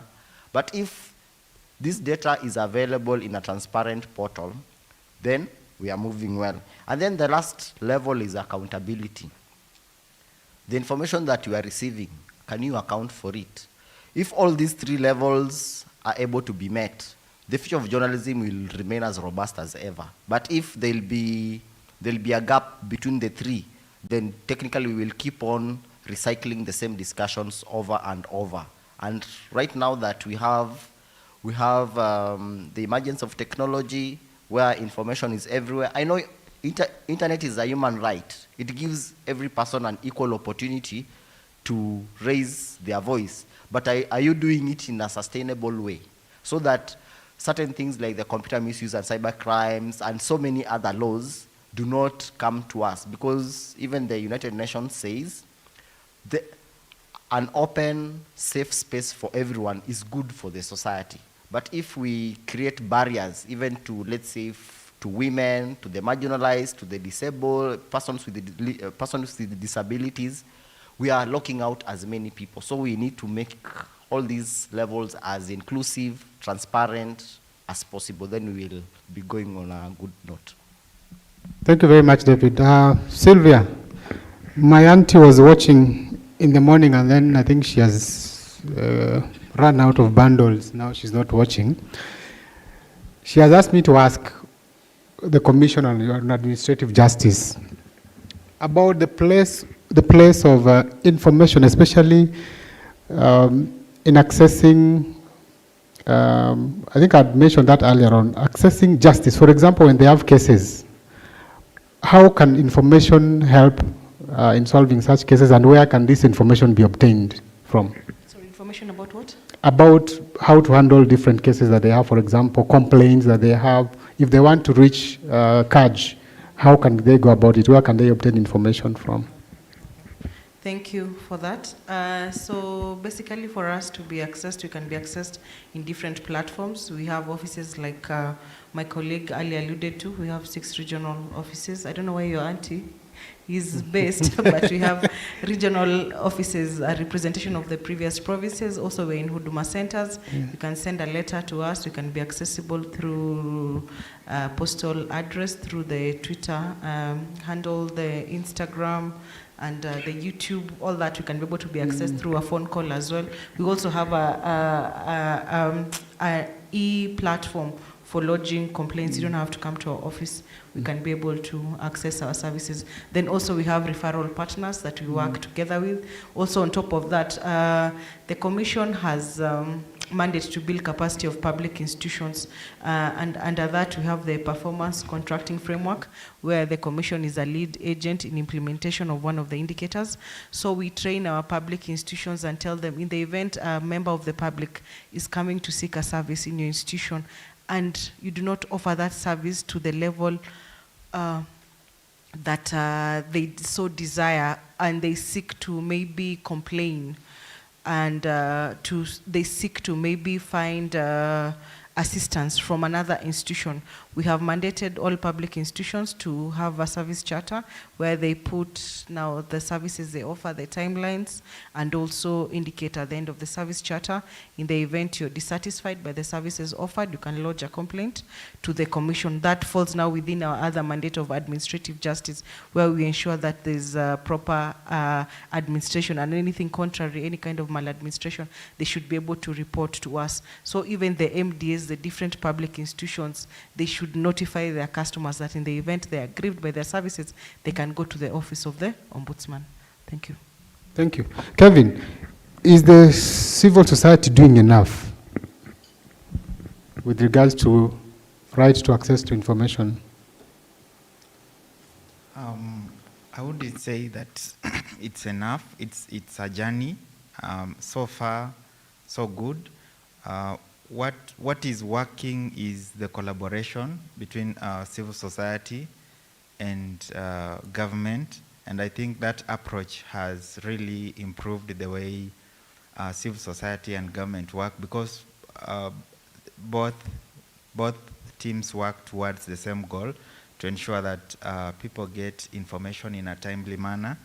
And I'm sure that the continued collaboration between civil society, the private sector and government will ensure that even this realization or implementation of the Access to Information Act becomes a reality. There's still work to be done, but I think the progress is on. Thank you, Kevin. Bernard Dennis, do you agree with the CS when he says that internet connectivity has improved access to information in Kenya?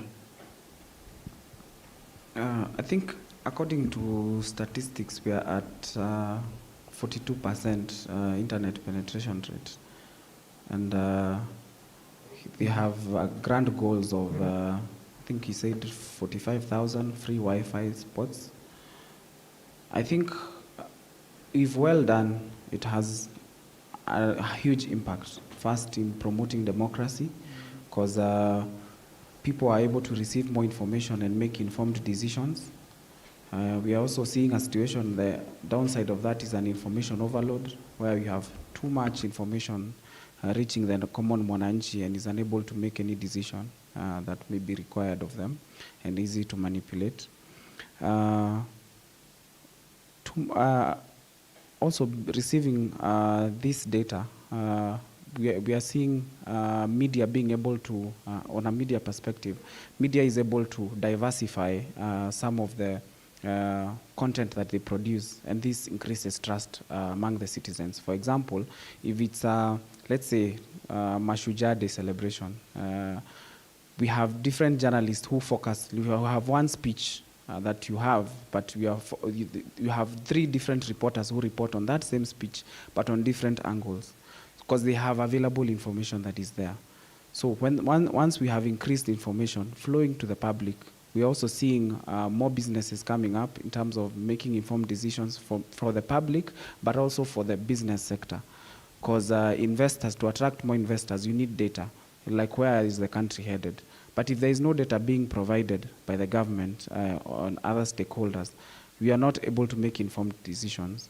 But also, in terms of relying on data, there's the negative aspect of also looking at over-reliance on data too much, that it kills creativity. Whereby you make decisions, let's say as a council, it's purely based on this is what the feedback that we received. But remember, you have strategic objectives that you need to meet, and this information, too much information now can make you not be creative enough, but you're just following a specific path that has been set. Thank you very much for that, Dennis. Sinyamuridi, in under 1 minute, what do you think can be done to address the sometimes acrimonious relationship between the media and the duty bearers with regards to obtaining information? Thank you. I think for me, it is just understanding that the media, we shouldn't be looked at as enemies, and as in the media, we shouldn't be looking at those in public offices as people who are always doing bad things. So if we can bridge that gap, then I think we'll be headed somewhere. And then as mentioned earlier, we need a lot of consistent engagement between the media and those who are holding public offices, and especially during this era of digital spaces and explosion of internet. That is very, very important, because the next problem, it will mostly be how do we deal with public being manipulated through information, especially through things like AI. And if institutions like government and media don't work closely, then I think it will reach a level whereby nobody, not even the government itself, will be knowing what is true and what is not true. Thank you very much. Victor, where are we headed with regards to the digital space and right to access information? As my colleague has mentioned, there are many technological innovations now. We're talking about AI, we're talking about machine learning. So there's a lot that can be automated now. So you can even get someone actually, a machine, doing a story. But now that machine, what information is it relying on? So there's potential for a lot of, just to reiterate what he said, misinformation and disinformation. And I think what we need, it's very hard to admit that we need a bit of more governance and laws because when you put more laws, you actually end up stifling any advancement. So I think it's something that we'll see, but there's no magic bullet to it. I think we'll learn as we go. Yeah. Thank you very much. Thank you very much, our panelists. Personally, I've really learned a lot actually by standing here and talking to you. I hope we've all gotten something out of this discussion. Can we give them a very good round of applause for the good job they've done? Do we do it the Kenyan style? Who knows a good one? Ile moja, mbili, that one.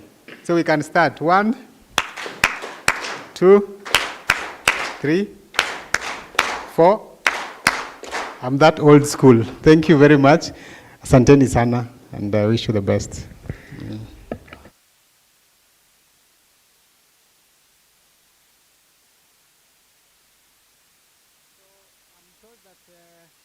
I'm told that there's some tea.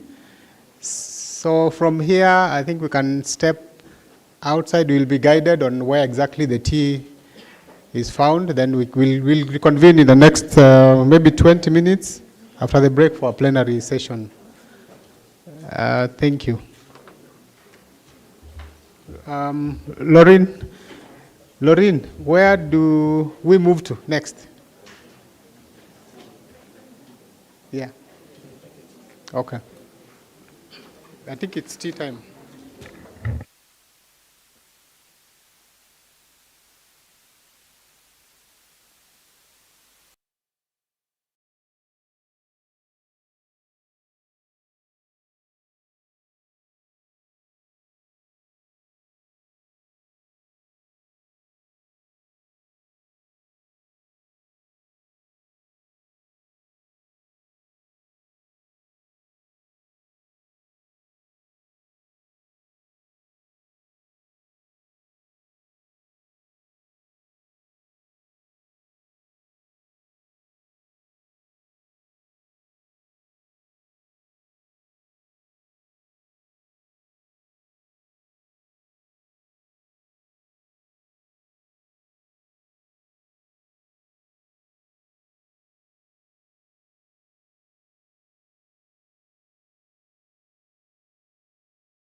Of the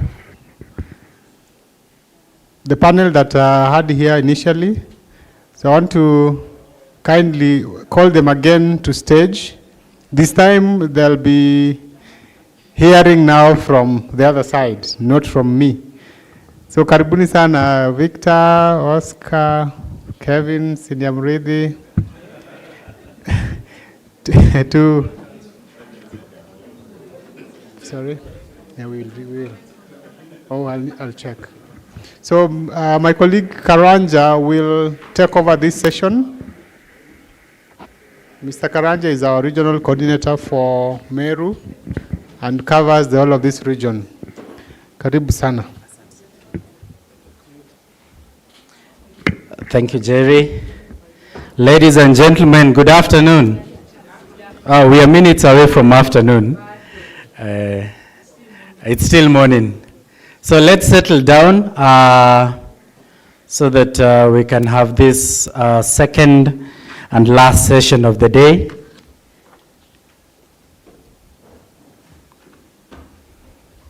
Angalia ule mwenye mlikuwa mmekaa na yeye kama amerudi ama ako kwa chai.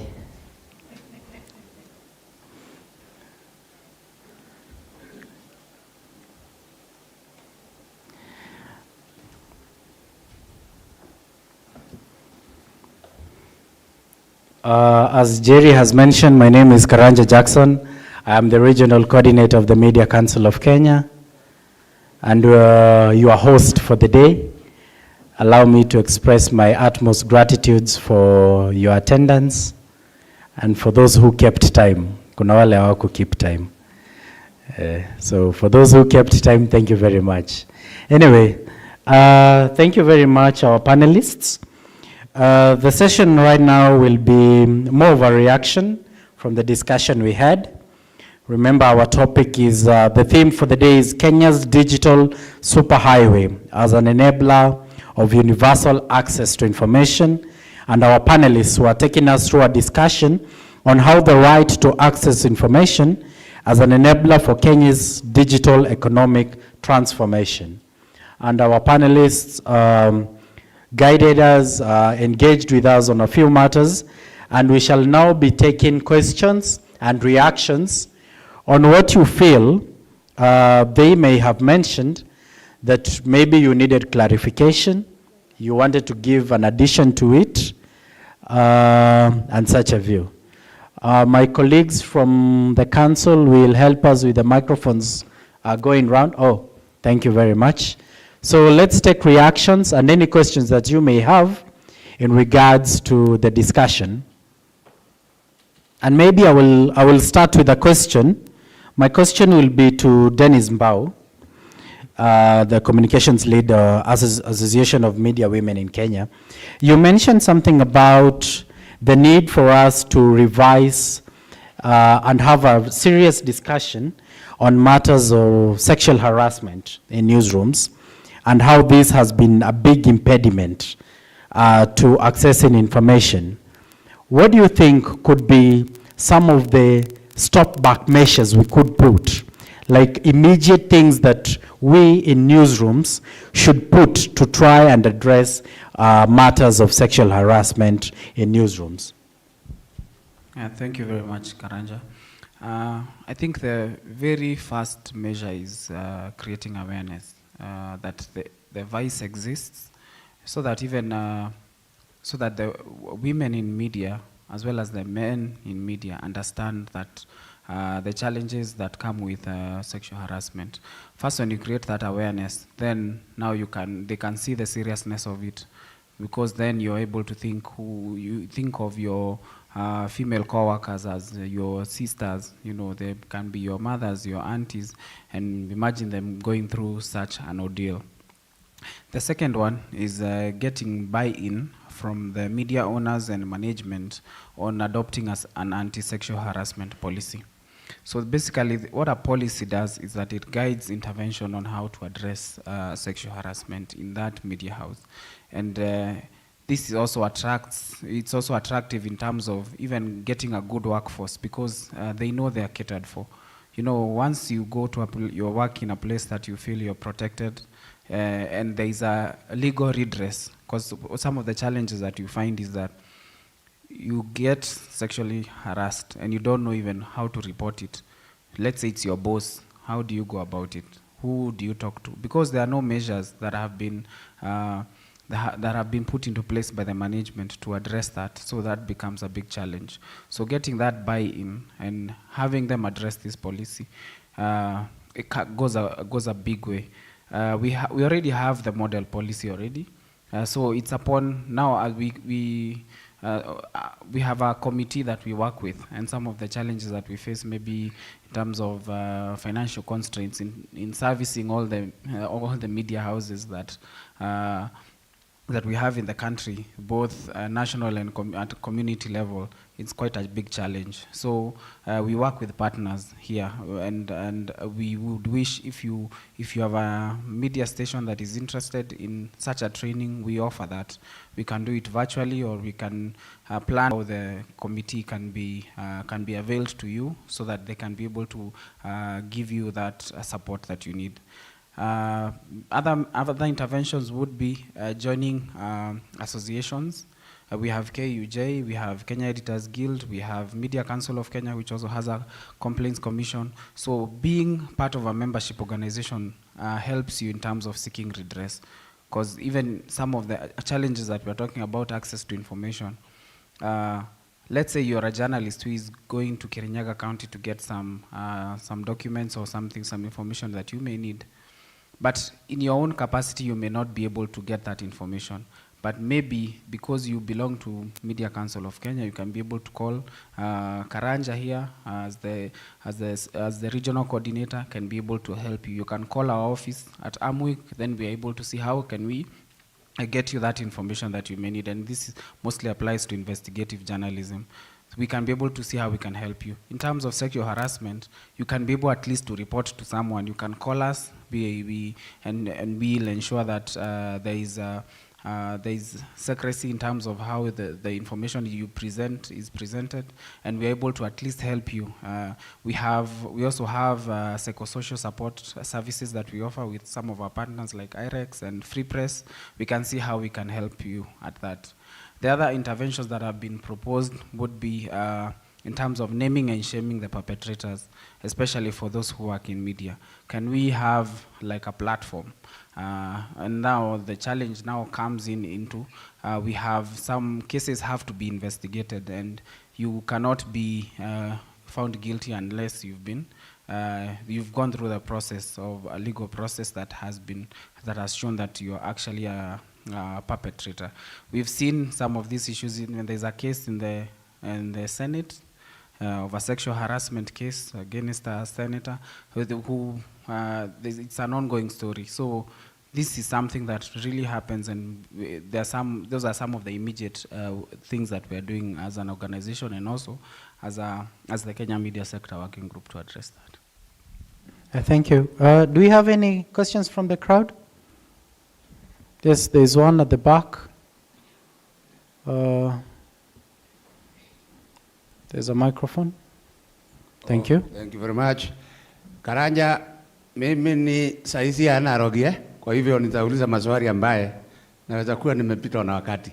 Okay, when we talk about these big wordings, the digital infrastructure, the digital superhighway, is it about internet? Nimetoka hapo. Tukunje pande nyingine this digital superhighway or infrastructure, what are the pillars of it? Because you see that with me, nitaelewa mzuri. I'm above 60 years now from the date I was born. So some of these things I need to understand well, so that hata nikienda mashinani, I can explain the young guys how to go about this and get the right information which can help them. Ile nyingine, Karanja, our people have malice, attitude. You know, we say attitude is stronger than the rule of law. Na ndio unaona mtu anaenda Al-Shabaab, anasema atafika mbinguni, akijiua na aue wengine. So, this platform inatumika mbaya. au the social media. Mtu anaandika like me Githinji ako hivi na hivi, analuza kwa tweet au Facebook, na huyu mtu anajifake jina. How can we secure that? And at most, politicians have been using people to insult wengine, na hao wanatumiwa hawajiandiki majina. I think we have a problem there. Kwa hayo machache, Mungu akubariki Karanja. Thank you very much. Amen. Asante. Karanja amebarikiwa. I think David will take the first question. Tuambie hii highway ya digital superhighway iko wapi, tutaipata wapi? Kama ni lami, kama iko na bumps, hivyo ndio tungetaka kujua hii superhighway. Na kama inalipiwa.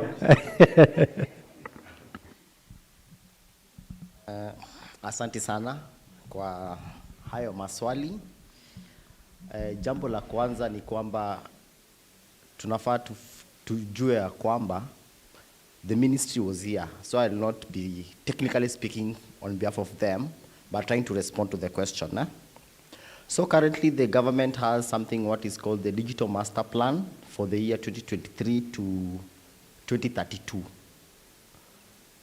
This is a current one that has evolved from, I think, 4 others. We used to have another one called ICT Master Plan, Digital Economy, which the former President Uhuru Kenyatta, also launched. So, kwa hii master plan, iko na infrastructure, miundo msingi. Miundo msingi inamaanisha nini? Wakati unaona kampuni kama Safaricom, Airtel, Telecom, laying their fiber, that is part of the infrastructure that is available. Ukiona Communications Authority of Kenya wakishirikiana na hizo kampuni za simu kuweka mast under kitu inaitwa Universal Service Fund for marginalized areas, that is part of the infrastructure. Kuhakikisha kwamba hiyo vijijini wanaita booster. Sawa, mnaita booster, ili wakati uko na simu usipande mti ama usianze kutafuta kwa nyumba penye network inashika. That is part of the infrastructure. Kuhakikisha kwamba it is possible for residents within a given area to access the services through a mobile. Ndio sababu serikali imesema ya kwamba hizo zote ni critical infrastructure. Ya pili, kuna digital services under the master plan.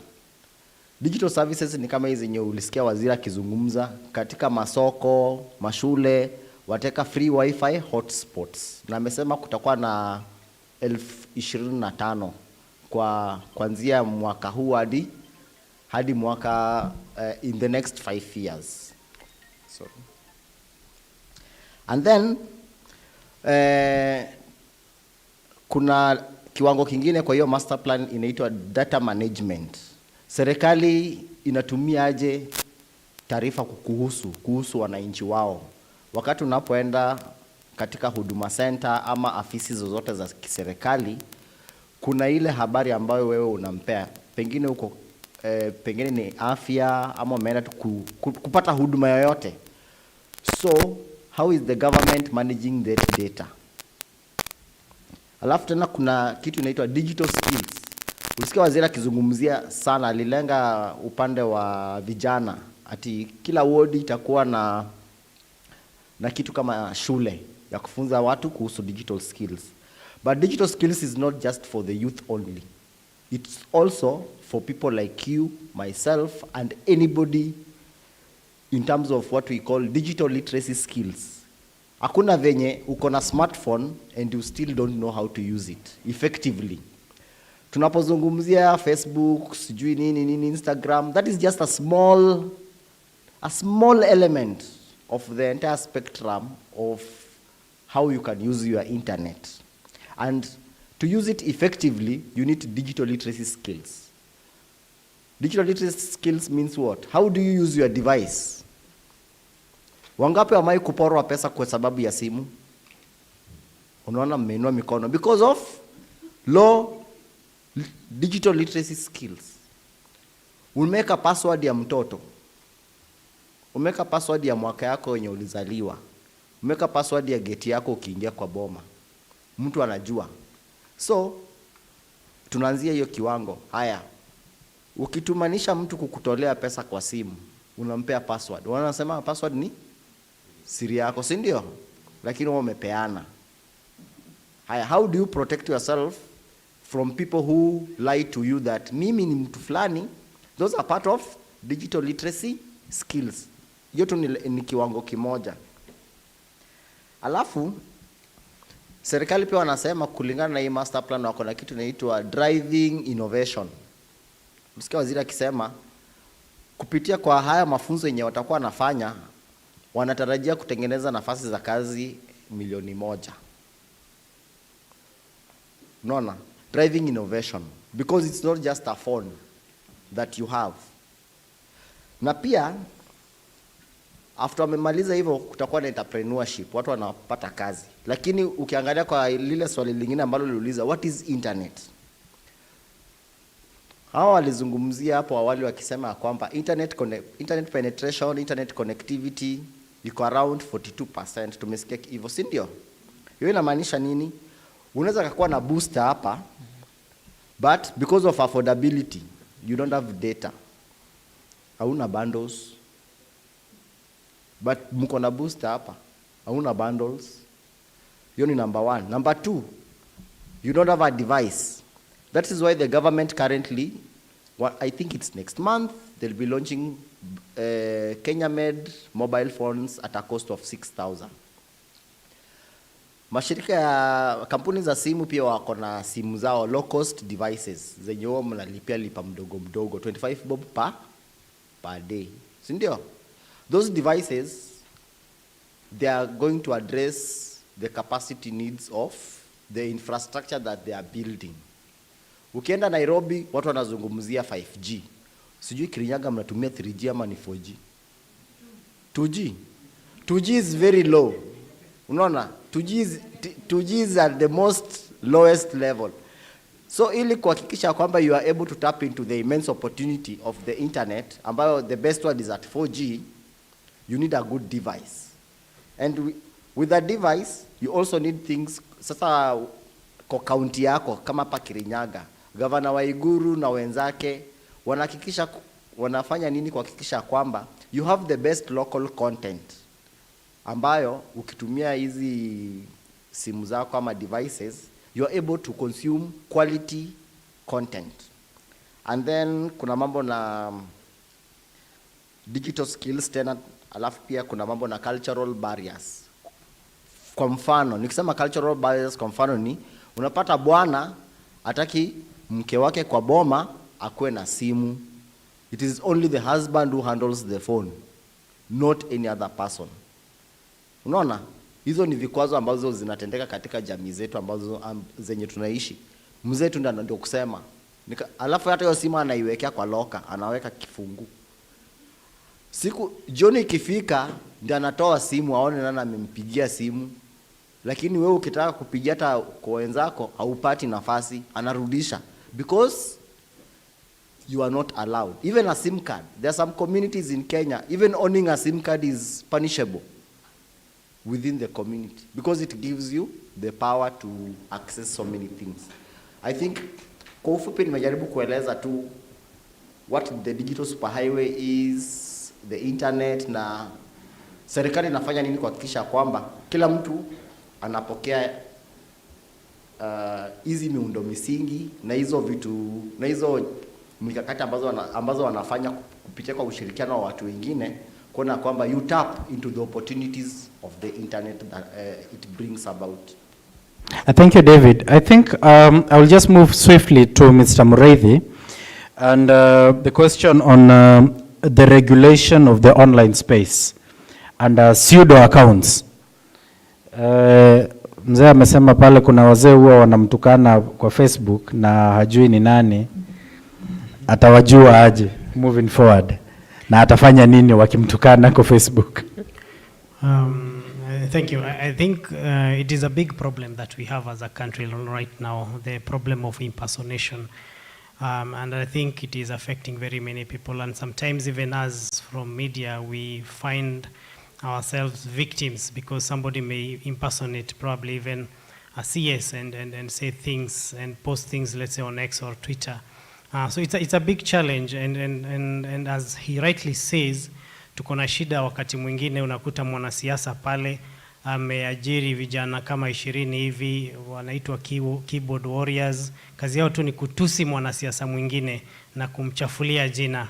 And I think even when the CS was here, was talking about the need to regulate misuse of internet.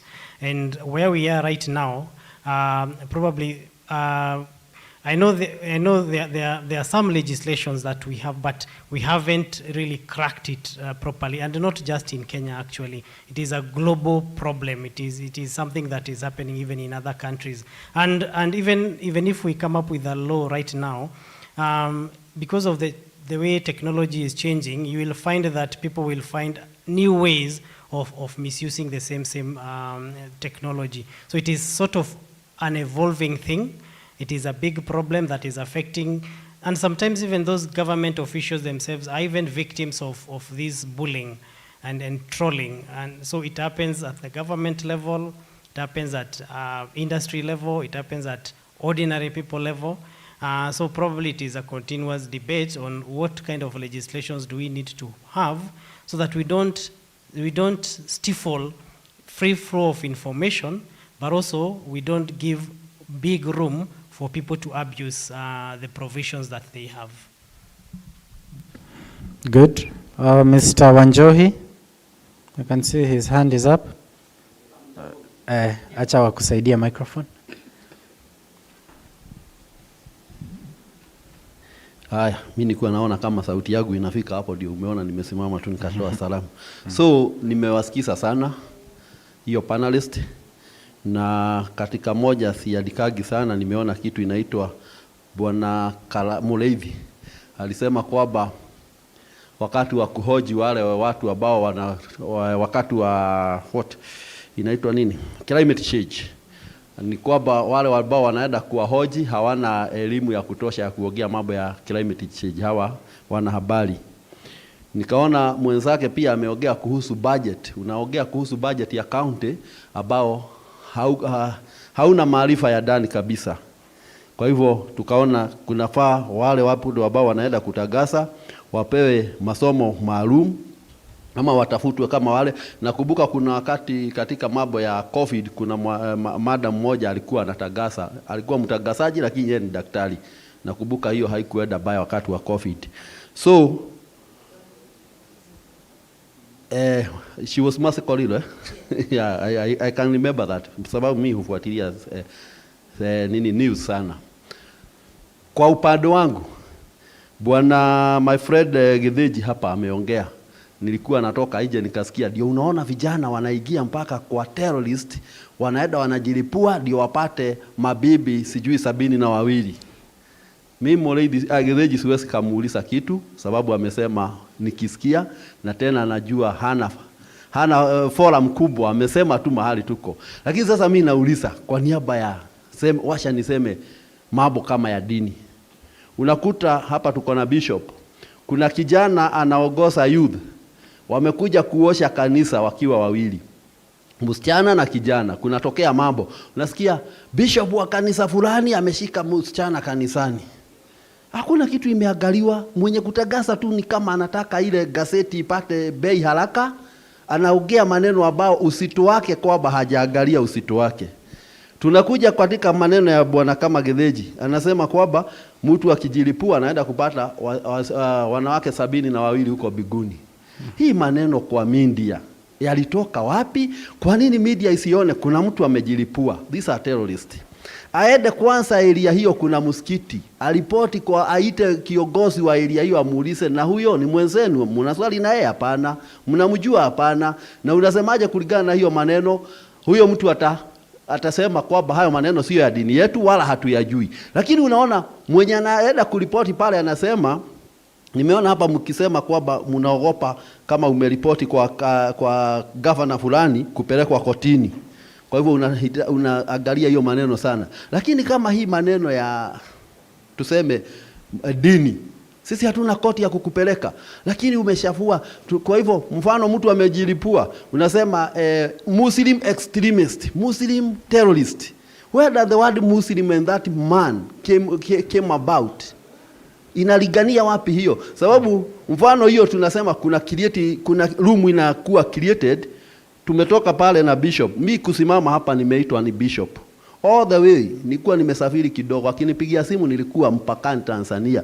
Simu ya kwanza hivi nilipokea nikiwa Tanzania, lakini kaendelea akanielekeza mpaka nikafika hapa. These are my friends. We have been living with them throughout the ages. Lakini unakuta saa ingine ripoti inakuja Waislamu wanaua Wakristo. Sijui inakuwa nini. Swali ni je, kama mfano tunaona terrorist Somali, kila siku bomu inalipuka. Je, kuna Wakristo wanauliwa kwa Somali? Okay. Good question. Good question. So by the end of the day, kama tunaona kwamba kila mahali panahitaji mtu amesoma science, specialist wa jambo fulani, mtu anajua budget, nayo kuripoti mambo ya community kama hiyo ya dini, iwe kitu ya kwanza ni kuuliza, je, dini yenu imesema nini kuhusiana na kama jambo hili Githinji amesema la wanawake 72, ndio ukijua uelezee ambao huta create maneno yako, sababu whatever we report first, hata kama nitaenda kotini leo mimi museme Ismail is a terrorist, leo hii niende kotini nishide, sababu hawa mabishop watatoa ushahidi kwamba tunatembeaga na gari moja, tunaenda bali na nini, tunaenda makanisani. Leo asubuhi we have been in one church with the bishop. So wakiripoti hivyo mimi nitaashiriwa, lakini wale walioshika ripoti ya kwanza Ismail is a terrorist, utasafisha hiyo maneno na namna gani? Na hatutaki kesi, haiko kesi. So by the end of the day it's good kila mahali, hata kama ni mambo ya dini, uliseni wahusika. Barikiweni, ndio nimesikia Githinji akisema. I think that that was a powerful statement. Mabonga, I know you are a communication person. Tell us, hii maneno ya bibi 72 before tupate, what are we supposed to be doing as journalists in regards to reporting, especially on matters that border on religion, terrorism as is mentioned, and the need for accuracy in reporting? Thank you, Karanja. So my perspective is that that is a professional issue, and it's good that he has raised that issue, that it calls on us professionals, it calls on us journalists to follow the code of ethics, to try as much as possible to be accurate, to be sensitive, especially because the code explicitly talks about how to cover issues to do with religion and all that. It is covered in the code. But these mistakes happen, as he points it out. You can see a story, and I've had several complaints. We've been having a project in Lamu, and that has become a big issue. Asema mbona wa mnatangaza ati mna link terrorism to religion. So maybe just to urge journalists or us in the profession to maintain that professionalism by looking at the separating those individuals, not linking individuals to religion. Then the second thing is maybe about awareness and having forums, because I'm aware there has been trainings about reporting terrorism and all that aspects, and I'm sure they cover that separation of individuals from religion or religious groups. So I think that is my take on that. Yeah. Okay. Madam Sylvia, anything you can add on that now from a legal perspective?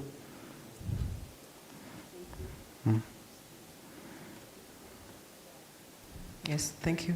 So basically for me, I think it's just the citizenry being aware of institutions that can be able to take up when such issues arise, where even now under the access to information, there's a framework. If somebody gives information that is not accurate, that is not authentic, it is an offense under the Act. So maybe what I would just recommend is just to strengthen the various legislations around that framework. Thank you. Okay, thank you. Any other question? There's a hand at the back. Okay, you can add before we take the next question. Okay. Allow me to comment because he specifically touched on media and journalists. First of all, even as a citizen, we need to understand that we are in an era whereby it is not even easy to distinguish between who is a journalist and who is not a journalist, because everybody is a journalist. And you find that some of these things that probably are being posted there, these people could be individuals running their own blogs or running their own YouTube channels or running their own channels, and they have no regulations at all. And they have not gone to any journalism school. So it becomes very difficult, you as a citizen, to know this thing was published by who. Because you could just see a screenshot, then that screenshot is being circulated on social media platforms. So utasema tu watu wa media wananiharibia jina, but probably that person has never gone to school. And I think that is where now the government needs to come in and see how best can we regulate citizen journalism, where we don't stifle free expression, we don't stifle that, but also how do we ensure that me, as Francis, I don't just create a blog and every day I'm abusing somebody and calling him or her each and every name. But when it comes to our professional journalists, first of all, we operate under the Code of Conduct for the Practice of Journalism in Kenya. And when that is violated, like what my friend is saying, there are avenues where you can complain. Like Media Council of Kenya, they normally have complaint commission, whereby you lodge a complaint there, and we are summoned, because we have been summoned many times, you can bring that complaint. When on the issue of what you're saying about specialization, it is something that newsrooms are trying a lot. But as I mentioned, that newsrooms are very thin today. It is not possible to have desks for each and every field. It is not possible to have a very strong health desk, a very strong science desk, another one for agriculture. That is why you find journalists covering virtually everything. Although we have some bit of specialization, but the challenge, as I said, is that when people specialize, you find organizations that deal with that section taking them away. So you have to start scratch again to train other new people. I think that is well articulated. There was a question. Let's take that one first. Okay, thank you. I'm thinking we could take the questions, then we just distribute the responses. So let me see. There's a hand there. There's a hand at the back. Okay, so let's take 3 questions. The gentleman standing, then the lady at the back, then we can take from the lady next. Maslina, where you are, there's a hand, just the table there. Yeah, there's a hand there. Then we take those 3 first, then we continue. Okay, thank you. I'm Moremi from Viba. Nataka kujua, sasa hivi tunaelekea mfumo wa El Nino. The media inachukua jukumu gani kuhakikisha if a disaster happens somewhere, the information will go directly to the emergency team, either it happens at night or during the daytime. Thank you. Mr. Oscar, you'll take that one on disaster preparedness. Okay. Good afternoon. My name is June. My question is on data protection. Recently, we read about a school that has been fined because of using images of minors for advertising. My question is, are the parents aware? I mean, the general population? And is the school also aware? Because sometimes they would be taken to court. For instance, we have churches here, churches that are represented here. And when we are advertising, because the church has to grow, we are using social media. Just in case I find my photo or images of my family in social media because the church has used it, am I aware that there is a route that I can take to go to court? And is my pastor aware? who is supposed to highlight this? That is on public awareness on the regulations on data protection. Again, that one falls back to you, Mr. Onyango. Okay. Or you take the one on data protection, then Mr. Victor, you'll take that one on disaster management and preparedness? Okay. So, thank you. I'm Irongo, and I'm blessed to be here. My question would be to focus into the information that you media give us sometimes. I've been listening to dialogues or national dialogues that you people or your colleagues maybe have been holding. Maybe in Tokoste, when I take an example, I'll leave you. Recently, you were in State House when the president was here in Kirinyaga. There were media houses that went there to maybe have questions on him so that he could answer concerning the nation. So I find a lot of unprofessionalism. You find that the people who are portraying, they are representing us in those seats of asking of questions. They are asking questions which are not of our own. They are focusing on issues which are not relating to us. For instance, focusing on what Deputy Gachagua said in an event that took place last month. Are you getting me? The question is, he said something.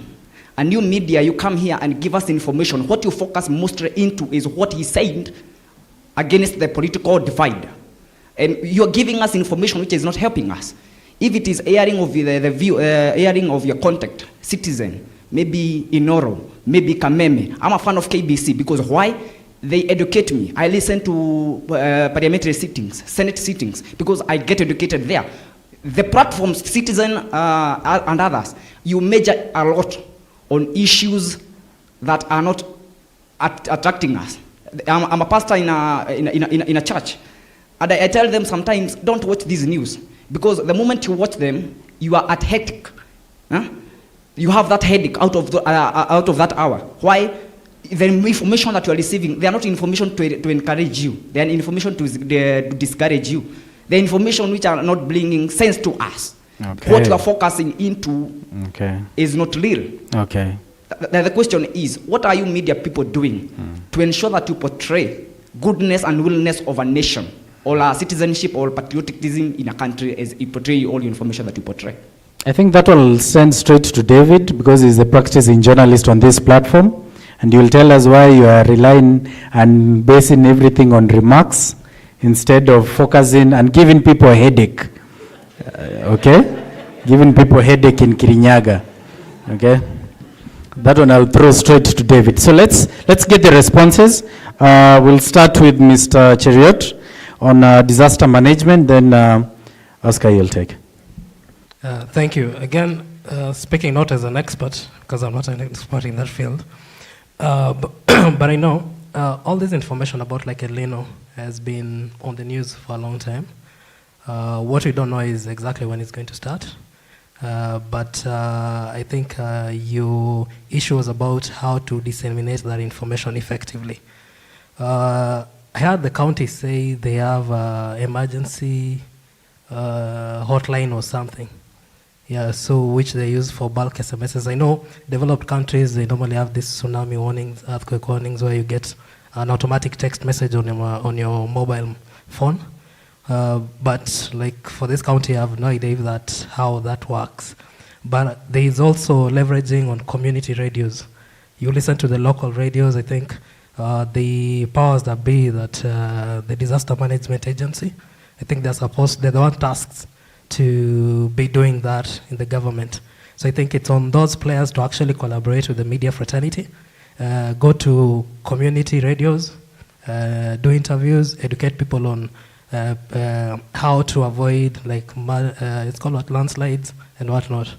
So that's actually more of government disaster management, the county, and also the media practitioners here. Yeah, thank you. Data protection. That is the big question right now. How much sensitization has been done? Do the general public understand what it means to be fined or prosecuted for using images that belong to someone else? What does it mean to seek for consent, such matters? Thank you. Yes, thank you, Karanja. So the question from my sister was concerning data protection for minors, specifically in schools.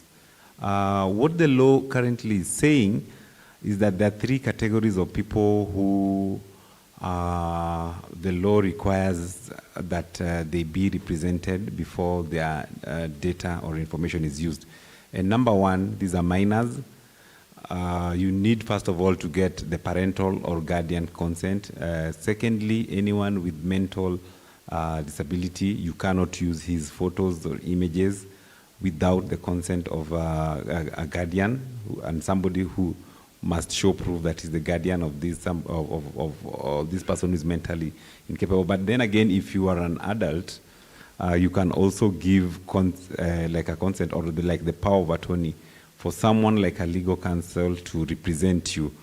So specifically in the case of a school, if you look at the private schools, there are about 20, 25 students in a class. Probably it could be more in a public school. What we are now saying and what the law is saying is, please don't use the images of these young boys and girls to put up a case for your school, showing how the school is this good and all that without the parental consent. So administering, because that one it will be taken like you're using the images of those kids for commercial purposes, for commercial gain of your school without parental consent. And it is not something, it's not a rocket science. 25 kids in one classroom, getting parents to sign a consent form that yes, for me, I don't see anything wrong. The image of my child can go out in the school social media, how he's playing, how he's reading, and how he's conducting his or her business in school. I consent. It's something very simple because almost majority here are parents, maybe, I'm assuming. Almost every term we get forms to consent to our kids to go to a certain trip, isn't it? Just a similar form at the beginning of the term or at the beginning of the year, depending on how the school has designed that consent. You just say that for this year or for this term, I consent the image of my kid can be used to advocate for this school. If that parent does not consent, then when you are taking the photos of the kids in that classroom or within that playground, then make sure that that particular child is not, images are not used for commercial purposes for the school. So coming back to what Karanja, you've talked about, what does this really mean? This means that these sensitizations, again, I alluded to that, and we will continue saying that we are collaborating with the very many non-state actors, including state actors, to take the message about data protection to almost each and every corner of Kenya. We are also doing sensitizations. We are partnering with very many players on this front. So we are really hoping that these messages are getting home. But then again, for almost every in the Data Protection Act, there are penalties that go. There are a bit over. During tea break, I got to understand that we have the Kenya law reforms, and I was being educated around that. But we are looking at even making these fines more punitive, depending on your turnovers and the actions that you've taken. So, thank you. Okay. We need our pastors to know about this more, because we use the images every other weekend. It's very important. David, why are you giving us headache? So, yeah, just a follow-up to what is talked about. I wanted to ask, churches supposed to... Schedule 3 says that churches and religious bodies, together with government bodies, need to register as data controllers and data processors. So if you do own a church or a mosque,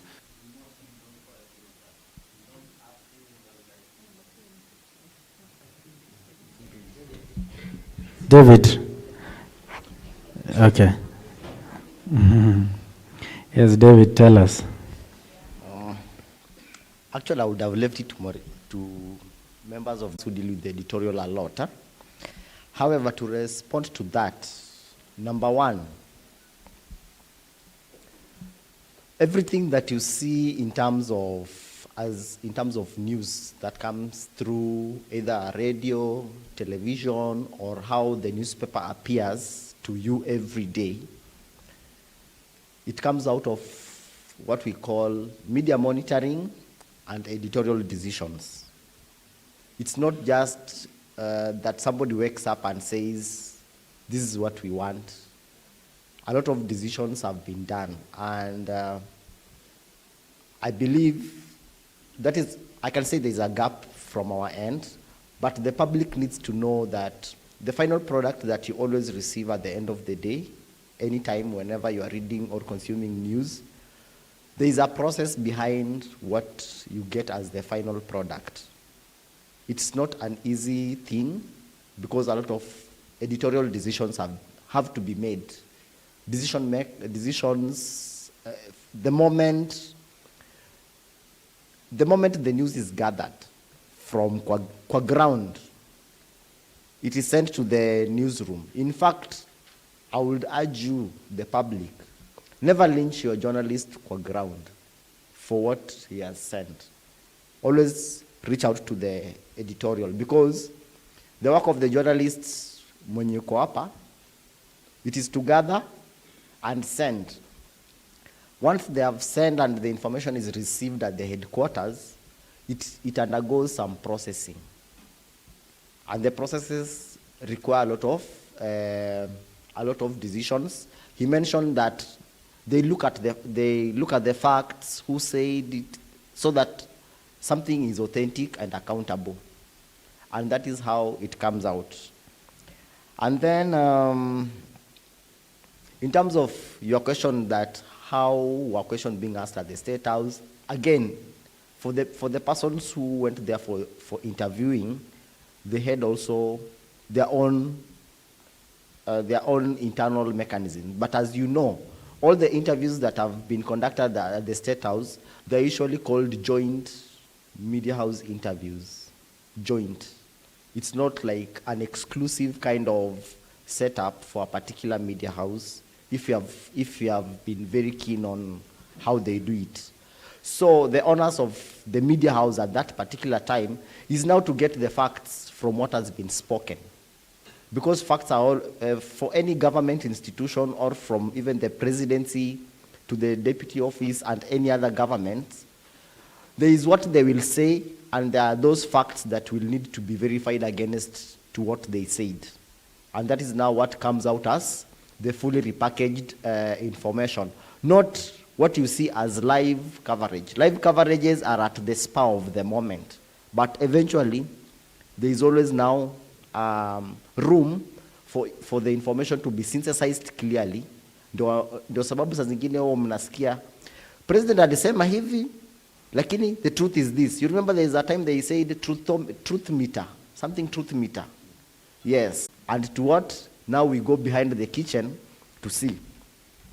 And then another thing that I will also speak about is that media houses undergo what we call self-regulation mechanisms. And then for you to the public, there's a reason why we have so many media houses. If you feel hii inakupea kichwa, inafanya unakuwa na headache every now, you have an alternative. Enter kwa another media house. Listen. If the same applies there, go to another one. That is what we call plurality of information. But again, it should be known that, because today we are also talking about technology and how information is affecting us. Currently today, 25% of news content out of 100% is what you see in the media houses nowadays. News content has been declining, unlike long time ago. If it's something that maybe you would require, maybe now the media council that deals with the advisory, academy, and advocacy and analysis, it is something maybe you can report to them that news currently is declining. What do we do so that it satisfies the needs of the citizens wherever you are? And then we will be able to really meet your needs where you naweza semaje, meet your needs as expected, but it's something that we know it's happening within the industry. Okay. Kevin, quickly, please. I'll just quickly add and say that we must, as we discuss the issue of whether media is showing content we want or not, we must also respect that the Constitution provides for freedom of media. And therefore, as David says, if you are not happy with the content of one station A, you should go to station B. So long as station A follows the code of conduct and all other rules, the laws of the land, then it is justified. About leadership, leaders are elected to represent people. So leaders can be held accountable even 3 years from what they say today. So, and one of the functions of the media is actually to play that accountability, the watchdog role.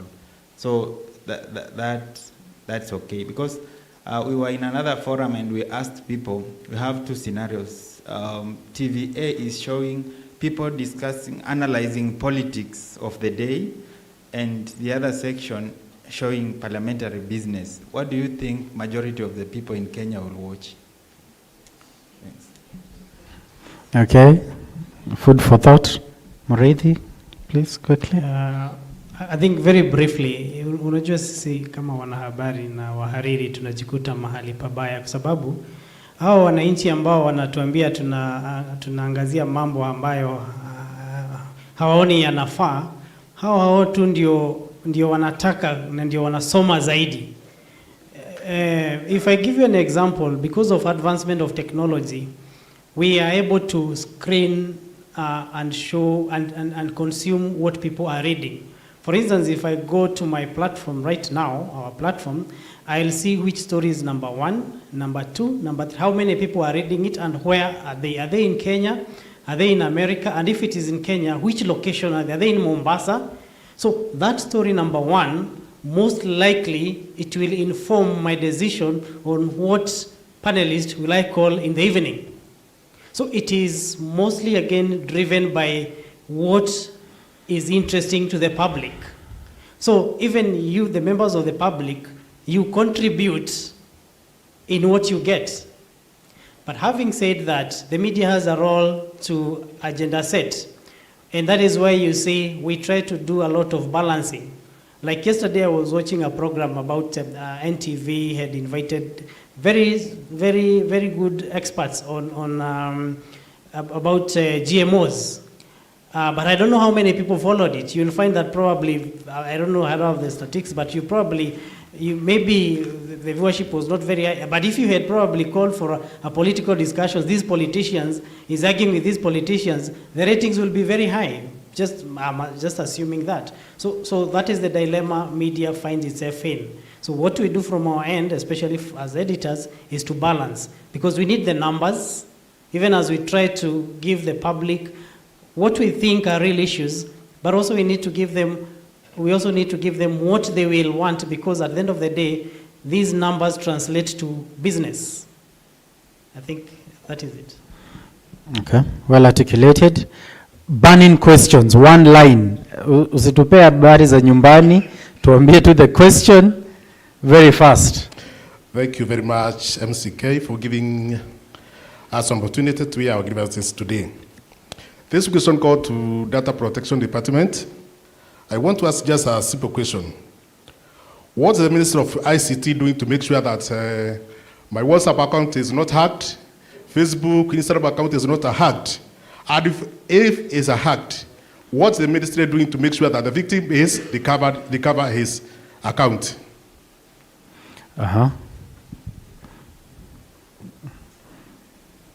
Then you'll take a question from Madam Christine as well.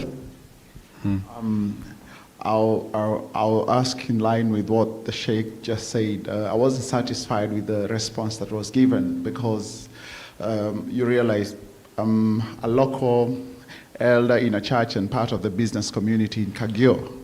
And there has been a lot of bias in the media.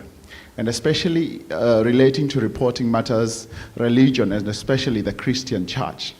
You will realize the things that make headlines, for instance, are biased towards maybe selling more and putting the church into disrepute.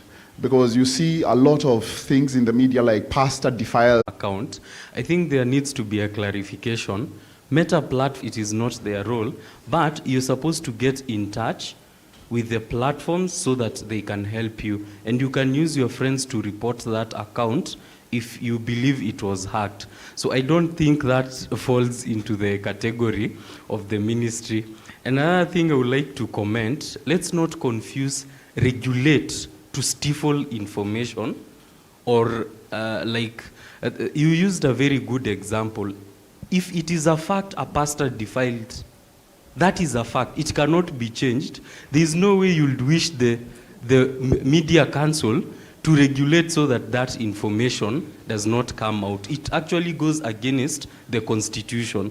So I think we need to understand this word regulate, and also remember this freedom of press and what Article 1935 say about information. Yeah.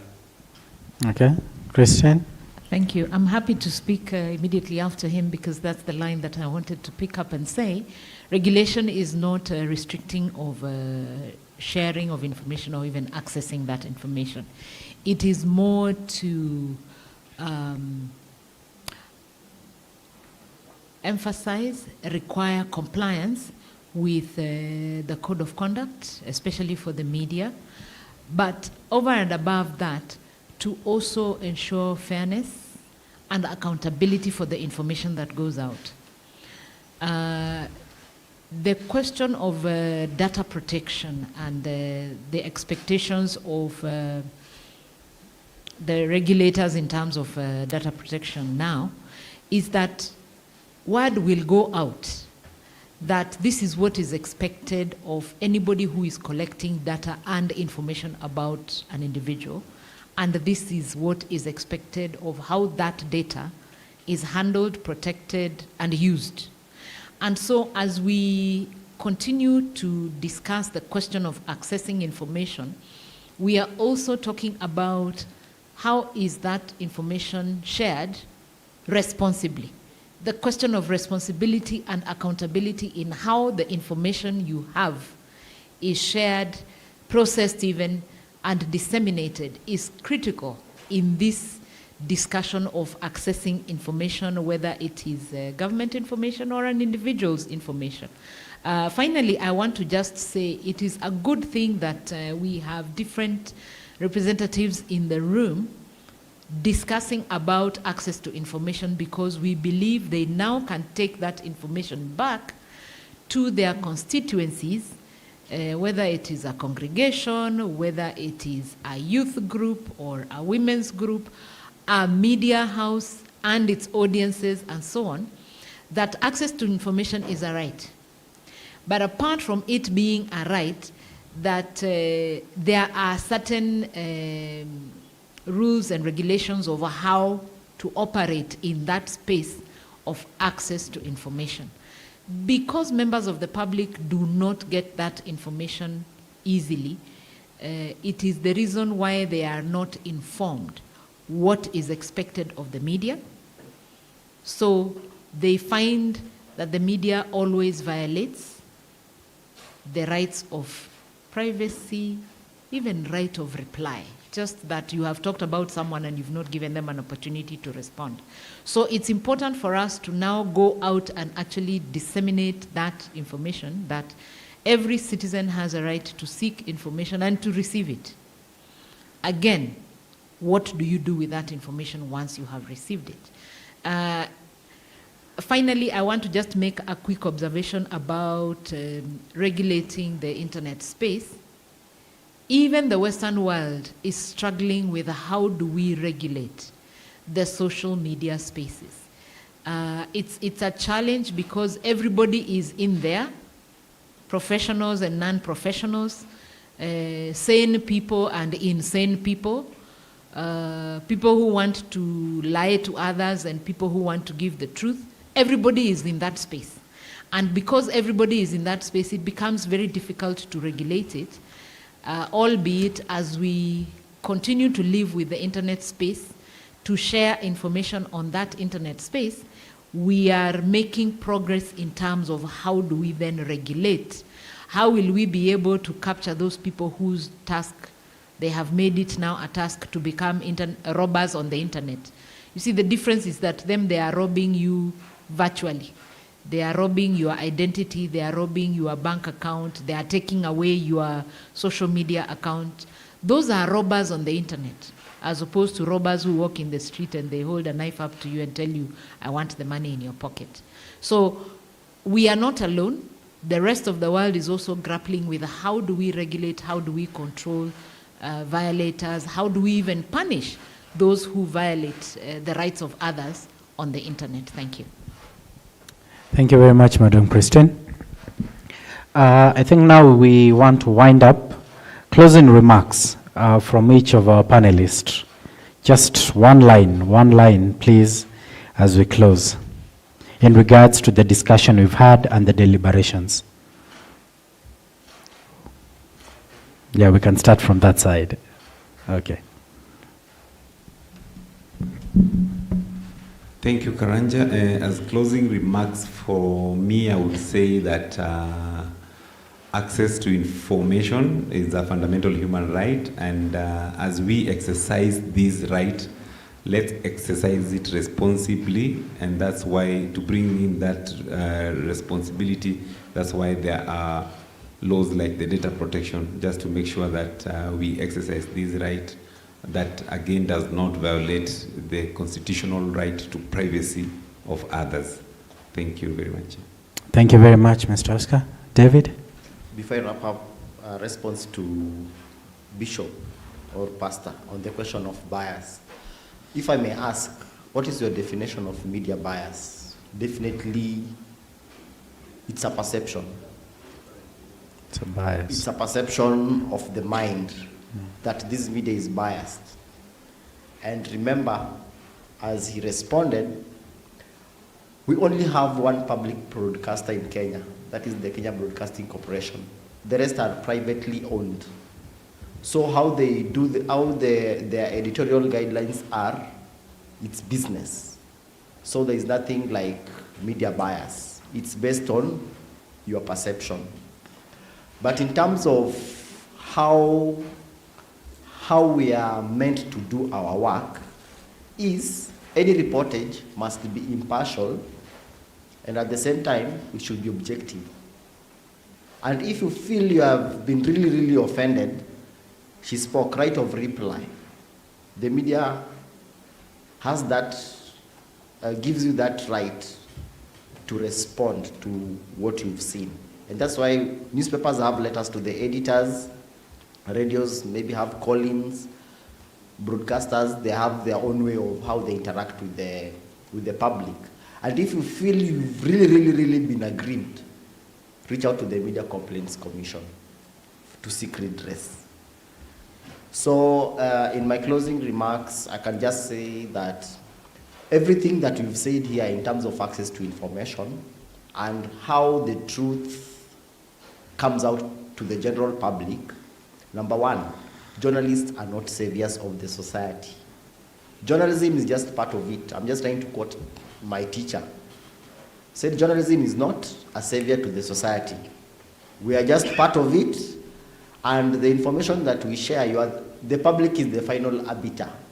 You make your own choices and decisions from what you receive from us. So it is a shared responsibility from us, the media, the government, civil society organizations, academia, and everybody. You play a role in ensuring we have how can I call it? We have a clean kind of information that is coming to you people. Santi. Thank you, David. Thank you. So for me, I think an informed populace ensures that there's a thriving digital economy. And in Kenya's journey to digital age, we have to appreciate it goes beyond issues of technology and infrastructure. It is also tied to people's ability to understand, to access, and to manage access to information. Information drives knowledge, and knowledge drives innovation. So for me, those are my remarks. Thank you. Thank you. Thank you for Media Council for organizing this forum. I would say that when we leave from this place, maybe each one of us becomes an access to information ambassador. Let's promote access to information in our various spaces that we have. And it's quite clear that partnership in driving this agenda will be critical. So in our upcoming activities, let us involve different stakeholders to ensure the conversation about the right to access to information continues. Thank you. Thank you, Kevin. Thank you very much, Media Council of Kenya, and all the co-conveners of this session. I would like to just echo the words of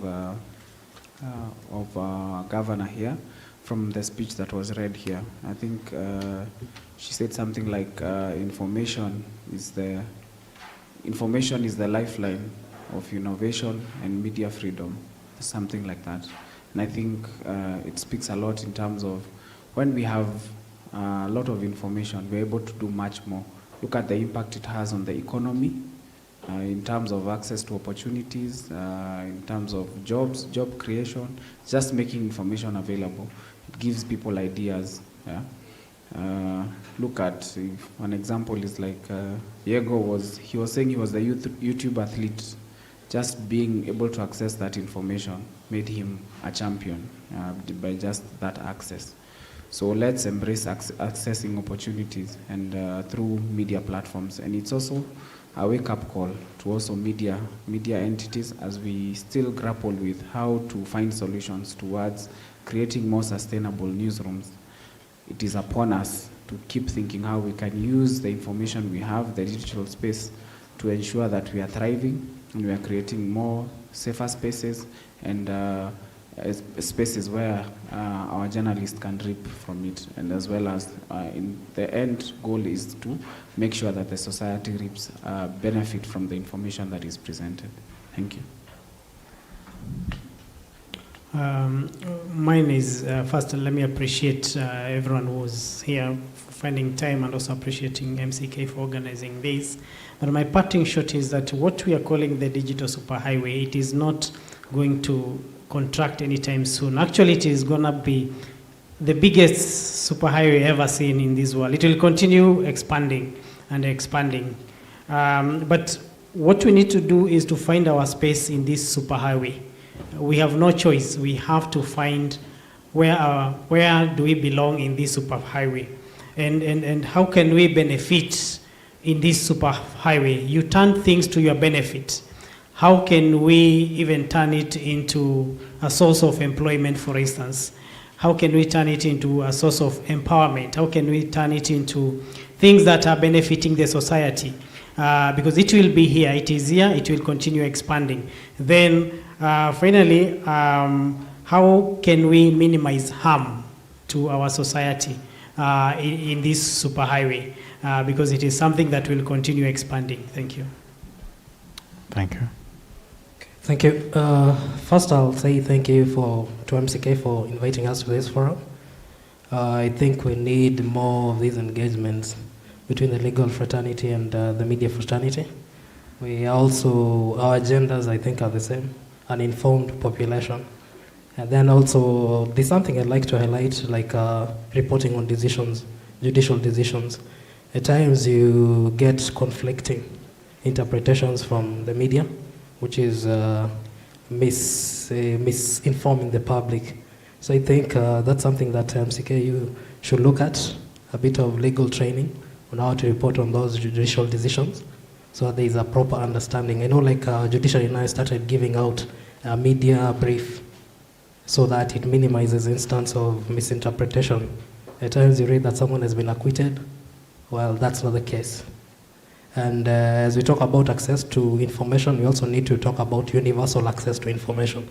How can we make this information also accessible to persons with disabilities? Yeah, so we think that also should be, as an organization, that's the next thing that we are seriously looking at. Thank you. Thank you very much. Let us give them a round of applause. Thank you very much for guiding us. You can take your seats, please.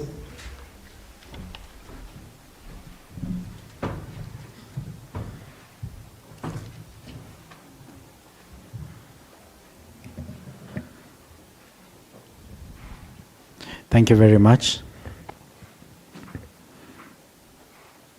I believe we have learned something, isn't it? Tunaenda nyumbani tukiwa tumejua kitu, isn't it? So thank you very much for making time to be here.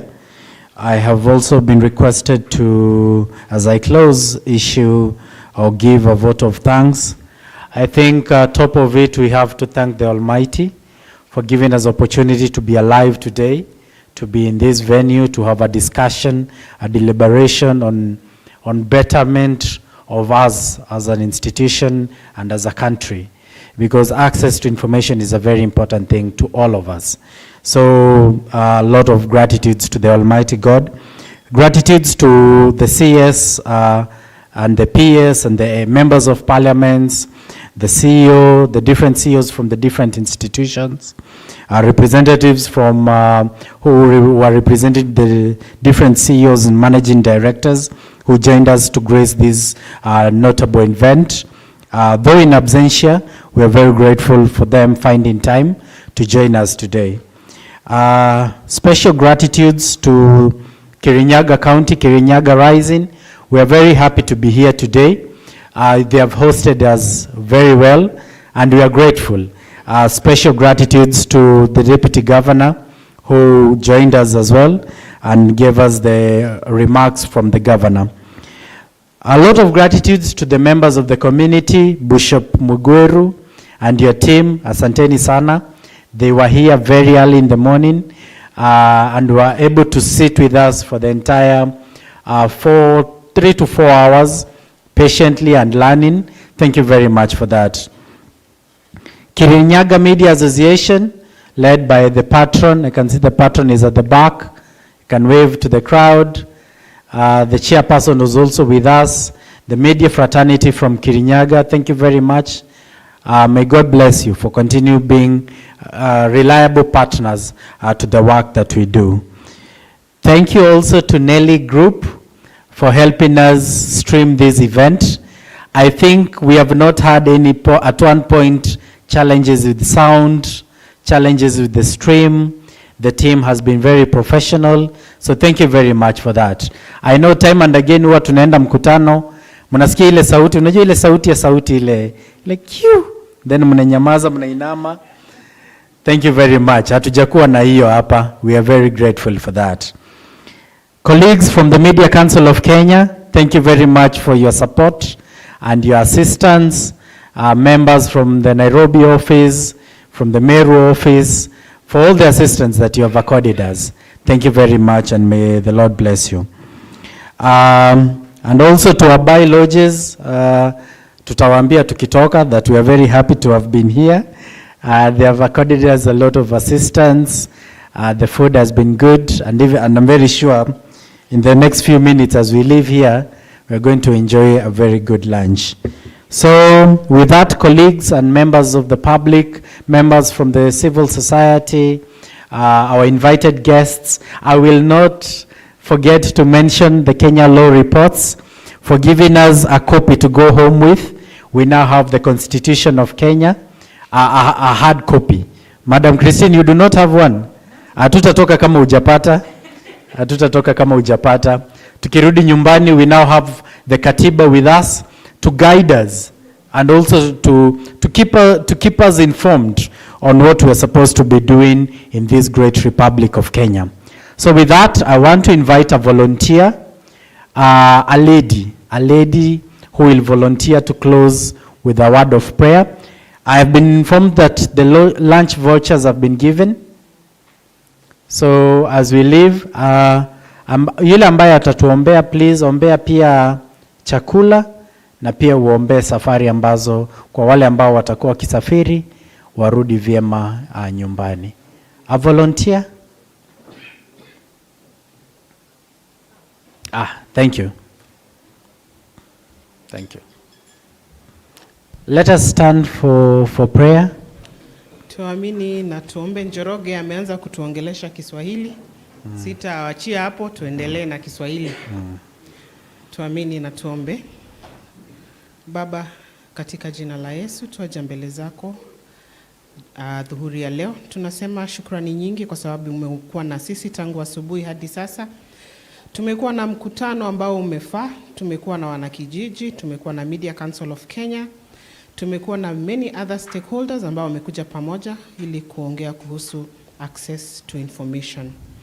Tunapoenda kula chakula, tunaomba uwe ukibariki tunapokila, tupate nguvu ya kukutumikia wewe na kutumikia wananchi wengine vema. Tunaporudi nyumbani uwe pamoja nasi, ubariki safari zetu, kila mmoja wetu mahali ambapo tumetoka, tufikishe salama. Katika jina la Yesu tumeomba na kuamini.